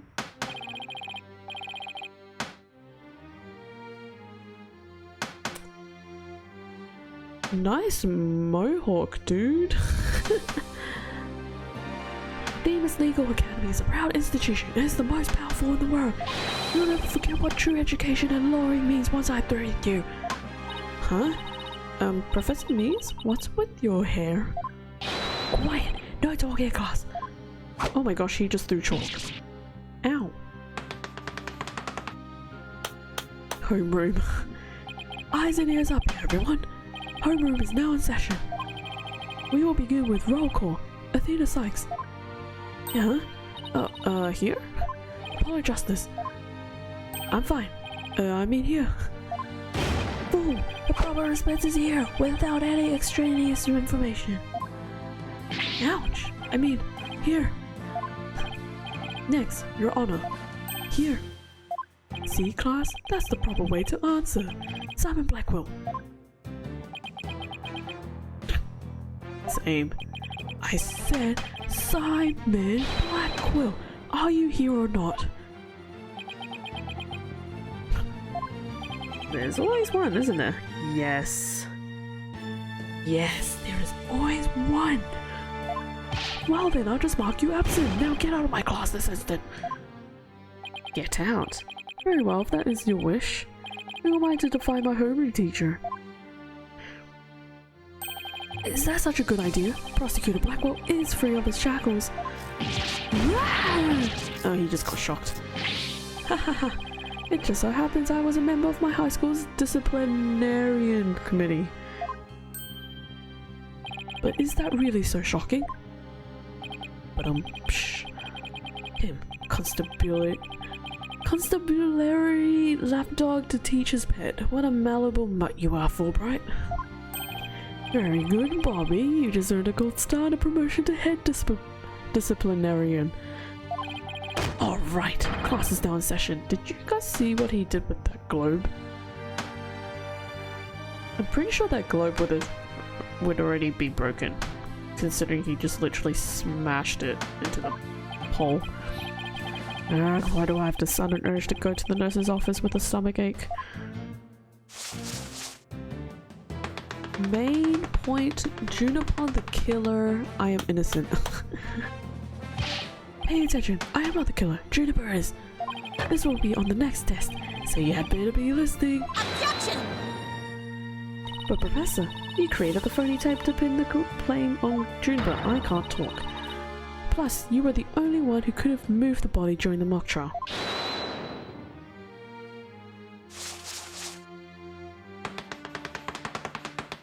Please note, I was not at school. Athena, you disappoint me, son. To think you would label me a murderer? Now pay attention, the murder occurred on the 23rd between 6 and 8 p.m. But I was already at home by that time, so how could I have been involved in this crime? Objection! Professor Means, can you really prove you had already gone home by that time? Can you prove that I was still at school? No, I can't. So you admitted, well you just earned extra credit for your honesty. But you have also earned yourself a lavatory cleaning duties until you graduate. Ew! I do enough of that at the office. Oh, still cleaning the toilets, huh? Yikes. No way, man! I totally object! Robin? I can't believe I fell for the professor's silver-tongued lies. Why you? How dare you talk about your teacher like that? I'm not listening to you anymore, man! No way, no how. Now I have a confession to make. You know those two statues that were on stage? I didn't make them all by myself. The statues on stage? Do I want to know where this is headed? I was able to finish one of them, but the last bell rang before I had time for the other one. So, I asked Professor Means to make it for me. In other words, the professor was there on the stage after the last bell? Right, and it would have been way past 7 p.m. before he could have finished. Professor Means was still at school. This is incredibly important testimony. The professor told me, I'll take care of it. I thought my parents would let me be an artist if I said I'd make both statues myself. I'm so sorry for not telling the truth. Robin. Oh, he's back. Quick, somebody get this juvenile delinquent out of my sight. Simon, you're head honcho among the delinquents. Do something. Yeah! And who's in charge of the class part around here? Not interested, but if you want a class in the swordsmanship, I'm your man. Of course, only real blades will do. No swords at school, all weapons will be confiscated. Yeah! Nurse! Where's the school nurse when you need one? It would seem Size Donor seats a showdown, Professor. In which case you would do well to draw your staff quick as lightning. Very well, then I will just have to prove my innocence myself. The real lessons begin in second period. Prepare to be served, old school style. What does that... Oh, never mind. Your testimony, please. Fast music now? Professor Means' work of art. Yeah. Now pay attention, Robert took over half a day to complete one statue. I, however, finished most of the other statue between 7 and 8:30 p.m. The defendant Juniper saw the statues with her own eyes at 8:30. Completing a statue so quickly meant I could not leave the stage for a single second. How could I have possibly had the time to go to the art room and commit murder? Oh my goodness me. You're saying the defendant saw the finished statues? Precisely. She said so herself at the detention center yesterday. Her defense team was there and heard her say so. Don't try to deny it now.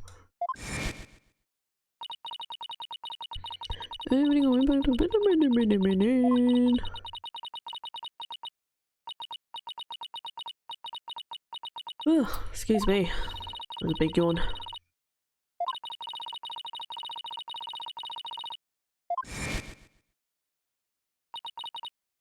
Oh right, the professor was there when that matter came up. Before I address the professor's charges, I have a question for you, Professor Means. Oh, Robin, sorry. How hard would it be to complete a statue like that in 1.5 hours? It would probably take me at least twice as LONG. But personally, I think it would be incredibly difficult to finish that in that short time. Yeah, that didn't exactly help our case. But he won't get off that easy. He's bound to stumble over his own slippery means. Okay. Pay attention, Robert took over half a day. I haven't finished most of the statue. That one doesn't seem that important. Saw the 2 statues with our own eyes at 8:30 p.m. Completing a statue so quickly meant I could not leave. Hold it! Why were you in such a hurry? Yeah, why were you doing it in such a hurry? In the legal world, your body is capital. The early bird gets the worm. That is why I get to bed at 9 p.m. each and every night. And that's why I was working as fast as I could. I didn't want to miss my bedtime. Are you in primary school? Grr. Well, ready to concede that I never left the stage. Well, Miss Sykes, do you accept the witness's claim? Yep. I've tried everything, but I still can't prove anything. Tisk, I guess I concede. I couldn't hear you. Say it louder this time. I concede that Professor Means never left the stage. Yeah, that's right. But what took you so long? I was there at the stage the entire time. I couldn't possibly have committed that crime. I'm not gonna give up here. I'm afraid I have to side with the witness, Miss Sykes. And unless you have any further objections, I'll have to put this issue on to rest. Objection! Not yet. The defense still has an objection. Athena, you've thought of something? Well, as I said, not yet. Oh, so it's time for legal smoke and mirrors. Not yet, Athena. It's not yet time to quit. It's at times like these, when it seems like there's no way out, that you have to. Yeah, I have to turn the case upside down. Instead of focusing on whether Professor Means could have gone to the art room, I should focus on how he could commit murder without going there. Whoops. It seems our young lady has a real bona fide idea. Ouch. But I'll use any means necessary. Even casting stones. Even if it distracts her. Yeah! Who brought the bird to school? Sykes, don't know. If I hear one word of your usual jibber-jabber, I shall have your head. The murder occurred in the art room, yet the witness was on the stage. How do you propose to fill the vast gap between these 2 key facts? If I accept the premise that the professor was on the stage the entire time, the only other answer is that we got something else wrong. Wait, that's it. It didn't occur on the art room, did it? Every last one of us made a huge mistake. We were totally wrong about the crime scene. That's the only logical one. If Professor Means was on the stage the entire time, then he must be the killer. Ridiculous! The defense has become utterly incoherent. Objection! No, it's just the murder wasn't committed where we thought it was. Continue, Sykes, don't know. Okay, the murder was actually committed here. In the stage, I assume. Take that! The greatest riddle of this case has been how the body was moved from the art room. But if the murder occurred on the stage, that means the body was never moved at all. Oh, did it move up? But then wait. I'm so confused. Silly girl, when the body was found, there wasn't a drop of blood on the stage floor. Surely there would have been some blood if that's where the murder was committed. There wasn't any blood on stage? Really? There was something on stage at the time of the murder that's now bloodstained. The school banner. Take that! It's true, there were no bloodstains on the stage floor, but there was something on the stage that did have a bloodstain, and that would be this. The school banner. No blood would have gotten on the floor if this were under the victim where she was killed. Oh my, that's quite a compelling theory. Silence! What is it now? My theory makes perfect sense. That was a pathetic attempt. You must put every inch of your body into your attacks. The autopsy states the cause of death was loss of blood, yet only a trace amount was found upon that banner. Where did the rest go? Blood getting on there when the body was moved by wire makes more sense than none. Yeah, very good, Simon. Tell me, what's your first choice for higher education? I'll write you the ultimate in recommendation letters. You're all but guaranteed to get in. Objection! Actually, the defense has something to explain that as well. You do? Is it the other banner? The one that got burned? The Destinies banner? That has to be it, because that's the only thing that wasn't on stage. If there was only a trace amount of blood on the school banner, then there must have been something else that the killer used to soak up the blood. All I have to do is figure out what. This is what soaked up most of the victims, but oh, I didn't even notice there was 2 of them. Oh, that makes sense now. Yeah, it's definitely the Destinies blood. Take that! Why, it looks like there's some other piece of fabric on top of the school banner.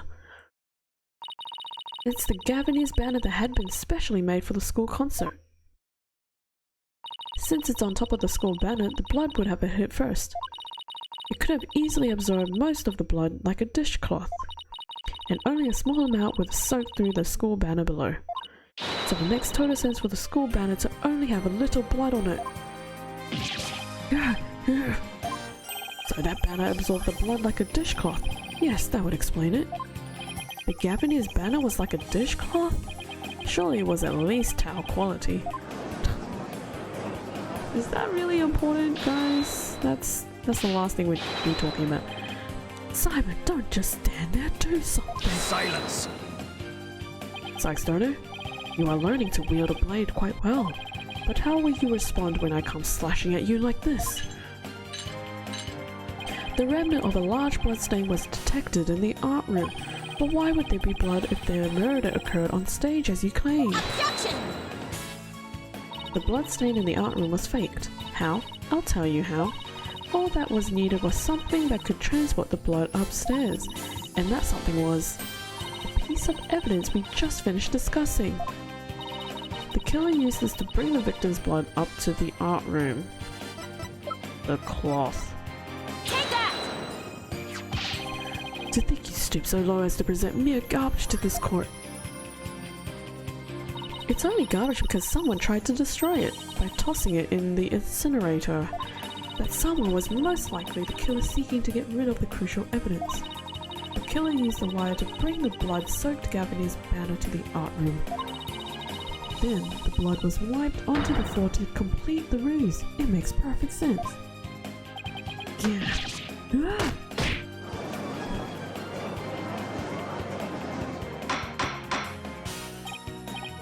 Order, order! This is quite a development. To think the body was never actually moved. Order right there! The body must have been moved. How else do you explain that loud crash you heard during the mock trial? If it wasn't caused by the body crashing into the statues, then what was it? I hadn't thought of that. That loud crashing wasn't the body hitting the statues. Then what was it indeed? The knot in the school banner shows that something was carried along the wire in it. If that's true, I know what I have to find. Something that was in the art room before the murder and then on the stage after. Oh, the Lady Justice statue. Yeah, because that was found on the stage. Take that! Damn! That statue! Yes, I believe it was this statue that broke the other two, not Professor Court's body. The unique statue you see on the right, that's the pure white Lady Justice from earlier. Professor Court accidentally broke it when she was polishing it the day before the mock trial, but she used her own unique artistic sense and technique to repair it as you see here. Nobody would have guessed that it was originally Lady Justice. Silence! Perhaps you are onto something. But why, pray tell, would anyone move that scrap heap relic in such a tedious manner? Excellent questions, Simon. Keep them coming. You know why, but the fact that you won't acknowledge it shows how twisted you are. Lady Justice was moved during the mock trial. During that time, Professor Needs was fabricating an alibi with his pre-recorded speech. If we consider the facts, then Lady Justice was moved in order to hide the body, interrupt the mock trial. I don't think so. Hide the body, point us to the body.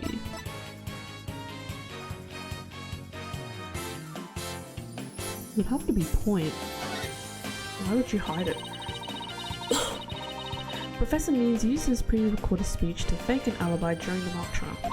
He wanted to make it look like he couldn't possibly have moved the body. Moving Lady Justice was his way of pointing us to the body and cementing his alibi. Yeah, that's quite a persuasive argument. For a while there, I thought you weren't taking the trial seriously. Well done. Are you serious? We've been taking the trial seriously this whole time.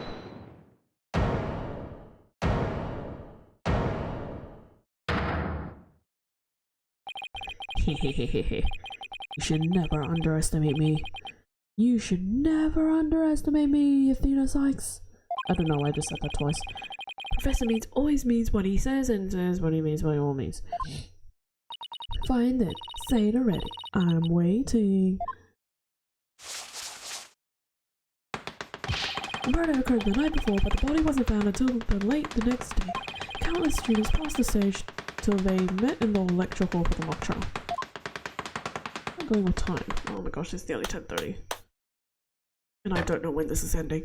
So answer me this. Why didn't anyone see the body that entire time? That can be explained by... yeah! If the victim was murdered on the stage and left there, the body would inevitably have been discovered. And of course, there was nowhere to hide a body upon that stage. This is not good, Athena. Our claim is this close to being beaten to a pulp. I know, but we've come so far. Yeah, consider yourself scored. I couldn't have possibly killed anyone. The killer is none other than Juniper Wright. It's always been, and it always will be. Just wait a minute. Poor Juniper. She must seriously regret having asked you to defend her. And to add insult to injury, you nearly had Hugh convicted for murder. Surely you haven't forgotten that little fiasco. Yeah!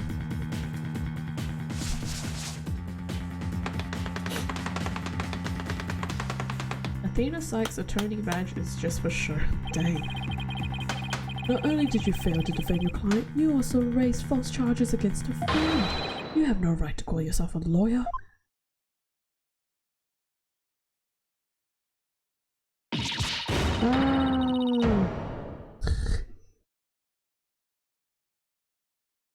Oh no. But if this trial proceeds in the same manner and ends in the same way as the mock trial, Would you not lose everything you've worked so hard for gain? Well, I just have to make sure that doesn't happen then, won't I?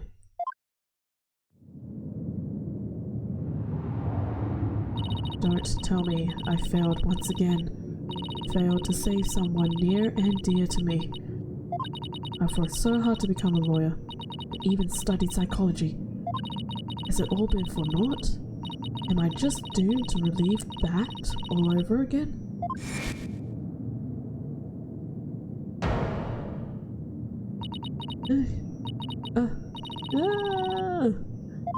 Athena, what's wrong? Breathe in, breathe out. Breathe in. Relax, Athena. Breathe. It's not working. Everything's going dark. After all I've done, is this how it ends? Forgive me, Junie. I couldn't protect you like I said I would.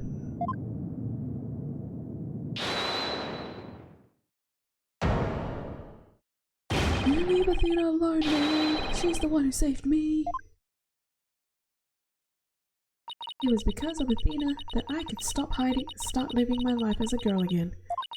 And she saved the friendship between Hugh, Juniper, and I. I think you're an awesome lawyer, Athena. One of the best.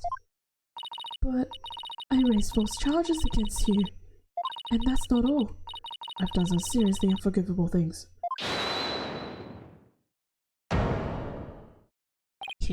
What's the big deal? False charges are nothing to be scared of. And I'm not even mad at you. I should really be thanking you.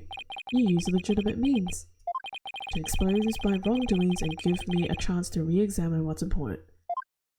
But what does it matter if I can't say Juniper? I mean, the whole reason I've come so far is... It's not over yet, Athena. Oh, hello. How do you do? Even now at this very moment, I still believe in you. Junie. I know you better than most people, Athena. And I know you never surrendered to the dark age of the law like the professor did. Thank you, Junie, but I feel like I can barely breathe. I don't know what to do. Silence! Stop your bleating this instant. You look an utter fool. Prosecutor Blackwell? There is one who awaits you, is there not? That is the reason you have studied so very hard. Are you prepared to give up all you have worked for thus far? It would not do to have you disappoint you know who. Ooh. There's some kind of connection between these two.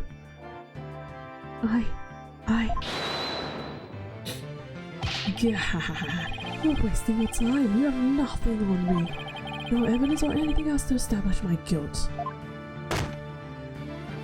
You are helpless before the might of lawyers for whom the ends justifies the means. Objection! Don't worry, Athena. You're doing fine.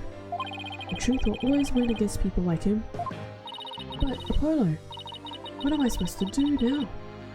Listen, all you have to do is take a deep breath and look back over the entire case.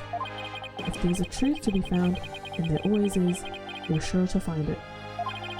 Now let me see you smile. Remember what Mr. Wright said? The worst of times are when lawyers have to force their biggest smiles.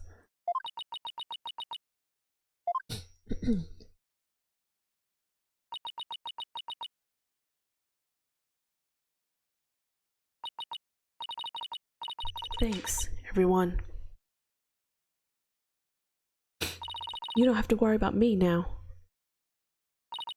The worst of times are when lawyers have to force their biggest smiles.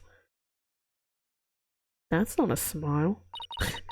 Athena Sykes is psyched and ready to rock. Prepare for your utter defeat. Oh. Brain. What's the word? Oh my gosh. I forgot the word. Anyways, Professor Court wasn't killed in the art room. She was killed right where her body was found. We know because there wasn't any time to move the body there from somewhere else. That means the body had to have been hidden somewhere on stage until it was found. Let's think along these lines and see where it takes us. First up, when did Professor Means remove the body from its hiding place?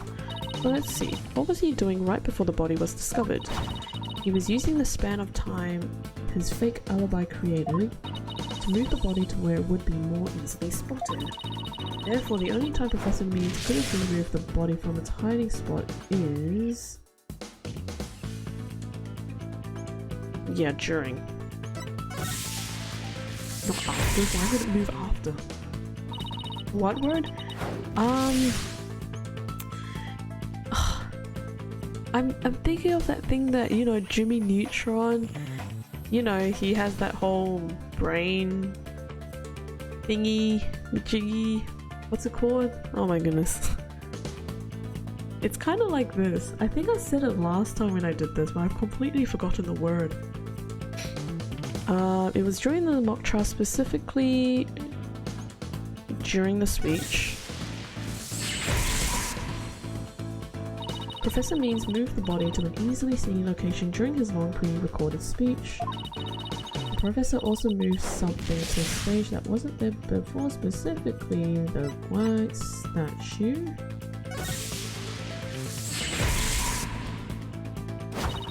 During the mock trial, Professor Means wrapped the White Lady Justice in the school banner and sent it zipping down to the stage with a crash killing two birds with one stone. Literally stone. He drew attention to the body and made it look like the murder occurred in the art room. But was there anywhere to hide a body on that stage? It doesn't seem likely. No, there had to be some place. Wait a second. How about something that should have been finished but was only mostly done? Something was used to cover the body up, but it didn't draw undue attention because it would look like it belonged there on stage. In that way, no one would suspect there was a body hidden inside, or was already on stage and capable of concealing a body.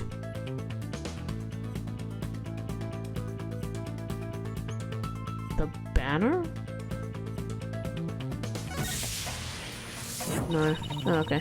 Body had been wrapped in the school banner. No, that wouldn't work. Someone would have easily noticed something.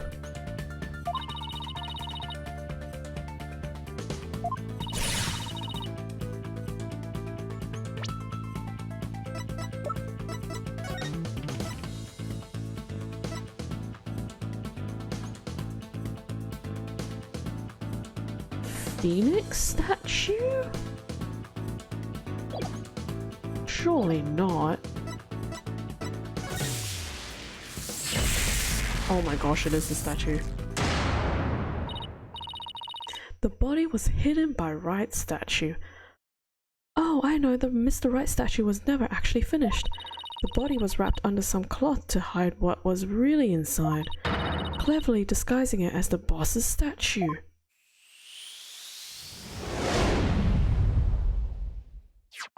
Miss Newman gave up on the Wright statue, yet Professor Meads finished it in a single night. Yes, what an impressive feat that was. Objection! Not his so-called work of art deserves none of our praise. That's because it was only a facade to hide his real work, the murder of Professor Court. Come again?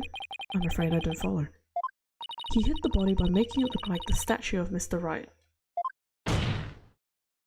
With the body wrapped under a piece of cloth, it looked just like a statue.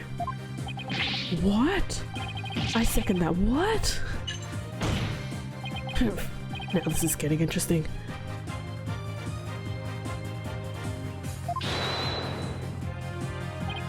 No, this is getting preposterous. How could such a thing even be possible? Objection! We'll never know until we try. Uh-oh, I think I know where this is going. Okay, Apollo, time to turn me into a reasonable likeness of Mr. Wright. Are you kidding me? Are we just gonna make her just chuck a cloth over her right now? I'm going to pose like that statue, like so. And I want you to wrap me up in a cloth so that I look like a statue. I hate to ask the obvious, but where am I supposed to get this magical cloth? Where did he get the cloth? I'm afraid that isn't the right color, Mr. Justice. Well, given how sudden the request was, it's kind of the best I could do, Your Honor. Alright, I think that about does it.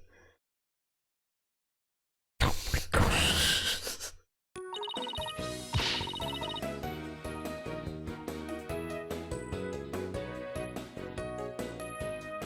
My goodness me. What am I looking at? Well, what do you think, everyone? Do I look like a statue of Mr. Wright or what? Looks like some random person to me. Aren't the statues a pair of busts? Phoenix Wright has that spiky hair on the back of his head. Forget the hair. The statue's head is way bigger than your average person's anyway. You gotta hand it to me for trying anyway.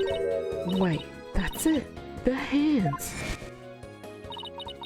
Her arms are raised over the head and her dark blue is— oh. The marks on her wrist indicated she'd been tied up. Apollo, tie me up in a new pose. Wait, you're not into this kind of thing, are you? What? No! Besides, it was your idea. Just tell me how to tie your hands already. Professor Court's wrists were tied together, and I can't help but think that's related. How should I rearrange myself to match the shape I want, given her hands were tied? What was the statues meant to look like? Do we have a picture of that? No, we don't.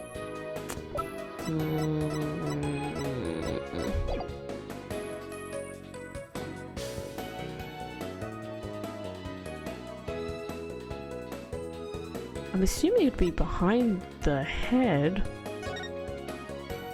Apollo, tie both of my hands behind my head.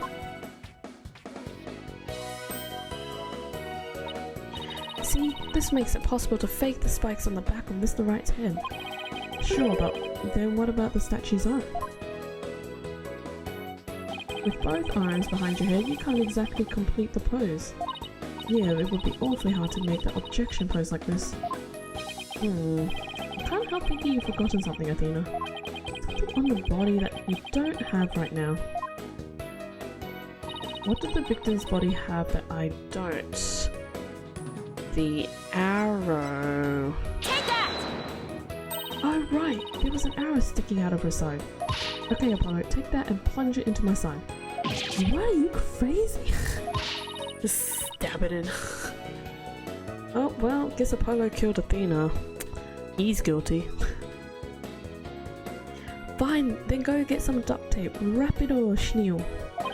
Alright, I don't need to know other languages to know bossy when I hear it.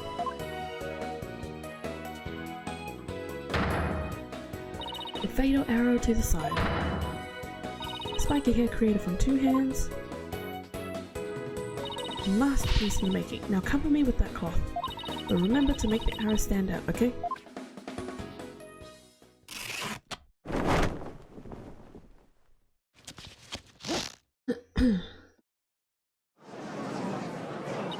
Mommy, the arm's too short. Shh, remember your indoor voice, dear. Nobody's buying it. The arrow's nowhere near long enough. But what else could you use for the arm? Still won't give up, eh? I must commend you. If only for your spirit and determination. Of course she's not giving up.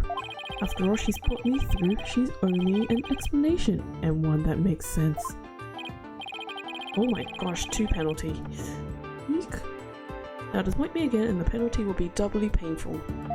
Yikes. I guess I better get this right. Get it right this time. Think, Athena, think. Professor Court was murdered when she stopped by the stage to see Professor Means. If it wasn't premeditated, he must have used something close at hand in his little ruse. Apollo, show me those stage setup photos again. Like that? Right now? Okay, hold on. Please, please, please, please be in this photo. It just has to be. The arm on Mr. Wright's statue is really this right here. Let me just save.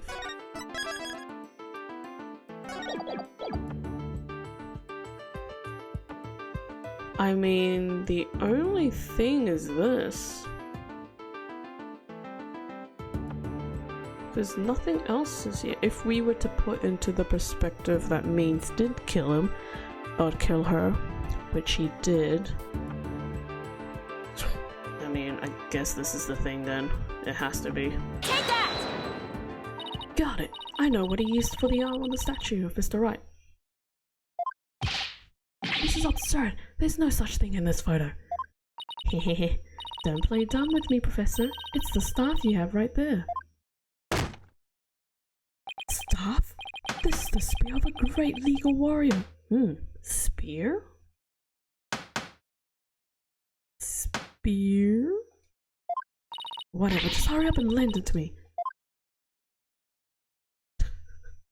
Goodness me.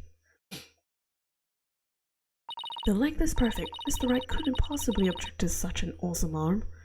Okay, go for it, Apollo. Alright, give your arm a hand. Cloth and binding coming right up.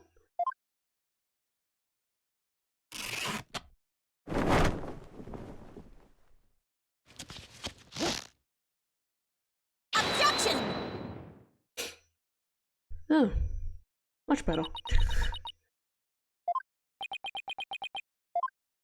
And no one's saying a word because... It's Phoenix Wright! Look, it's that famous lawyer! That's definitely him. I know that place anywhere. We did it! Didn't we?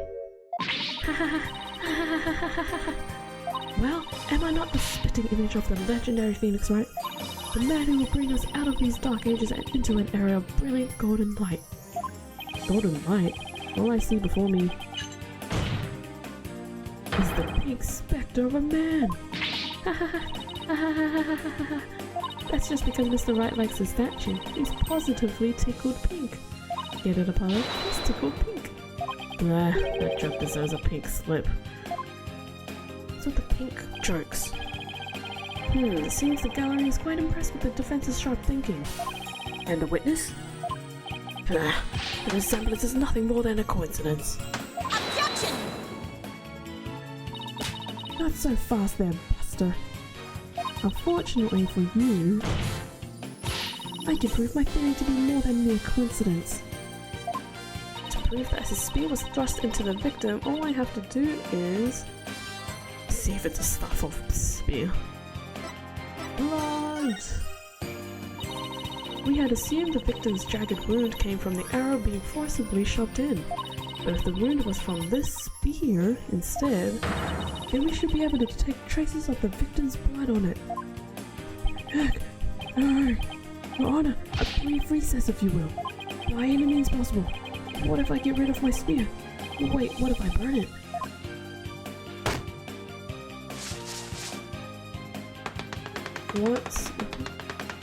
What's wrong with the non-guilty verdict? If I do that, I'll be found innocent. Yes, I'm innocent, I tell you. Objection! Surely you don't expect us to take lectures from you now. Now, I ask you in the gallery. How do we decide the professor's fate? Bathroom detail. Retail bonus. 30% salary cut. Dismissal. He's still going. Oh, I hate that sound. Oh, he's writing guilty. Oh, gosh.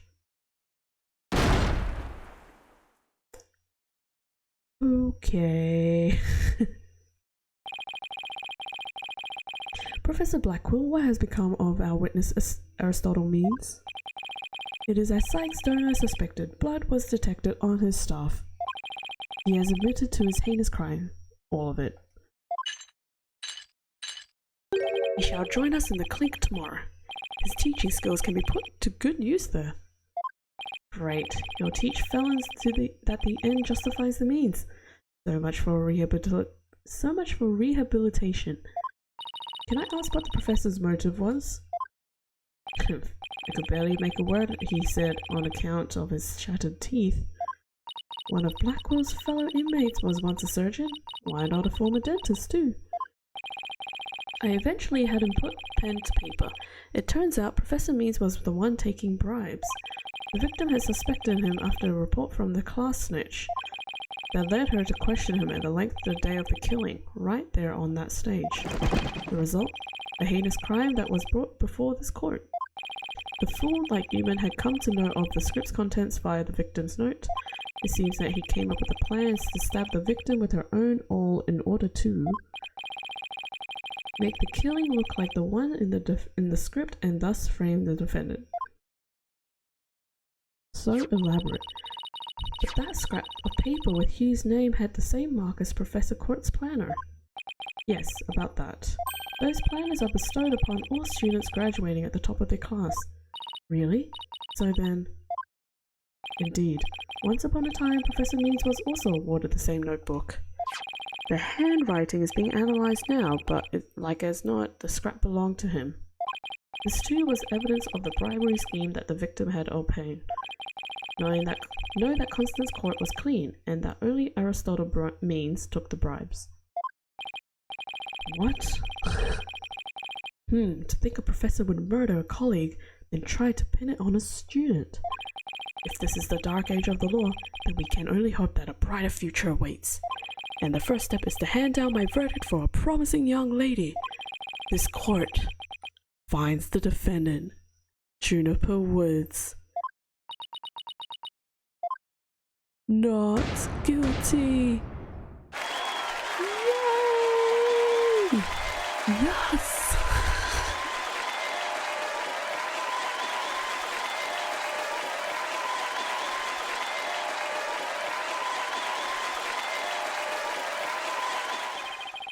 I wish you all the best on your road to becoming a courtroom judge.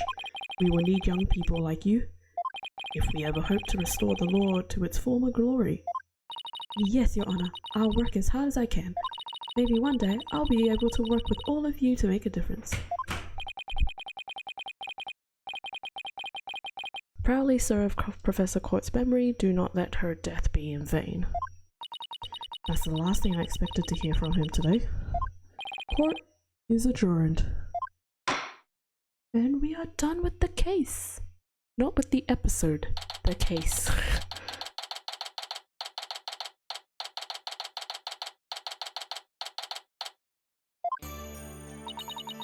Thank you, Thena. I really mean it. It was nothing really. I can take the biggest tangled mess of a case and unravel it just like that. I don't know. You looked pretty wound up there at the end, literally and figuratively. You look pretty hungry for a knuckle sandwich, Buster. I wanted to thank you too, Apollo. Don't mention it. The way you were always there for Thena when she was in a bind. And at the detention center, where your smile gave me hope when there was none. Oh.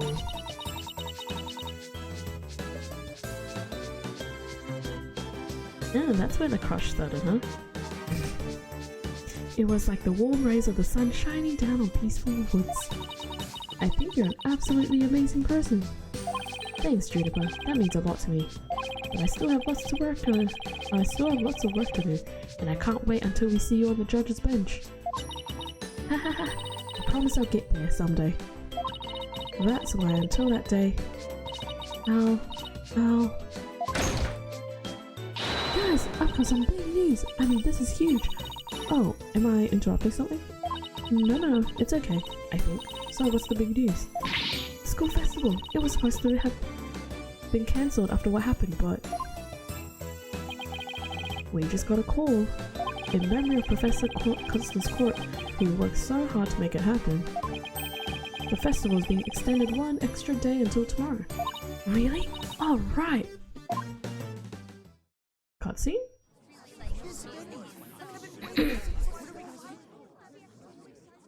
Oh my goodness, they're gonna sing.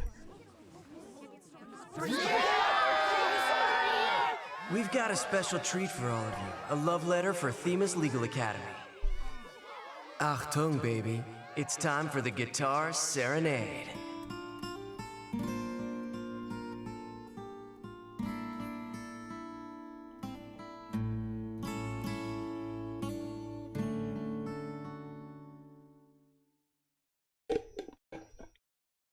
Oh, what? That was it? Ugh. That was so short. Anyways. Wow, that was so much fun. School festivals are amazing. Hehehe. I think you and Robin are getting a little carried away. Ah, your singing voice, Juniper. You can melt my H-E-A-R-T. Mr. Wright, thank you for that training seminar. Ahaha. Just remember the objection pose is all about attitude. Are you serious? You're teaching him about the pose? Also, the age difference between you two is 8 years. I just realized that. Oh, and congrats on your mock trial win, although Robin had you there for a while. I did, didn't I? But I'm just glad we're back to how we used to be, thanks to Athena. And you know what? I think I'll stick with becoming a prosecutor after all. I'm going to make up for my mock trial loss by winning the real deals in court. Mock trial loss? What loss? Wait, did they reprise the trial and he won? Level-headed loyal constituents, we'll go head-to-head in a mock trial battle for the she-devils back out. So, does this mean it's really gonna happen? Juniper, there's something I've been wanting to say to you. Huh? Ooh, is he going to do what I think he is?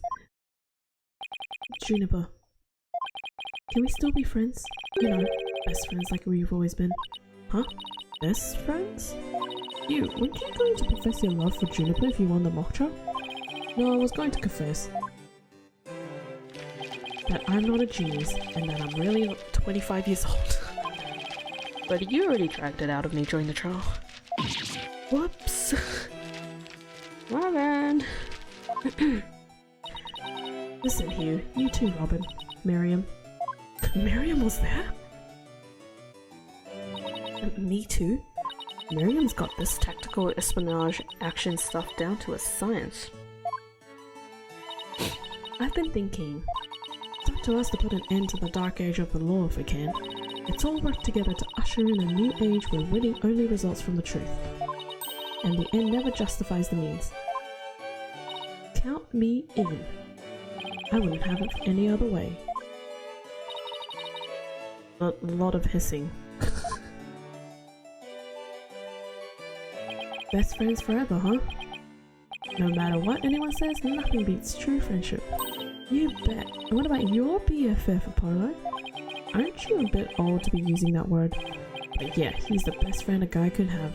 Which reminds me, we're supposed to meet up and gossip about the new girl in the office. Hey, no talking about me behind my back. But what kind of guy is he anyway? Well, if I had to describe him in one word. And so, after some slight arm twisting, Apollo promised to bring me to meet his friend. Unfortunately, that promise was never meant to be fulfilled. Oh no, did he die? For not long after, their friendship was mercilessly severed by fate. And the bonds between us began to fray and unravel as well. Oh dear, he died. Sorry, but I'll be taking a leave of absence. Even now, those words continue to ring in my ears. The discord in our ever-cheerful Apollo's voice made him sound so cold and distant. Why, Apollo? Why? Why would you leave us all behind?